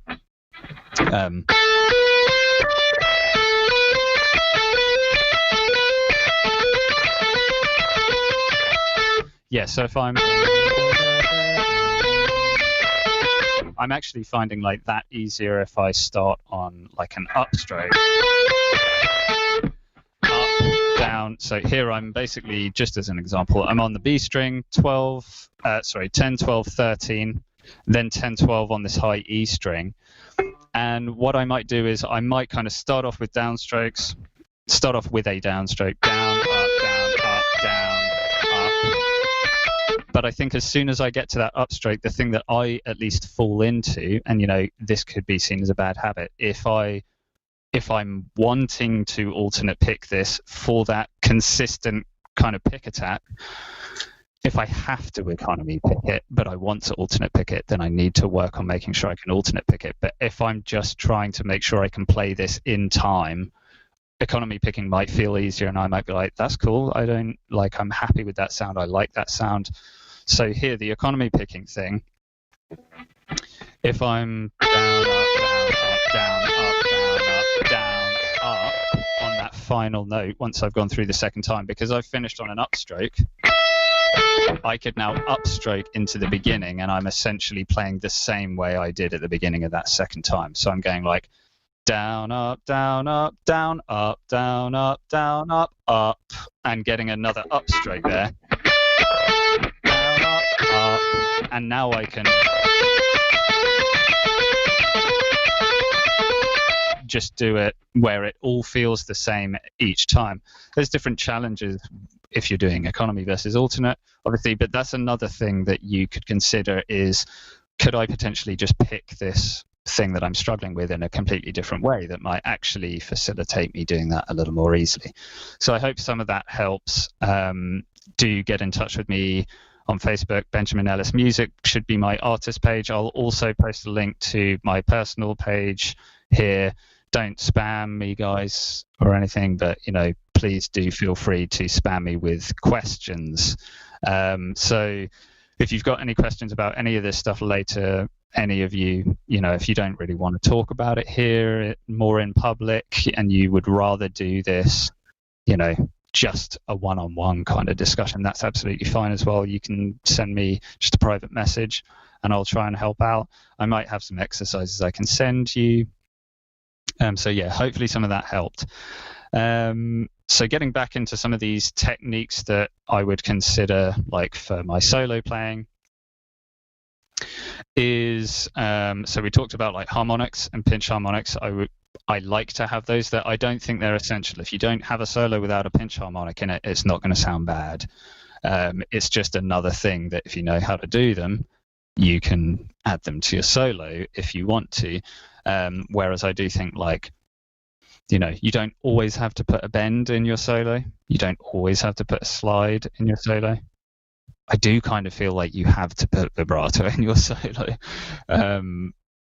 But that's me. And I think I just think it makes it so much more like lyrical and closer to the human voice to kind of have that there.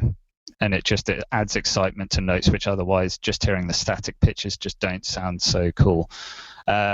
But these other things, they're a little bit more kind of like, extra stuff you can add. So we talked about harmonics and pinches. The other thing was going to be like how you pick if you're picking. And I think we've just touched on that a little bit. Is like, well, I could alternate pick everything and then I'm going to get a very consistent pick attack.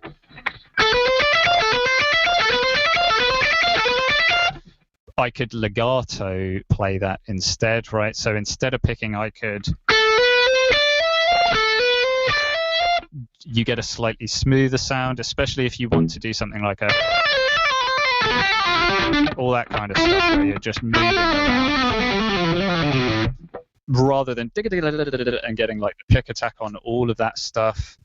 You can get a more fluid kind of sound if you use legato playing, right? So legato playing, for anyone if you don't know what legato playing is, it's basically where you're going to play the first, at least most of the time, it's going to be the first note in your phrase on one string you're going to pick so that you can create that initial vibration of the string, create that volume. And then everything else is going to be created just by placing our fingers, fretting the string without picking those subsequent notes. So I'm picking the first and then doing what's called a hammer-on, where I'm kind of hammering my finger down onto the string to create the note, kind of like piggybacking off the vibration that's already in the string because I've picked it. If I don't get those fingers down fast enough, it's going to do kind of what I was talking about with our harmonics, where my finger's going to touch the string but not fret it and add that pressure quickly enough. And that light touching of the string is going to kill the note before I can kind of create it without a pick there. So, that would be if I picked and then tried to hammer on, but I didn't hammer on fast or hard enough. It's going to mute the string before I've created that note. I need to get that finger down with a little bit of force and speed so that I'm kind of like taking over from that last note. So this would be legato playing, as if you're kind of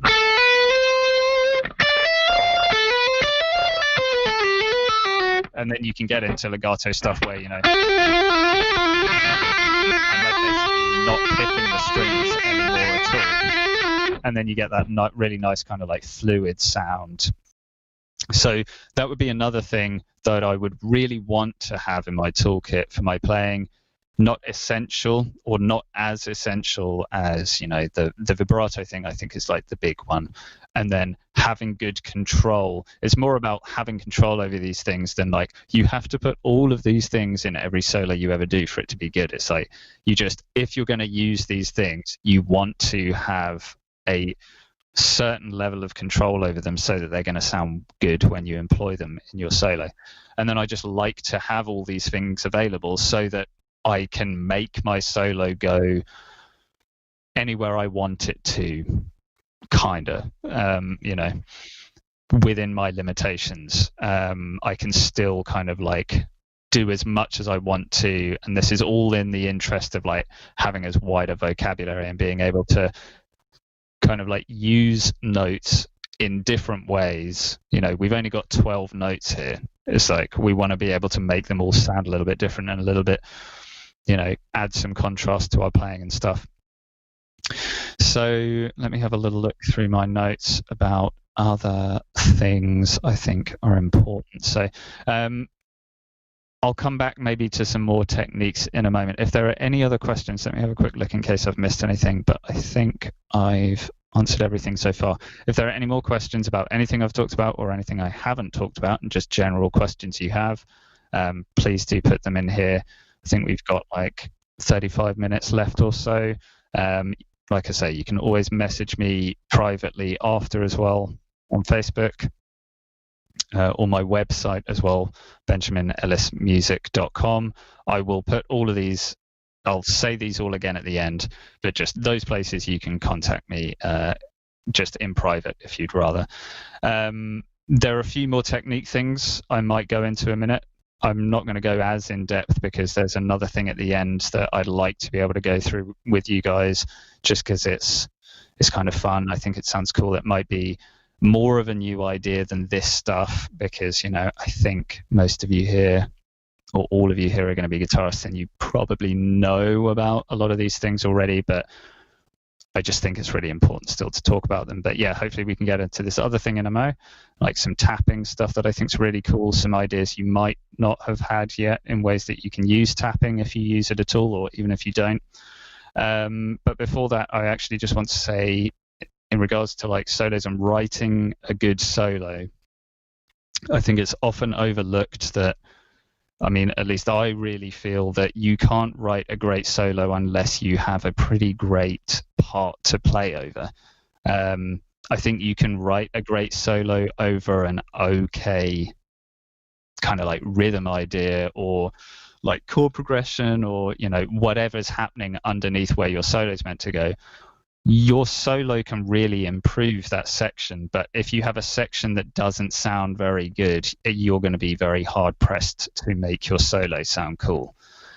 This is something that, like, in my experience, just kind of like from my own writing, from kind of like doing sessions for other people and guest solos for other people and things like that, I often feel like when I kind of like have a track to work on from someone else, or when I've struggled to write a solo on my own material, it's because it almost feels like the solo section has maybe just had less attention than the rest of the song, because maybe there's a bit of a preconception that, well, there's going to be a solo here and the solo is going to sound sick. The solo is going to make this sound cool, but you will be very hard pressed to make your solo sound good.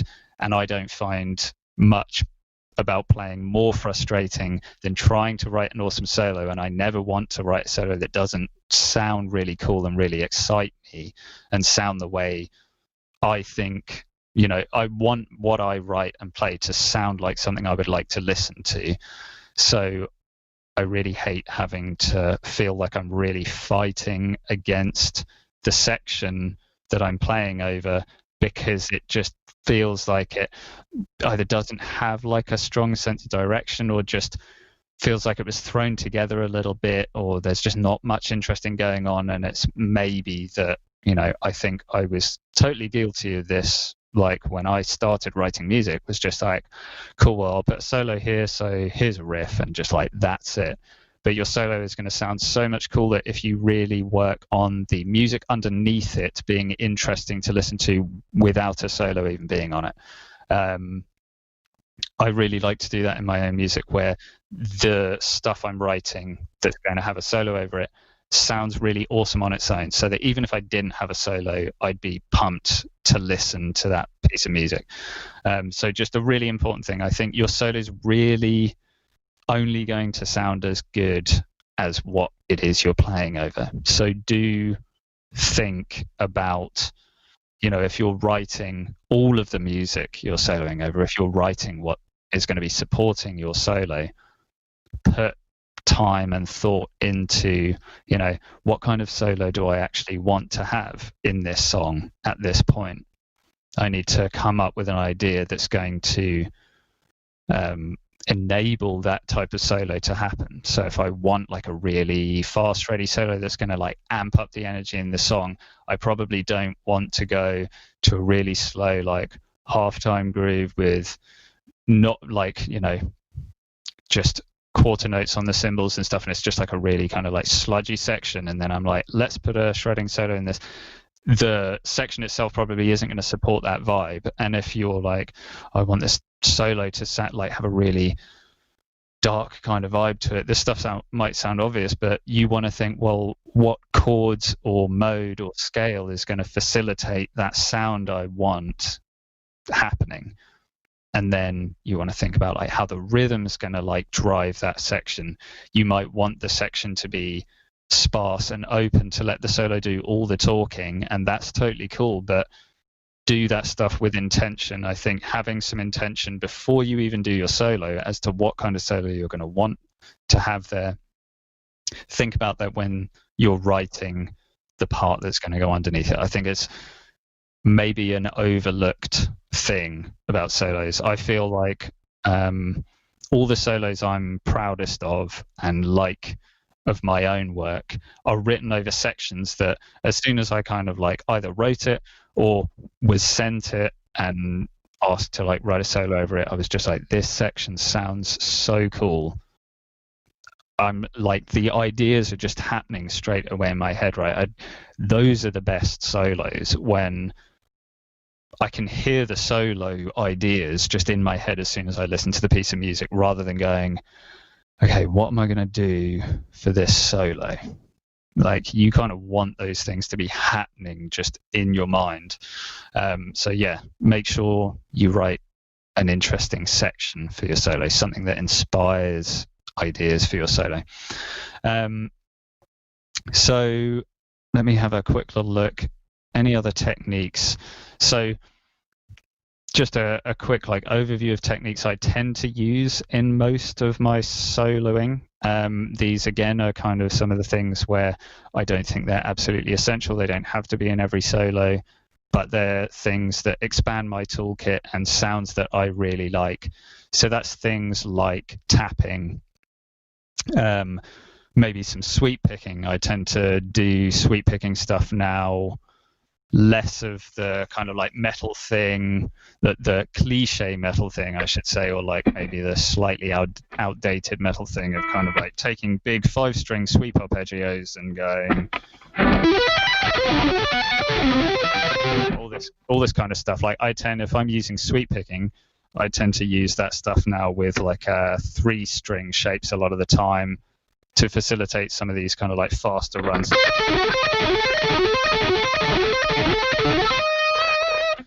I like that kind of sound a little bit more, and I can work that in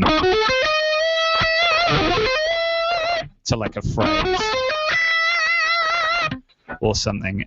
But like sweep picking, that's another thing that if you're a metal guitarist, I think you want to know and understand at least a little bit. I'm not going to go into those things because I think they, similar to kind of like the synchronizing your hands question from earlier, it's the kind of thing where, there's plenty of videos out there telling you how to do it, but if you would like any advice from me on how to do it, it's going to be a million times easier, or just, it's really going to work if I can have some FaceTime with you and see where it is you're struggling or want any guidance or advice on. But these kinds of things are other things that I'll be thinking about for my solos. Not necessarily every time, but they're tools I know I can use to add certain sounds to my soloing. And I think we talked about pretty much everything else. There's also like whammy bar stuff, which for a long time I haven't really done. If you guys don't know what that is, it's basically, I've got a guitar behind me. You'll have seen guitars where, and I'll grab it in a moment, but where there's like a metal arm here. Let me grab it so that I can actually demonstrate it quickly. While I'm faffing around, please ask me some more questions if you have any.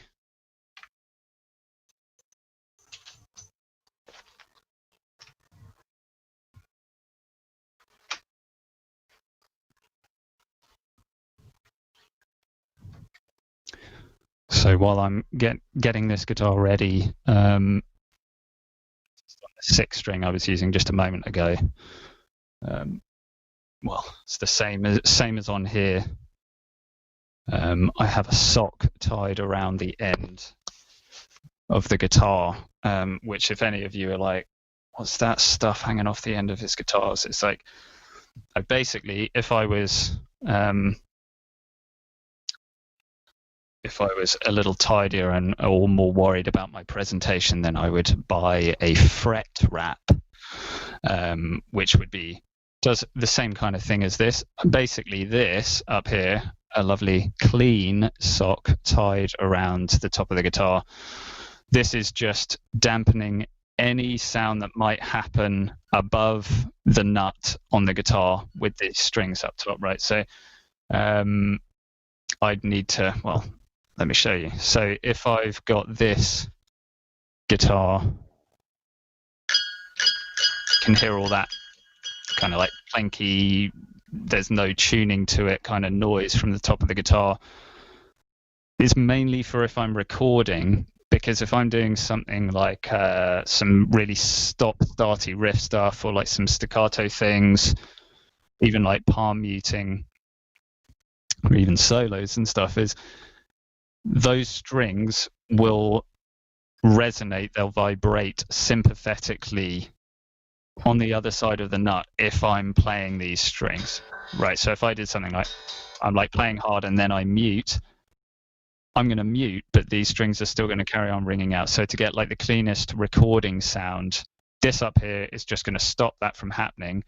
And then the other thing that I can use this for, usually when recording, I don't really do this if I'm playing live because there's too much to think about and I just want to think about playing the part, and I'm just going to try and use other techniques to keep my playing as clean as possible. But if I'm recording, for the easiest way to just get super clean takes and not have maybe an otherwise perfect take ruined by me accidentally slightly brushing a string I'm not going to be playing and hearing some string noise, I can also bring this down here, and then when I'm playing, and I'm going to need to plug this guitar in now, is when I'm playing, if I do accidentally hit a string I don't mean to, or there's some string noise going on, that's going to cancel it out, or at least catch most of it and keep my takes and my performances a little cleaner.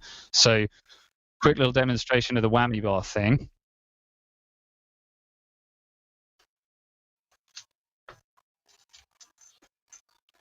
And let me mute this or it might sound horrible.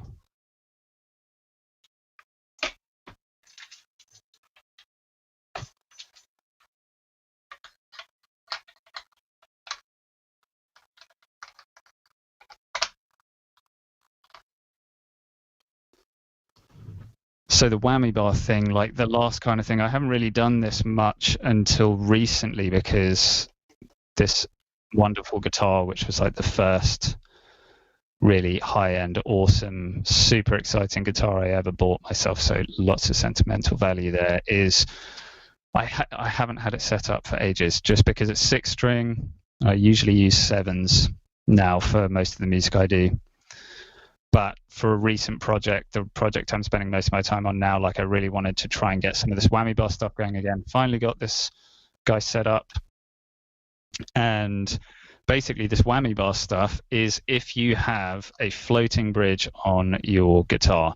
So you'll know if you do, because you'll have this tremolo arm or whammy bar here, as it's also called. And basically I can use this to make some pretty crazy pitch bends happen with my guitar.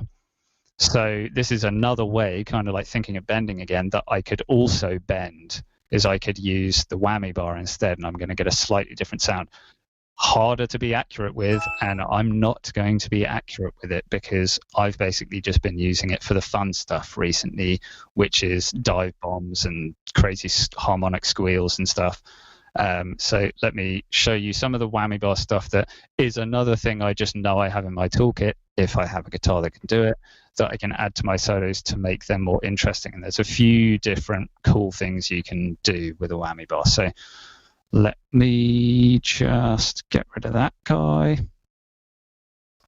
So now with a whammy bar, I could turn my amp. I can basically manipulate the pitch of my strings both down and up. You'll get some bridges where you could only pitch things down, but if you get a fully floating bridge, you can also pitch it up. So you can get some pretty crazy sounds out of it, and maybe I could, you know, if I want to leave or enter a phrase now, like I was talking about, kind of sliding into stuff or out of stuff, or bending into things or out of things, I could now use this. This is a different way I could bend. I can also add vibrato with it. But it's more these kinds of things that are really kind of like unique to it, is where I can get these really crazy kind of pitch manipulation sounds, where there I'm basically just hitting the bar a little bit and getting the pitch to kind of like drop or raise very quickly and straight back to the note. So it's kind of like quicker and just smoother than if I was trying to do that with my fingers. It has a different kind of sound, but just because of how rapid it kind of comes back to the note. Right, or I could, that's the coolest thing. That's my favorite thing, is just being able to do what's usually known as a flutter, where because of how this works, a whammy bar works, just a brief, crude explanation of it is I've got my bridge through to the other side of the guitar. There are springs attached to this bridge, screwed into the guitar further up. So these springs are attached both to the guitar, the inner guitar, the wood of the guitar, and to the bridge, to create a tension between them that then you can kind of like tune your guitar up, and it will stay at whatever tension you set it to. It can be a bit fiddly setting it up, but after that you have that tension, that kind of like normal tension maintained by the springs, and you can now manipulate it a lot with the bar. And so with the bar, what I can do is I can actually get this kind of like flutter thing where the springs are essentially going to like be pulled. They're going to go back and kind of like do this a little before they get back to their full tension. So rather than kind of like the springs stretching out and then just going back to where they were, it's a little bit of kind of like back and then doing a little bit of like a rattle, and it gets you this kind of sound. Turn the volume on. So if you combine that with like harmonics and stuff, that's when you can get some really cool sounding stuff. Right, so that's just another thing that I know I could use if I want to. Definitely not essential for solo playing. Sometimes it can be detrimental to your solo if you do that stuff too much. But that can be a really fun thing, and it's kind of like, I guess, the last other thing in terms of these kind of like different techniques for different ways I could play like a single note, right? So I could bend, I could slide, I can add vibrato, I can do the whammy bar stuff, I can pinch harmonic those notes, I can play a harmonic note. Then you start getting more into like the technical things of like how you play a stream of notes. So legato and your sweep picking, alternate picking, economy picking, the different ways I could then play, a group of notes, which I'm not going to worry about going into too much. Now I'm going to try and quickly butcher a little tapping lick idea and just start to have a little look at kind of like what's going on with it quickly before we have to finish up. If you have any questions, though, they're more important for these last 15 minutes. So please do let me know in the comments real quick if you have any questions you want to run by me before we have to call it a day. So yeah, add any questions you have real quick in the comments and I will try and answer them before we have to finish up. Otherwise, I'm now going to put this back and grab the other guitar again and quickly go through this little tapping idea.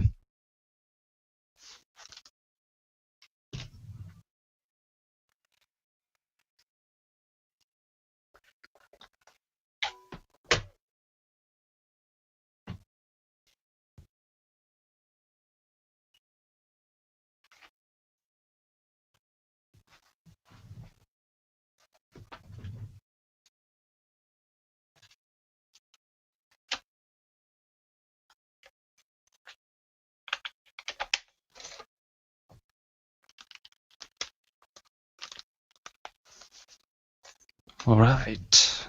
Okay, so let's get that volume back one more time. Okay, cool. So this little tapping idea, I probably won't play perfectly, and I will.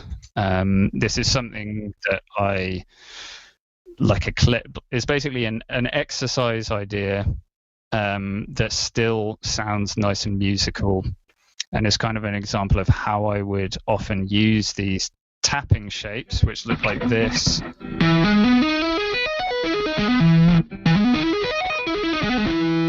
Like that, how I would use them either within a solo, or this exercise is basically to get you used to using these shapes, but then also tying them together to move around the fretboard and move throughout whatever harmony you're trying to play or create.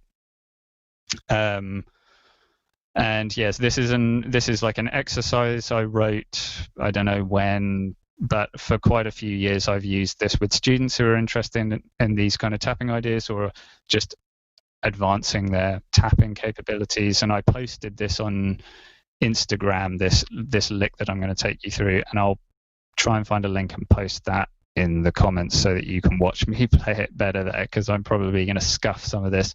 But as long as you get the kind of concept of these shapes, I think these can be really, really fun to use and spice up your soloing, or just kind of like, yeah, bring them into your toolkit as other like arpeggios you can use and stuff. So basically this idea kind of goes like this.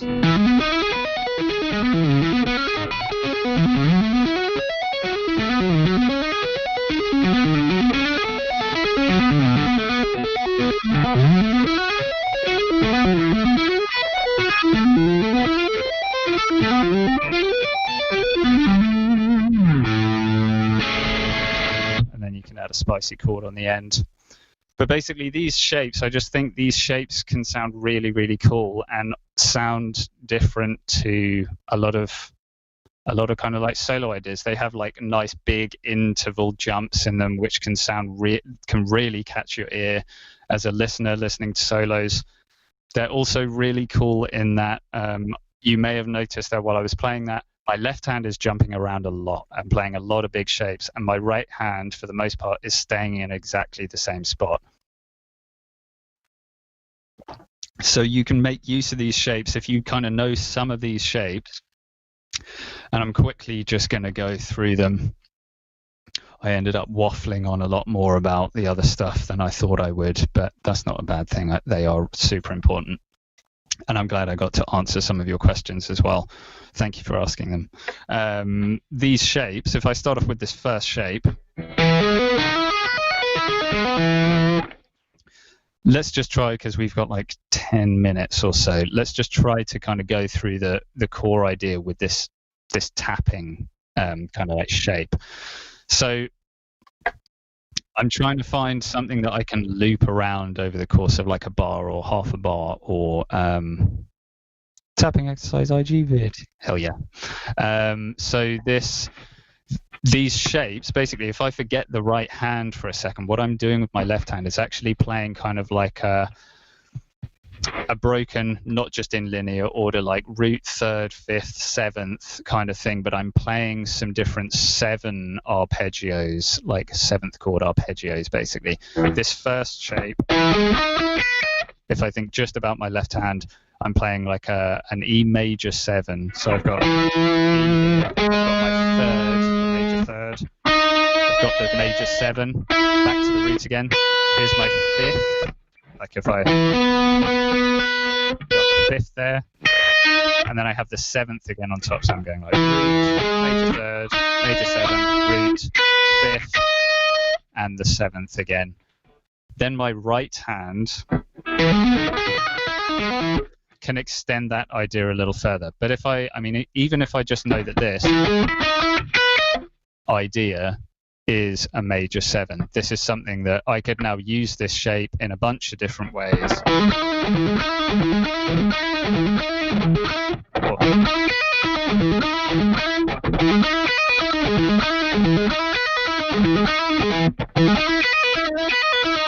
Right, I could use that, or I could not shred around with it and just, I can break that up a little bit and just go, well, I now know that I can play some major 7 stuff here in this kind of shape. But then my right hand, the great thing about using these and then tapping is now I could potentially extend the chord even further to get a slightly more complex sound out of it. Just change the sound in whatever direction it is I want to go with the sound. And I will often use these ideas where I will basically start out with one arpeggio like this. I'm quite used to these shapes now because as soon as I discovered them or kind of like figured out this kind of thing, I was like, that's a cool sound. I'm going to use that all the time. So what my right hand can do now, because I'm doing this with tapping in this particular instance, is I can now extend the chords further if I want to further complicate the sound, but in a nice way, if I want to make that sound a little kind of like deeper and richer harmonically. So I know these notes I've got here in my left hand. Now with my right hand, I can figure out if I want to spell a particular chord, I can think, okay, well, let's try and target those notes. But in this particular case, right, this,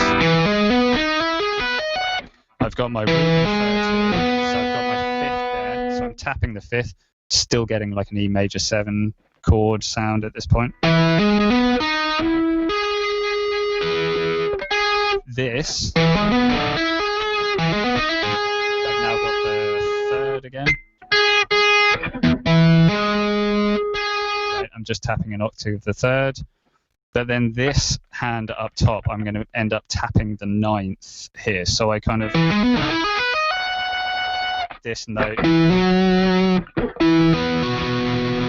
essentially, with my right hand, I've gone from playing, and I'm actually, so that it's not all crunchy, let's go for a clean tone for a mo. That's nicer. So now instead of just a major 7, which sounds cool, and I may want to just play a major 7 with this tapping, but if I want to do something a little different, I can do that with whatever I'm doing in my right hand. So in this case, I'm now, this arpeggio goes from sounding kind of like outlining this, with that note on top, I'm now getting a little bit more of a slightly more complex kind of harmony sound out of it. And these shapes, I love them so much because it allows me to do this with very little effort. It's not to say that it doesn't take a lot of time in the beginning, kind of like getting used to these shapes. There is a lot that these kind of require, a lot of attention that these require to get down. But I mean, I think I've put a fair amount of time into like most of the technique stuff that I use. So whether that's alternate picking or legato or tapping or whatever. And in comparison to like alternate picking stuff that does the same kind of thing as this, I personally find that the tapping thing is ultimately like a relatively easy thing in the basic technique. You can go far with it and make it really complicated, which is what happens kind of at the end of this example. If you guys are interested in this, by the way, I have a tab for this. Just get in touch with me after the lesson and I can hook you up with the tab for this. And I'll also put that link to the Instagram thing so that you can watch it and familiarize yourself a little with the sound to see, you know, instead of just one listen and going, maybe that's cool, you can have a listen a few more times and maybe you'll go, that is cool, or I don't care about this. And then you can decide whether you want the tab. You can get in touch with me and I can just send that over to you. Or always give you a lesson to break it down a little bit more.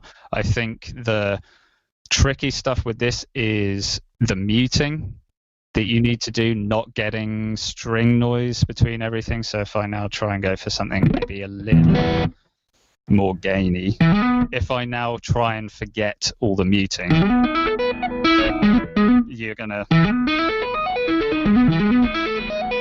right, as I leave a string, it's just ringing out open over what I'm now trying to do next and just muddying it and making it sound bad. So the muting thing is going to be a big part of this. So for the muting, basically, I'm trying not to leave the string with too much of this, kind of like leaving the string with a big jump like that, where I might like kind of like pull the string by accident is not going to be what I want. So I'm trying to be relatively gentle about leaving the strings with my left hand, but the big thing is my right hand and getting used to being able to basically cover up with the right hand. It is cool. Thanks, Jimmy. I'm really happy to help. So my right hand basically is doing virtually all of the kind of like muting quality control for a lick like this. This takes some time to get used to because you need to basically work it into your muscle memory. It's not something you want to be consciously having to think about while playing this. There's enough going on with the notes and the shapes, as much as I'm saying like, oh, I find this stuff fairly easy. I mean that in terms of compared to alternate picking and compared to sweep picking and some of the other things that I think fall into the same kind of bracket with this, the more challenging technical stuff you can do on guitar. I find that tapping is one of the easier ways, if not the easiest way, to get cool, flashy, interesting sounding stuff out of your guitar without it destroying your brain, right? So my right hand for this muting is basically trying to so let's try and run through this super quick before we have to finish all the things I need to think about with my tapping. So I'm actually going to talk about the muting in a second. The first thing, left hand. This is a place where I don't want my thumb up here. That's going to completely restrict the range of my left hand to maximize the span I can get out of this hand. And these shapes, this first one and some of the later ones more so, are quite a wide stretch. So I do understand that while I'm saying like, I think tapping is relatively easy in the grand scheme of difficult guitar techniques, this is one of the more advanced ways that you can use it because we're using big stretches, we're string skipping, we need really good muting control. But in terms of just tapping, I think that kind of stuff sounds pretty cool, right? With relatively little difficulty once you understand the principle of it. So if you don't understand the principle of tapping at all and don't know how it works, get in touch. We can potentially, you know, sort of lesson out, run through that stuff with you and clear it up. But this, so now if I run through everything I'm thinking about when I'm doing this more advanced string skipping, wide stretch tapping stuff, is left hand. My thumb is going to need to be at least in the middle of the back of the neck here, possibly a little further down into the bottom half of the neck, right? So if I try and flip this over a little, my thumb is going to be positioned roughly here. Okay, so it might get a little bit further down like this. but I'm not really going to be coming up any higher than the middle point at the back of the neck, because that's going to start restricting the span I get in my hands. As I go further up like this, I'm essentially closing my hand together like this. And if I have my hand like this, I can't do anything with these fingers. But if I have my thumb out and away here on the back, I can make the span of my hand as wide as I'm physically capable of doing. So that's the first thing. Now the tapping hand. One big thing about tapping in general, this is something that if you don't already do it with your tapping, I would really recommend you check out, because I find this made a huge difference once I started doing it. A lot of kind of like people first starting out with tapping, when I'm first teaching this, people will go in for tapping. I'm like, right, cool, we're going to either use our index finger or our middle finger. I personally recommend the middle. I just find that one's a little stronger and easier to use. You might get into advanced stuff where you want to use all of your fingers on your right hand. But I tend to use my middle. Index is fine as well. But the main thing is, like, people will start off going, okay, well, I'm starting to get used to the tapping thing. I can do that tap. But the tapping, right, absolutely fine. The thing that we're lacking is like stability for our hand. I'm currently having to use muscles in my wrist and my forearm, potentially my elbow as well can get strained from doing this stuff. I'm trying to maintain the height of my hand and that attack onto the strings, all with the muscles in my arm, and that's going to be taxing for my arm. I can reduce the stress and the taxing nature of doing this with no stability for my hand by adding some stability by taking my thumb and putting it on the neck, or on the guitar body. Just having something that's going to take a little bit of the weight, a little bit of the pressure that the rest of your arm is under, trying to actually get your finger to touch the strings. We want to try and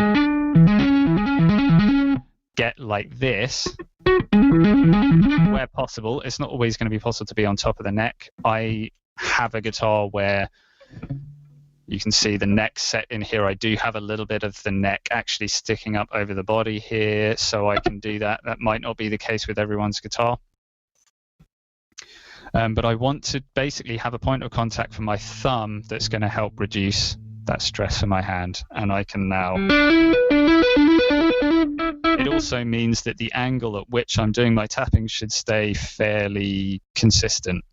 Then the last thing I'm going to talk about, because I'm running over time, is I'm going to use my right hand to also mute the string that I've just finished playing on and just tapped on as I move to the next one. This, I think, is the trickiest part. This is basically what you want to do with this is maybe go, okay, the first note on the second string that I'm going to be using, this note here, what I want to try and do is, as I get to that note, I'm going to start rolling my hand over, my right hand, again, using my thumb. So also is pretty important if you're going to be able to execute this muting. With my thumb, I can now just start allowing my right hand to roll further over onto the strings, so that while I'm tapping with my middle finger or my index finger, I can make use of this whole part of my hand to gradually roll further over onto like the little finger side of my hand and mute the strings that I no longer want to hear anything from. So what I would do to get used to that, because I think it's like the hardest thing to get used to in this technique, or it's something you really need to get it sounding nice and clean, is I'm actually going to just, maybe before I even grab that note, get used to pivoting a little off of my thumb and maybe even that tapping finger I've just used, just rolling just enough and having the base of my hand kind of touching the string a little, that the base of my hand's going to roll over just enough so that I now stop that string I was playing from ringing out anymore. Right, so I'm just rolling over a little, and now my hand can mute that string. Now I want to check that I'm not rolling over too much.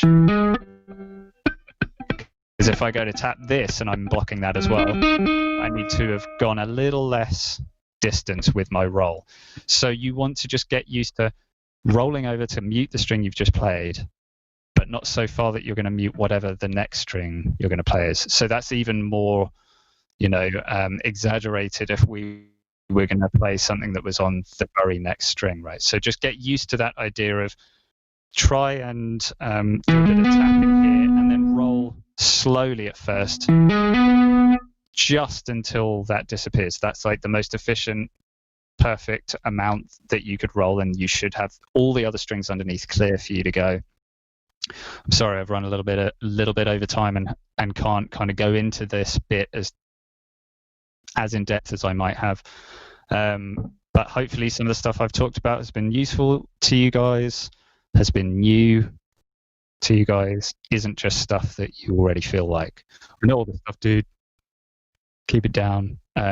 So yeah, hopefully it's been useful. If you have any other questions at this point, I would just say go to my Facebook page, which Catherine, is it smart if I just put these in the chat right now? Is that the best idea? Great to see you too, Jimmy. Thanks for tuning in. Need to catch up sometime soon. So yeah, I'm going to quickly just hop on Facebook and post a couple of links for you guys. You can either get in touch with me at my personal Facebook page or my artist page, or at my website, especially if you want to kind of book a lesson thing. Going to my website is going to be a good one, because the form is just nice and easy, comes straight through to me. So let me just grab all those links.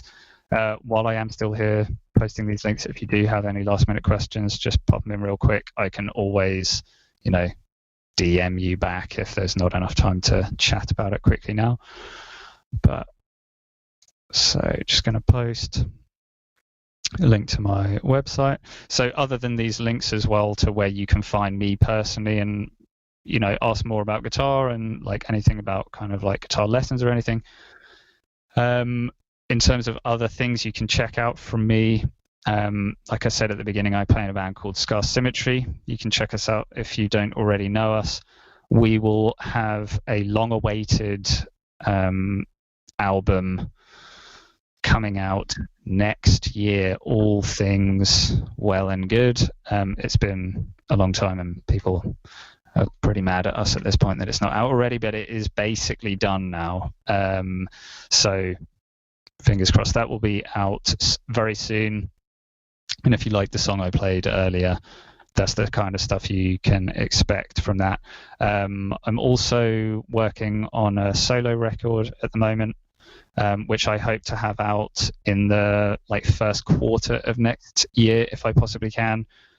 That's also been a long time coming, but with other work, especially this year, taking on so much kind of recording work and stuff, it's just taking me much longer than I would like. But if you like any of my playing from today, do check out my website I've just posted. I will post a quick link to my Facebook pages. So here is my personal page, and then my artist page as well, NMO. But yeah, you can also check out my playing is on the first two albums of the band Bloodshot Dawn as well. You can check them out. The first album was self-titled. The second album is Demons. You can hear my soloing all over that stuff.